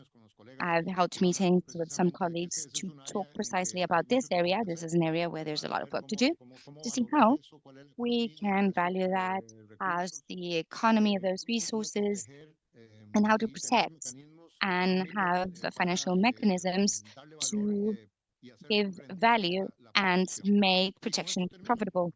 And with this, I'll finish because in this sense, the Escazú agreement that has been mentioned and that had great leadership and support by Argentina, that is hugely important in this perspective with the rights of everybody to have a healthy environment, sustainable development, and the protection of the environment, where we have tragic figures, and we continue to see this. It also promotes the dissemination of relevant information, the development of early warning systems. It calls upon participation of all to find solutions that lead on to a more productive, inclusive, and sustainable future. Precisely the motto that we're using for the 75th anniversary of ACEPAL. So, as a summary, to protect our natural heritage is to build resilience and part of the solution. In order to use the motto of this meeting, and the agreement is an essential part of the solution in Latin America and the Caribbean as an essential part of all of the efforts we do collectively, supporting the governments and, of course, with the development banks that have the financial muscle to make all this possible. Thank you so much. Muchas gracias. Y para cerrar este segmento de intervenciones de alto Thank you nivel. so much. And in order to close this very high-level session, we will welcome Ms. Soturi from the UN for risk reduction. Muy buenas tardes a todos. Debería hablar en Hello, español. everyone. I should be speaking Spanish because I've lived for 4 years in Spanish-speaking countries, but it's true that I lack some skills and I need more practice, so please allow me to speak in English. I'd like to thank very much the representatives of CAF, the Development Bank of Latin America and the Caribbean, for inviting me to join this gathering of leaders from the region. And really, I'm sorry, I need to practice my Spanish better. And next time, I promise I'll do it in Spanish. But my office, which is called the United Nations Office for Disaster Risk Reduction, is a little known. It's not as famous and popular like CEPAL, but we work a lot in Latin America, in the Caribbean, in the very important theme right now of disaster risk reduction. And that is why I'm very honored to be invited to this pavilion, the first time that you have a pavilion COP, to talk about what Alicia was saying a bit about how can we bring together the climate action policies and disaster risk reduction policies closer, because this is very important, especially for the most vulnerable countries and the most vulnerable people. So, as have already been mentioned, and we saw a video, every year in your region, we are witnessing increasing intense climate phenomena. And I'm not going to go into the numbers because we know that the temperatures are record breaking. We know that the number of forest fires, the droughts and floods, and importantly, losses and damages for millions of people is just increasing. And of course, we talk about displacement as an impact a lot, but we see in your region the horrendous number of people who are displaced by many reasons. But now climate emergency is, I would say, one of the biggest reasons for people being displaced. And the economies are wrecked, and also our health. That was already mentioned by my dear colleague at the United Nations. The heat waves, air pollution, and waterborne diseases, these are literally eroding our health. And unfortunately, they are becoming more common by the day. And as I mentioned, disproportionately affecting the most vulnerable people, children, elderly people, people living with disabilities, indigenous people, and people who live in remote areas. And if we turn our eyes to the future, the picture is worse. Because if we don't address the problem we have right now, by the year 2030, our research tells us that there will be a 40% increase of disasters, which means 1.5 medium to large disasters a day in some place in the world. And also the number of people who will be forced to migrate by 2050 can be as much as 17 million. And here we are not talking about the crisis that is now happening in many parts of the world. So we need to remind ourselves about the current picture and the future picture, and we need to talk about numbers. But importantly, we need to remind ourselves that behind every number, there's a person, there's a face, and there are families. And we need to focus on the transition, but we need to think about the aspect of justice. So this COP started in a very great way. On the first day, the operationalization of the loss and damage fund was agreed. And I think this is a great start. But the money that has been committed is still not enough at all. And we also need to make sure that the way that this fund is going to be operationalized is going to not only trickle down, but pour down to the communities, to the people. If they stay at the national level, if they are not accessible, then it is not going to do the job. So this is the picture we have right now, quite pessimistic. But at the same time, as the theme of today tells us, the region has much to offer in terms of solution, right? You are a continent, a region where you have the ecological, biological richness that can really lead to solutions. You have a great wealth today. And even just talking about the great Amazon rainforest, it is a major regulator of the climate, not only of your region, but of the whole planet. So if solutions don't come from your region, something is wrong. And this great wealth that you have, it opens opportunities to promote many things like renewable energy without compromising development of your nations and communities. In some countries, like in my own, in Japan, it's not very easy to have renewable energies because of the topography of the country and the geographical situation. But it's different in your country. And you can also rethink in a more scaled up way how to better use your land, because you have such a massive, land mass. Your management of the land, reforestation, protection of your forests and jungles, as well as how to restore your water management. These can be done in a way that in many continents, including in Europe, it is quite difficult. So I think that, truly you have a great wealth of solution. And when we talk a lot about nature-based solutions, again, in Latin America, you can really scale up nature-based solutions so that it can be part and parcel of infrastructure. The problem of nature-based solutions of today is that they are all very small pilot projects. You have one community here planting mangroves, that's fine. You have one community there planting forest trees, that's also fine. But we have to scale it up and we have to make it a major solution. And that, again, can be done from your region.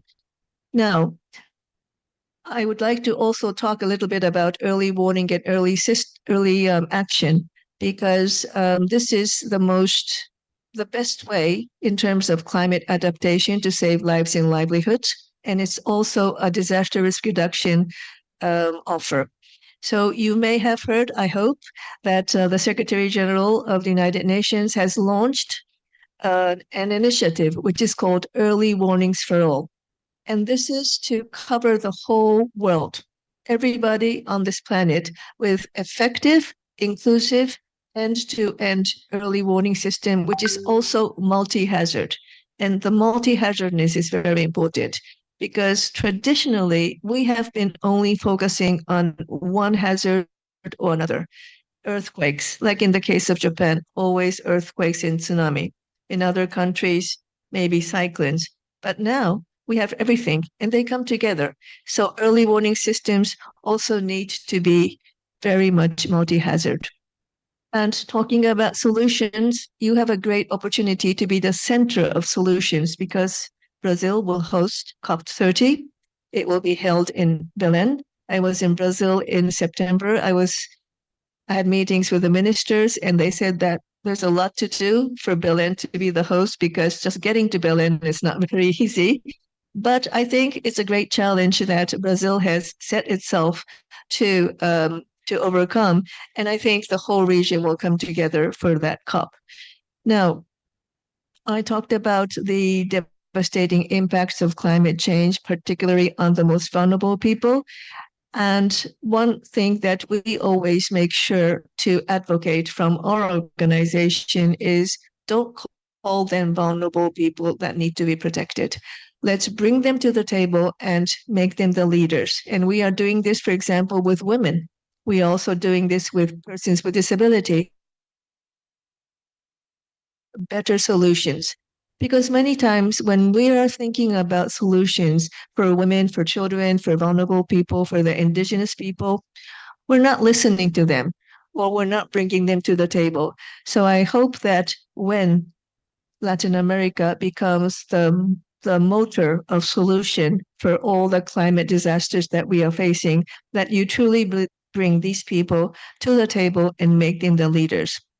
This COP28 is a global conference. We have had many COPs. We need to work together so that it's not only a COP about advocacy. It needs to be a COP about solutions. And I think this session is very well placed for that. But we need to find solutions together. And I'm sure that the Latin America and the Caribbean region will be the region of solutions. Thank you very much.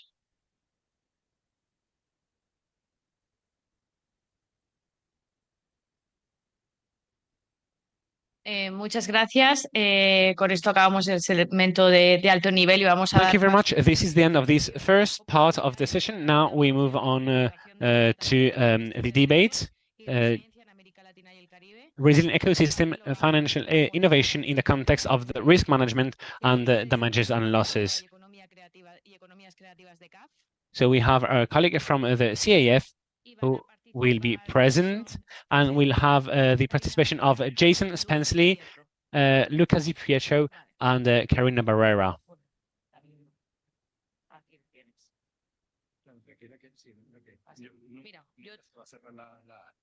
Ya está, ahí lo tiene. Luca. Luca y Karina.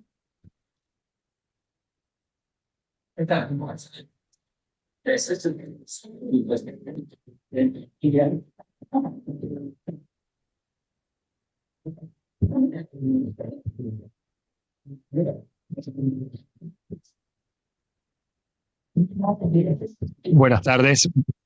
¿Se escucha? Sí, buenas tardes. Can you hear me? Hello? Hello, everyone. Well, good afternoon or good morning if you are on the other side of the Atlantic Ocean. But I'd like, well, thank you for that. To begin with, Alicia was saying that there were $15 billion that we were about to use, and she also mentioned the 47% that will be used for the adaptation domain. One of the sectors in which we are going to focus on is water, because we often say that water means adapting, and that's why from the CAF, from the global conference regarding water that we had and we held in the United Nations, we are going to increase up to $1 billion per year to finance water-related projects.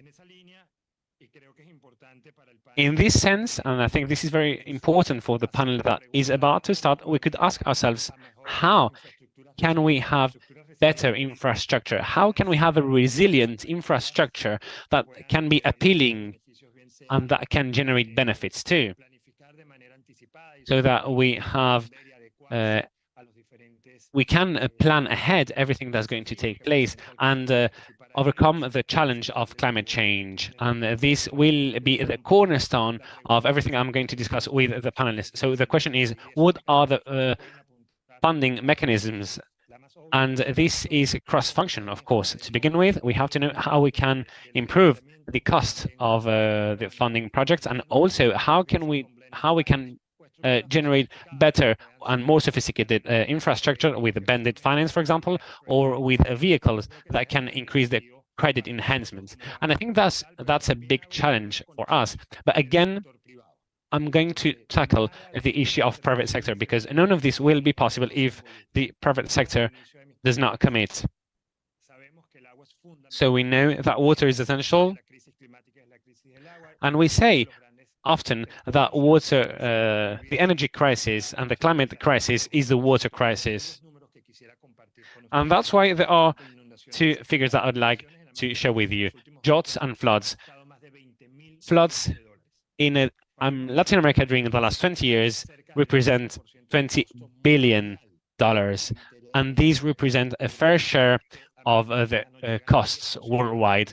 And while 10% represents only 10% of the world population, and it represents 20% of the damages caused by natural disasters. So it's twice as complicated for us.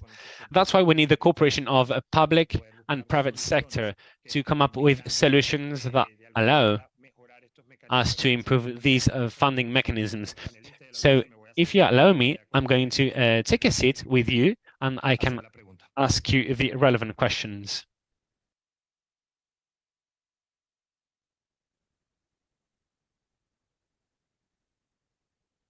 Lucas, ¿cómo estás? Empiezo contigo y voy directo a algo que decía al inicio de mi introducción, y es justamente, ¿cuáles consideras tú que son las principales barreras para incrementar el financiamiento en adaptación en la región?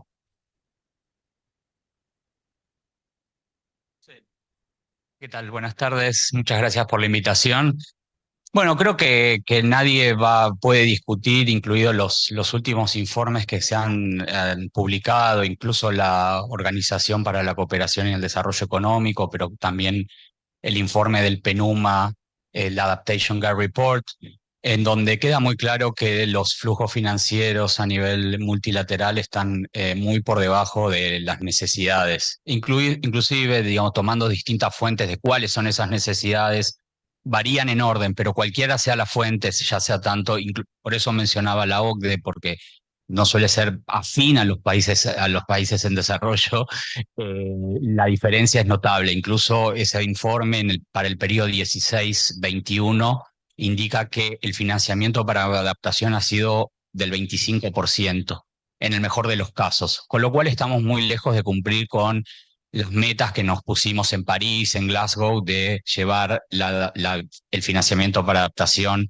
a un 50% con respecto a mitigación.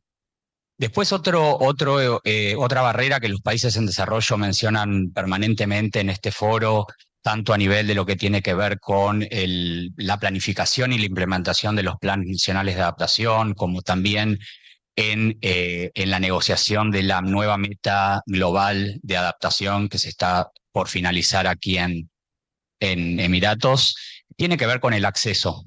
Procesos complejos, países en desarrollo, incluso y sobre todo aquellos países menos desarrollados y las islas, los pequeños estados insulares, que cuentan con capacidades muy limitadas, pero incluso países como la Argentina y otros, para hablar más de la región, que tienen países de renta media y que capaz cuentan con una capacidad instalada de sus recursos humanos, es difícil contar con personal, con esos recursos humanos, con una dedicación exclusiva a ese proceso de comprender los mecanismos y la articulación con los distintos fondos internacionales, multilaterales, incluso con la cooperación bilateral, y después también el diseño de las propuestas. Eso lo pondría del lado de las barreras, más del lado de las entidades financieras. Del lado de los países nos encontramos también con procesos de la adaptación. Todos sabemos que muestra resultados en el mediano y largo plazo. A veces eso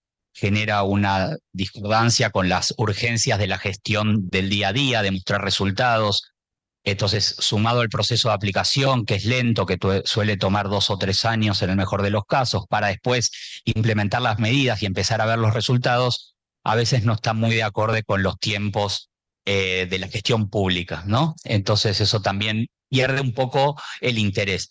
Y finalmente, la otra gran barrera, a diferencia de la mitigación, que siempre está muy vinculada a las transiciones energéticas y que todo eso es también generación de negocios, el retorno económico de la adaptación es bajo y en algunos casos nulo o negativo, sobre todo cuando trabajamos con las poblaciones más vulnerables y que menos recursos tienen. Entonces, atraer al sector privado, que es algo que se mencionó en el panel de alto nivel, es muy complejo. Ejemplos existen, por ejemplo, en el sector agro, particularmente en la Argentina, hablo de los grandes productores sojeros y el sector privado vinculado a las compañías de seguros. Ahí sí hay una articulación en materia de reducción de riesgo, transferencia del riesgo. Pero cuando hablamos de poblaciones marginales es muy complejo. Diría que, bueno, y después cuestiones lingüísticas, pero bueno, que ya justo porque la oradora final decía, bueno, que iba a hablar en inglés porque el castellano no lo tenía tan fluido. A nosotros nos pasa a veces de la región que, bueno, todas estas aplicaciones, el idioma y sobre todo la articulación vertical, ¿no? Cuando tenemos que conseguir y hacer todo el mapeo de actores a nivel local, con pueblos originarios, y entonces, bueno, cómo culturalmente también podemos llevar eso y una escalada hacia el tipo de lenguaje que todos conocemos que las instituciones piden y evalúan a la hora de recibir una propuesta. O sea que, para hacerlo muy corto, diría que esos serían los... Muchísimas gracias, Luqui. Si me permites, solamente 10 segundos para poder completar y sobre todo a los que nos están escuchando del otro lado. Número uno, definitivamente el desafío del volumen del financiamiento. Estamos lejos todavía del 50% que es la meta. Eso, por cierto, me hace sentir bastante bien que ya yo estoy en el 47%. Es un incentivo para CAF seguir ya en 47% de financiamiento de adaptación. Implementación en los programas, los planes de adaptación a nivel de los gobiernos, el acceso es muy heterogéneo. También lo que mencionas, no necesariamente todos los países pueden implementar estos programas y de nuevo hay zonas que son mucho más vulnerables y que desafortunadamente no tienen acceso. Capital humano quedó clarísimo. Y me voy, y esto me va a dar pie para preguntarle a Karina, ¿hay la necesidad de tener foco en sectores que puedan de alguna manera proveer las victorias tempranas? Lo decías de alguna manera, ¿cuál podría ser esa identificación de foco en esos sectores? Y en esa idea, Karina, mi pregunta para ti, y agradecerte por supuesto que nos acompañes, ¿en cuáles sectores tú crees que esos esfuerzos de corto plazo deben estar enfocados para poder implementar todo lo que es las inversiones en proyectos que sean resilientes desde el punto de vista climático? Muchísimas gracias por la invitación. Yo creo que aquí hay dos temas importantes. La primera cosa es, uno de los grandes males es la dispersión. Y hoy tenemos dispersos los recursos escasos disponibles. Los recursos escasos tienen diferentes sombreros, nombres, agencias. Unos hablan de soluciones basadas en naturaleza, otros de ecosistemas o adaptación basadas en ecosistemas, y entonces cada agencia se inventa la moda de algo que existe en un determinado momento. El tener los recursos dispersos hace que de antemano sea difícil establecer esas prioridades. Y entonces el financiamiento tiene que venir hablando ya de una política pública de adaptación, country driven. Y eso es una de las cosas que nos falta a nivel de planificación, esa planificación como una estrategia de largo plazo. En el caso de Ecuador, uno de los grandes retos y desafíos que hemos enfrentado durante 3 años es primero conseguir la información hidrometeorológica que nos permita saber cuáles son esos riesgos climáticos que vamos a enfrentar. No podemos atacar a todos los riesgos climáticos, pero debemos saber en cuáles nos vamos a enfocar. Pero eso es algo que debe hacer el país y que debe decir, estas son las cosas importantes. Y luego ahí atar al tema de vulnerabilidades. En el caso nuestro hemos podido hacer un enlace entre riesgo climático, incorporando también la variable de vulnerabilidad. Eso implica una demanda de recursos muy importante. El contar con esa información para poder priorizar no es una de las prioridades que tiene el Estado.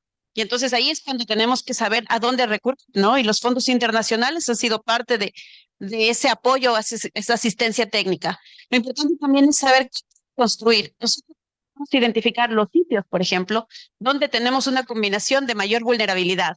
Pero si resulta que los implementadores de proyectos no quieren trabajar en esos sitios que nosotros hemos priorizado, volvemos otra vez a la ruleta. Los proyectos se hacen donde el financiador quiere invertir, no donde necesariamente los países necesitan. Y si es que hablamos en términos de vulnerabilidad, los vulnerables no tienen capacidad de endeudamiento. Si hablamos de gobiernos subnacionales, los gobiernos subnacionales que realmente necesitan no pueden endeudarse. Entonces, esto es un círculo complejo.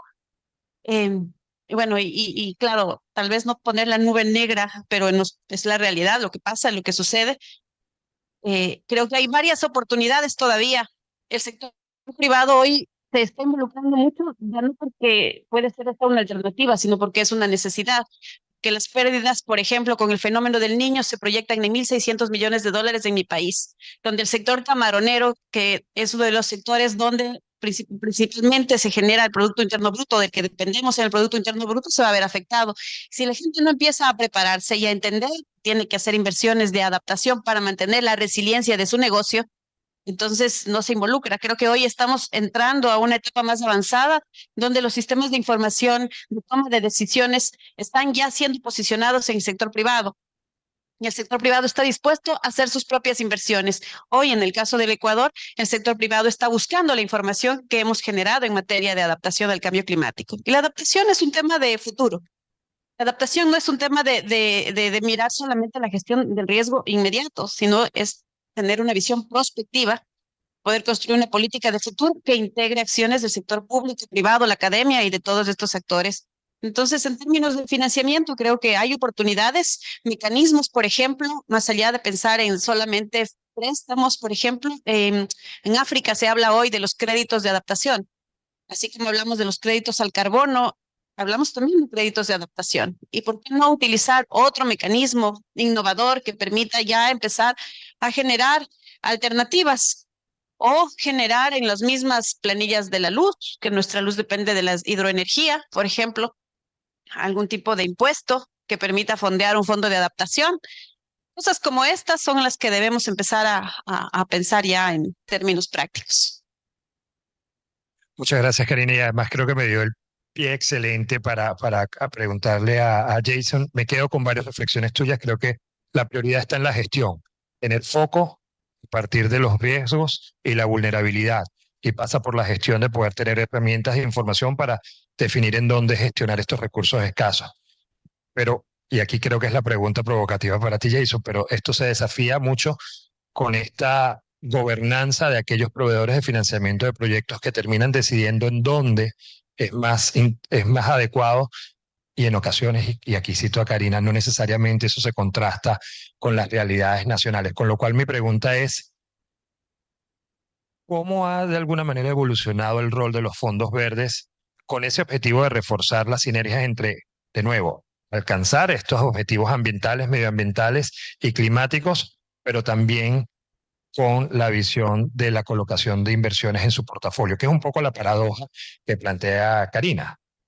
Hay prioridades de los financiadores, pero estas tienen que de alguna manera tener ese foco en la vulnerabilidad y en los riesgos. Y por supuesto en lo que ese country-driven strategy prioriza en los países.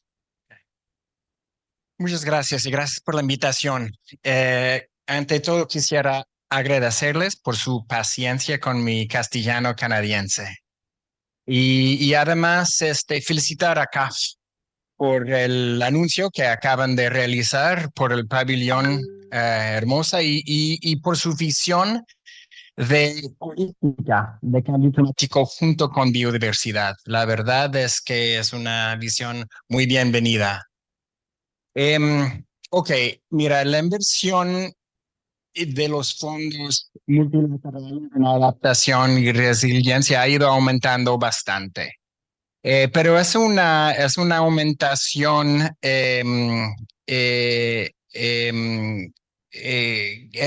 estamos hablando de duplicar para 2025. No es una multiplicación y tenemos que ser claro, acaba de mencionar el el reporte de la brecha de adaptación. La brecha de adaptación se habla de 300 millones, entre 200 y 350 mil millones de dólares al año. 200 a 350 mil millones de dólares al año. Y felicidades por el anuncio. Eso es un gran aporte, muy importante, pero la brecha es bastante más allá. Entonces tenemos que utilizar fondos públicos, fondos de los bancos de desarrollo, fondos del GEF, del GCF, Fondo Verde del Clima, Fondo de Adaptación, de manera muy estratégica para catalizar la transformación necesaria con el sector privado. Hablo de fondos mixtos, de blended finance. Tenemos que ser muy estratégicos en utilizar los pocos fondos muy valorosos públicos que tenemos para lograr catalizar los fondos con el sector privado de manera mucho más estratégica. Ahora, afortunadamente tenemos modelos que nos está rindando, modelos muy interesantes, modelos de fondos de inversión con el sector con finanzas mixtas. Un ejemplo no sé si conocen Craft, con Lightsmith Group, un fondo que el Jeff aportó $1 millón y ahora está capitalizado en 220 mil millones de dólares, 200 millones, 20 millones de dólares. Un modelo, mencionó el sector de seguros, creciendo bastante, el sector de finanzas y microfinanzas, y muchos otros mecanismos. Tenemos que amplificar esos esfuerzos y los fondos multilaterales tenemos que superar nuestra eficiencia.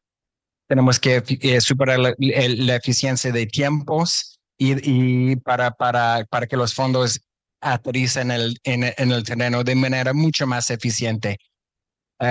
Todos tenemos mandatos de los consejos de los COPs de trabajar más con bancos multilaterales de desarrollo, por lo cual el movimiento de CAF como Banco Verde de Latinoamérica es muy bienvenida y creo que aquí hay una oportunidad para nuestros portafolios de adaptación y resiliencia también, para empezar. Muchas gracias, Jason. Y de nuevo, me das pie para ir con Lucas y hacerle la misma pregunta que le hice a Karina, pero ya no desde la percepción del país, sino justamente desde esa visión de proveedor de fondos. Los acaba de decir Jason que definitivamente ha habido una evolución, la complejidad de los diferentes mecanismos que vamos desde garantías hasta el blended finance y todos los instrumentos. Pero hay un mensaje claro, la brecha sigue siendo muy amplia, 250 mil a 300 mil millones de dólares anuales, eso es prácticamente el PIB de una de las dos principales economías de América Latina, una Argentina, una México, solamente para poner una magnitud en eso. Y debe ser como 5 o 6 PIB de muchos de los países pequeños que hablábamos antes.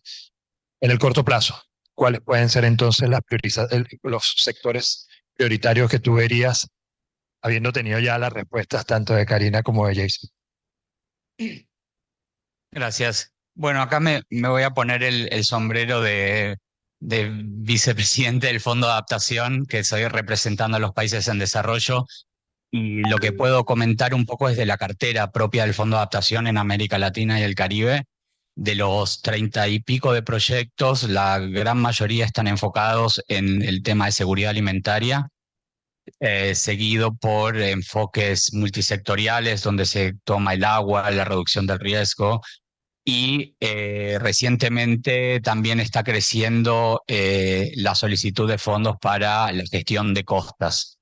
Eso, por supuesto, como mencionaban antes, digamos, desde un punto de vista de country drivenness, o sea, el país planteando sus prioridades y los recursos que el Fondo de Adaptación, por ejemplo, está otorgando en la región.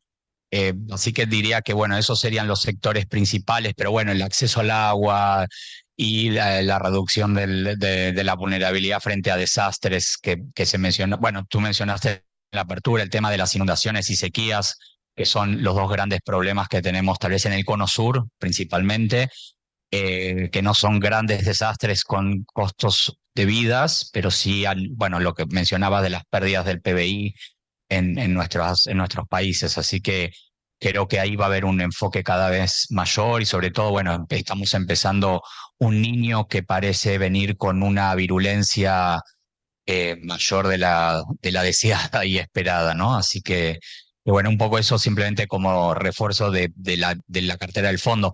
Por ejemplo, en el caso de Asia, principalmente está todo muy vinculado a la reducción del riesgo de desastres, principalmente la cartera del fondo de adaptación. Así que diría que por ahí serían los principales o las urgencias al corto plazo. Gracias, Lucas. Y bueno, y responde un poco a la lógica que justamente había planteado Karina al principio, ¿no? O sea, tratar de buscar esa, yo lo vi como bidimensional, ¿no? Riesgo, el foco en el riesgo y la vulnerabilidad y a partir de ahí priorizar, pero basado en el territorio. Tú decías dos cosas, decías en tu intervención anterior que cuando ibas bajando en los niveles político-administrativos era mucho más difícil, ¿no? Que si bien eran los que tenían que implementar, hablabas de los gobiernos subnacionales, la dificultad. No quiero dejar de preguntarte algo de eso y sé que estoy un poco improvisando lo que habíamos acordado, pero voy a conectar eso con la otra parte de la pregunta. ¿Cuáles crees tú que son las principales barreras, que fue un poco la pregunta inicial que empecé con Lucas, para poder incrementar el financiamiento en adaptación? Pero no nos quedemos solamente a nivel nacional, quedémonos a nivel de cómo puedes bajar eso al territorio, sobre todo cuando hay países que sí permiten, puedan tomar deuda los gobiernos subnacionales. Yo creo que hay varios temas, ¿no? Y en general nuestros países están limitados a sus periodos de gobierno político y los periodos de gobierno, lo que nos pasa hoy en adaptación. Gastamos una serie de recursos en capacity building y tenemos gobiernos subnacionales capacitados, tenemos estrellitas de Navidad que hacen lindos proyectos o que ya saben y conocen de los fondos climáticos, por ejemplo, y resulta que ese gobierno de turno sale en 4 años y todo ese esfuerzo se gastó y ya las personas no están y nos toca volver a iniciar los procesos nuevamente. El fortalecimiento de capacidades, esos cambios constantes hacen que se limiten esas posibilidades de tener portafolios de proyectos de mayor duración. El acceso y el conocimiento con una visión de planificación de más largo plazo. Es justamente esa misma razón por la que la adaptación no es una política de corto plazo. Las estrategias de largo plazo, nosotros hablamos de proyecciones climáticas al año 2050. Estamos hablando de riesgos que no estamos viéndolos hoy, pero sabemos que pueden suceder. Es como que supiéramos que el COVID va a suceder de aquí al 2050 y no hiciéramos nada. Pero el periodo político y la responsabilidad política termina en 4 años. Entonces, el reto justamente de poder tener esta visión de más largo plazo y poder llegar a diseñar un portafolio de proyectos que posiblemente no lo va a ver la administración actual, sino posiblemente el siguiente gobierno de turno. Esas barreras hacen que no se puedan desarrollar proyectos con visiones más amplias.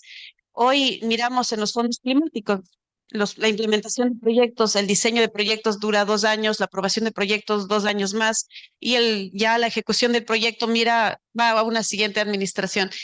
Estas cosas hacen que se pierda la credibilidad en sectores subnacionales que lo que buscan son resultados rápidos de impacto posiblemente para su población en el periodo de gobierno.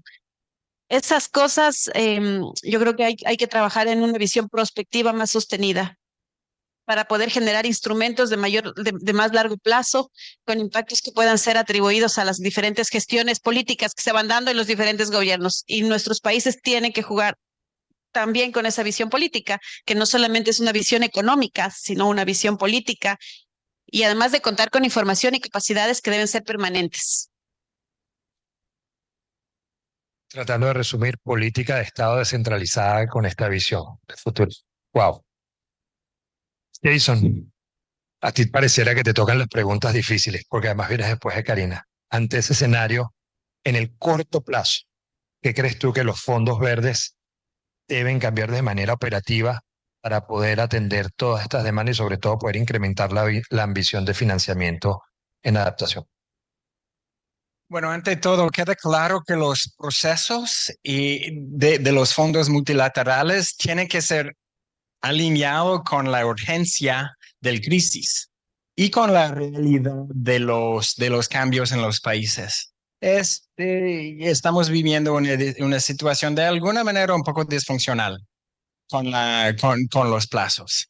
Claro que hay muchos esfuerzos para superar los procesos y los mecanismos. De hecho, va a haber un anuncio en esta semana de un compromiso de los 4 fondos multilaterales de alinear los procesos y superarlos. Sin embargo, seamos realistas. Son fondos multilaterales, cada uno tiene sus consejos de gobernanza con sus distintas políticas, con sus famosos safeguards. Entonces, aquí hay algunas realidades. También hay otra realidad. La gran mayoría de los fondos climáticos no vienen de los fondos multilaterales, vienen de los países. Entonces, hay que utilizar nuevamente esos fondos importantes multilaterales con los fondos multilaterales que sí existen, sí están creciendo de manera incremental, no exponencial, pero incremental para catalizar el sector privado. Para catalizar el sector privado. Actualmente el sector privado contribuye menos de 3% de los fondos de adaptación, del financiamiento para la adaptación. Quiere decir que 97%, más de 97% viene de los fondos públicos. Hay que utilizar esos fondos que quizás son lentos, pero ahí están, de manera mucho más estratégica para catalizar el sector privado. Y con todo respeto, no estoy de acuerdo que el sector privado, que no hay negocio en adaptación. Sí hay negocio en adaptación. Si yo tengo una empresa, estoy preocupado por mis riesgos climáticos y veo una oportunidad de la necesidad de fortalecer mi cadena de valor y veo una oportunidad de vender un nuevo producto, un nuevo servicio a la resiliencia. Y no hay un negocio que no está afectado por el cambio climático y los negocios que van a crecer son negocios que van a ver la visión, como CAF está viendo de una oportunidad de crecimiento, de vender productos y servicios de adaptación y resiliencia, de invertir en otros que están moviendo negocios de adaptación y resiliencia. Entonces, ¿qué tenemos que hacer a corto plazo? Claro que sí, superar los procesos. Definitivamente. ¿Qué quiere decir? Quizás una reconsideración de ciertos safeguards, porque los safeguards toma tiempo. Toma a veces meses, otro análisis, otro qué sé yo, ¿no? Aquí hay hay que ver esa realidad quizás. Y por otro lado, hay que ser mucho más sofisticado en la manera que utilizamos nuestros fondos para catalizar el nivel de inversión con el sector privado, el famoso de-risking, con el sector de-risking, emprendedores tanto como inversionistas. Gracias.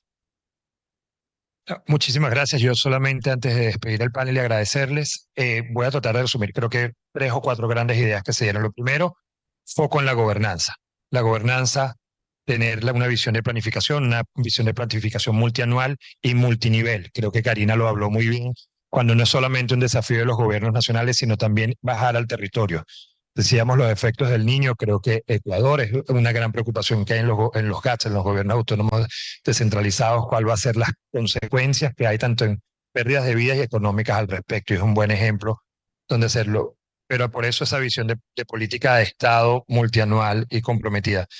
Claramente hay el desafío de hacer el caso de negocio o construir el asset class, bien sea en el sector privado o bien sea en un sector blended de impacto, pero hay que de alguna manera seguir fortaleciendo la narrativa porque invertir en adaptación es importante. Y eso nos lleva a una tercera conclusión. Hay que innovar en los productos y eso era un poco la hipótesis inicial de este panel. Productos, bien sea el blended finance, bien sea desde la inversión de impacto, bien sea directamente de la inversión del sector privado cuando empiezan a identificar que hay más ganancias a invertir.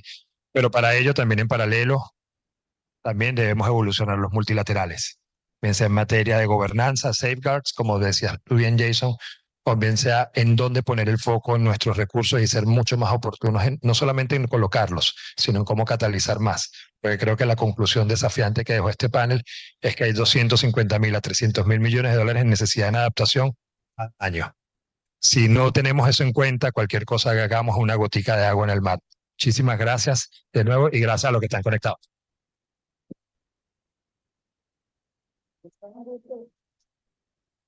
Gracias. Me voy corriendo, que llego,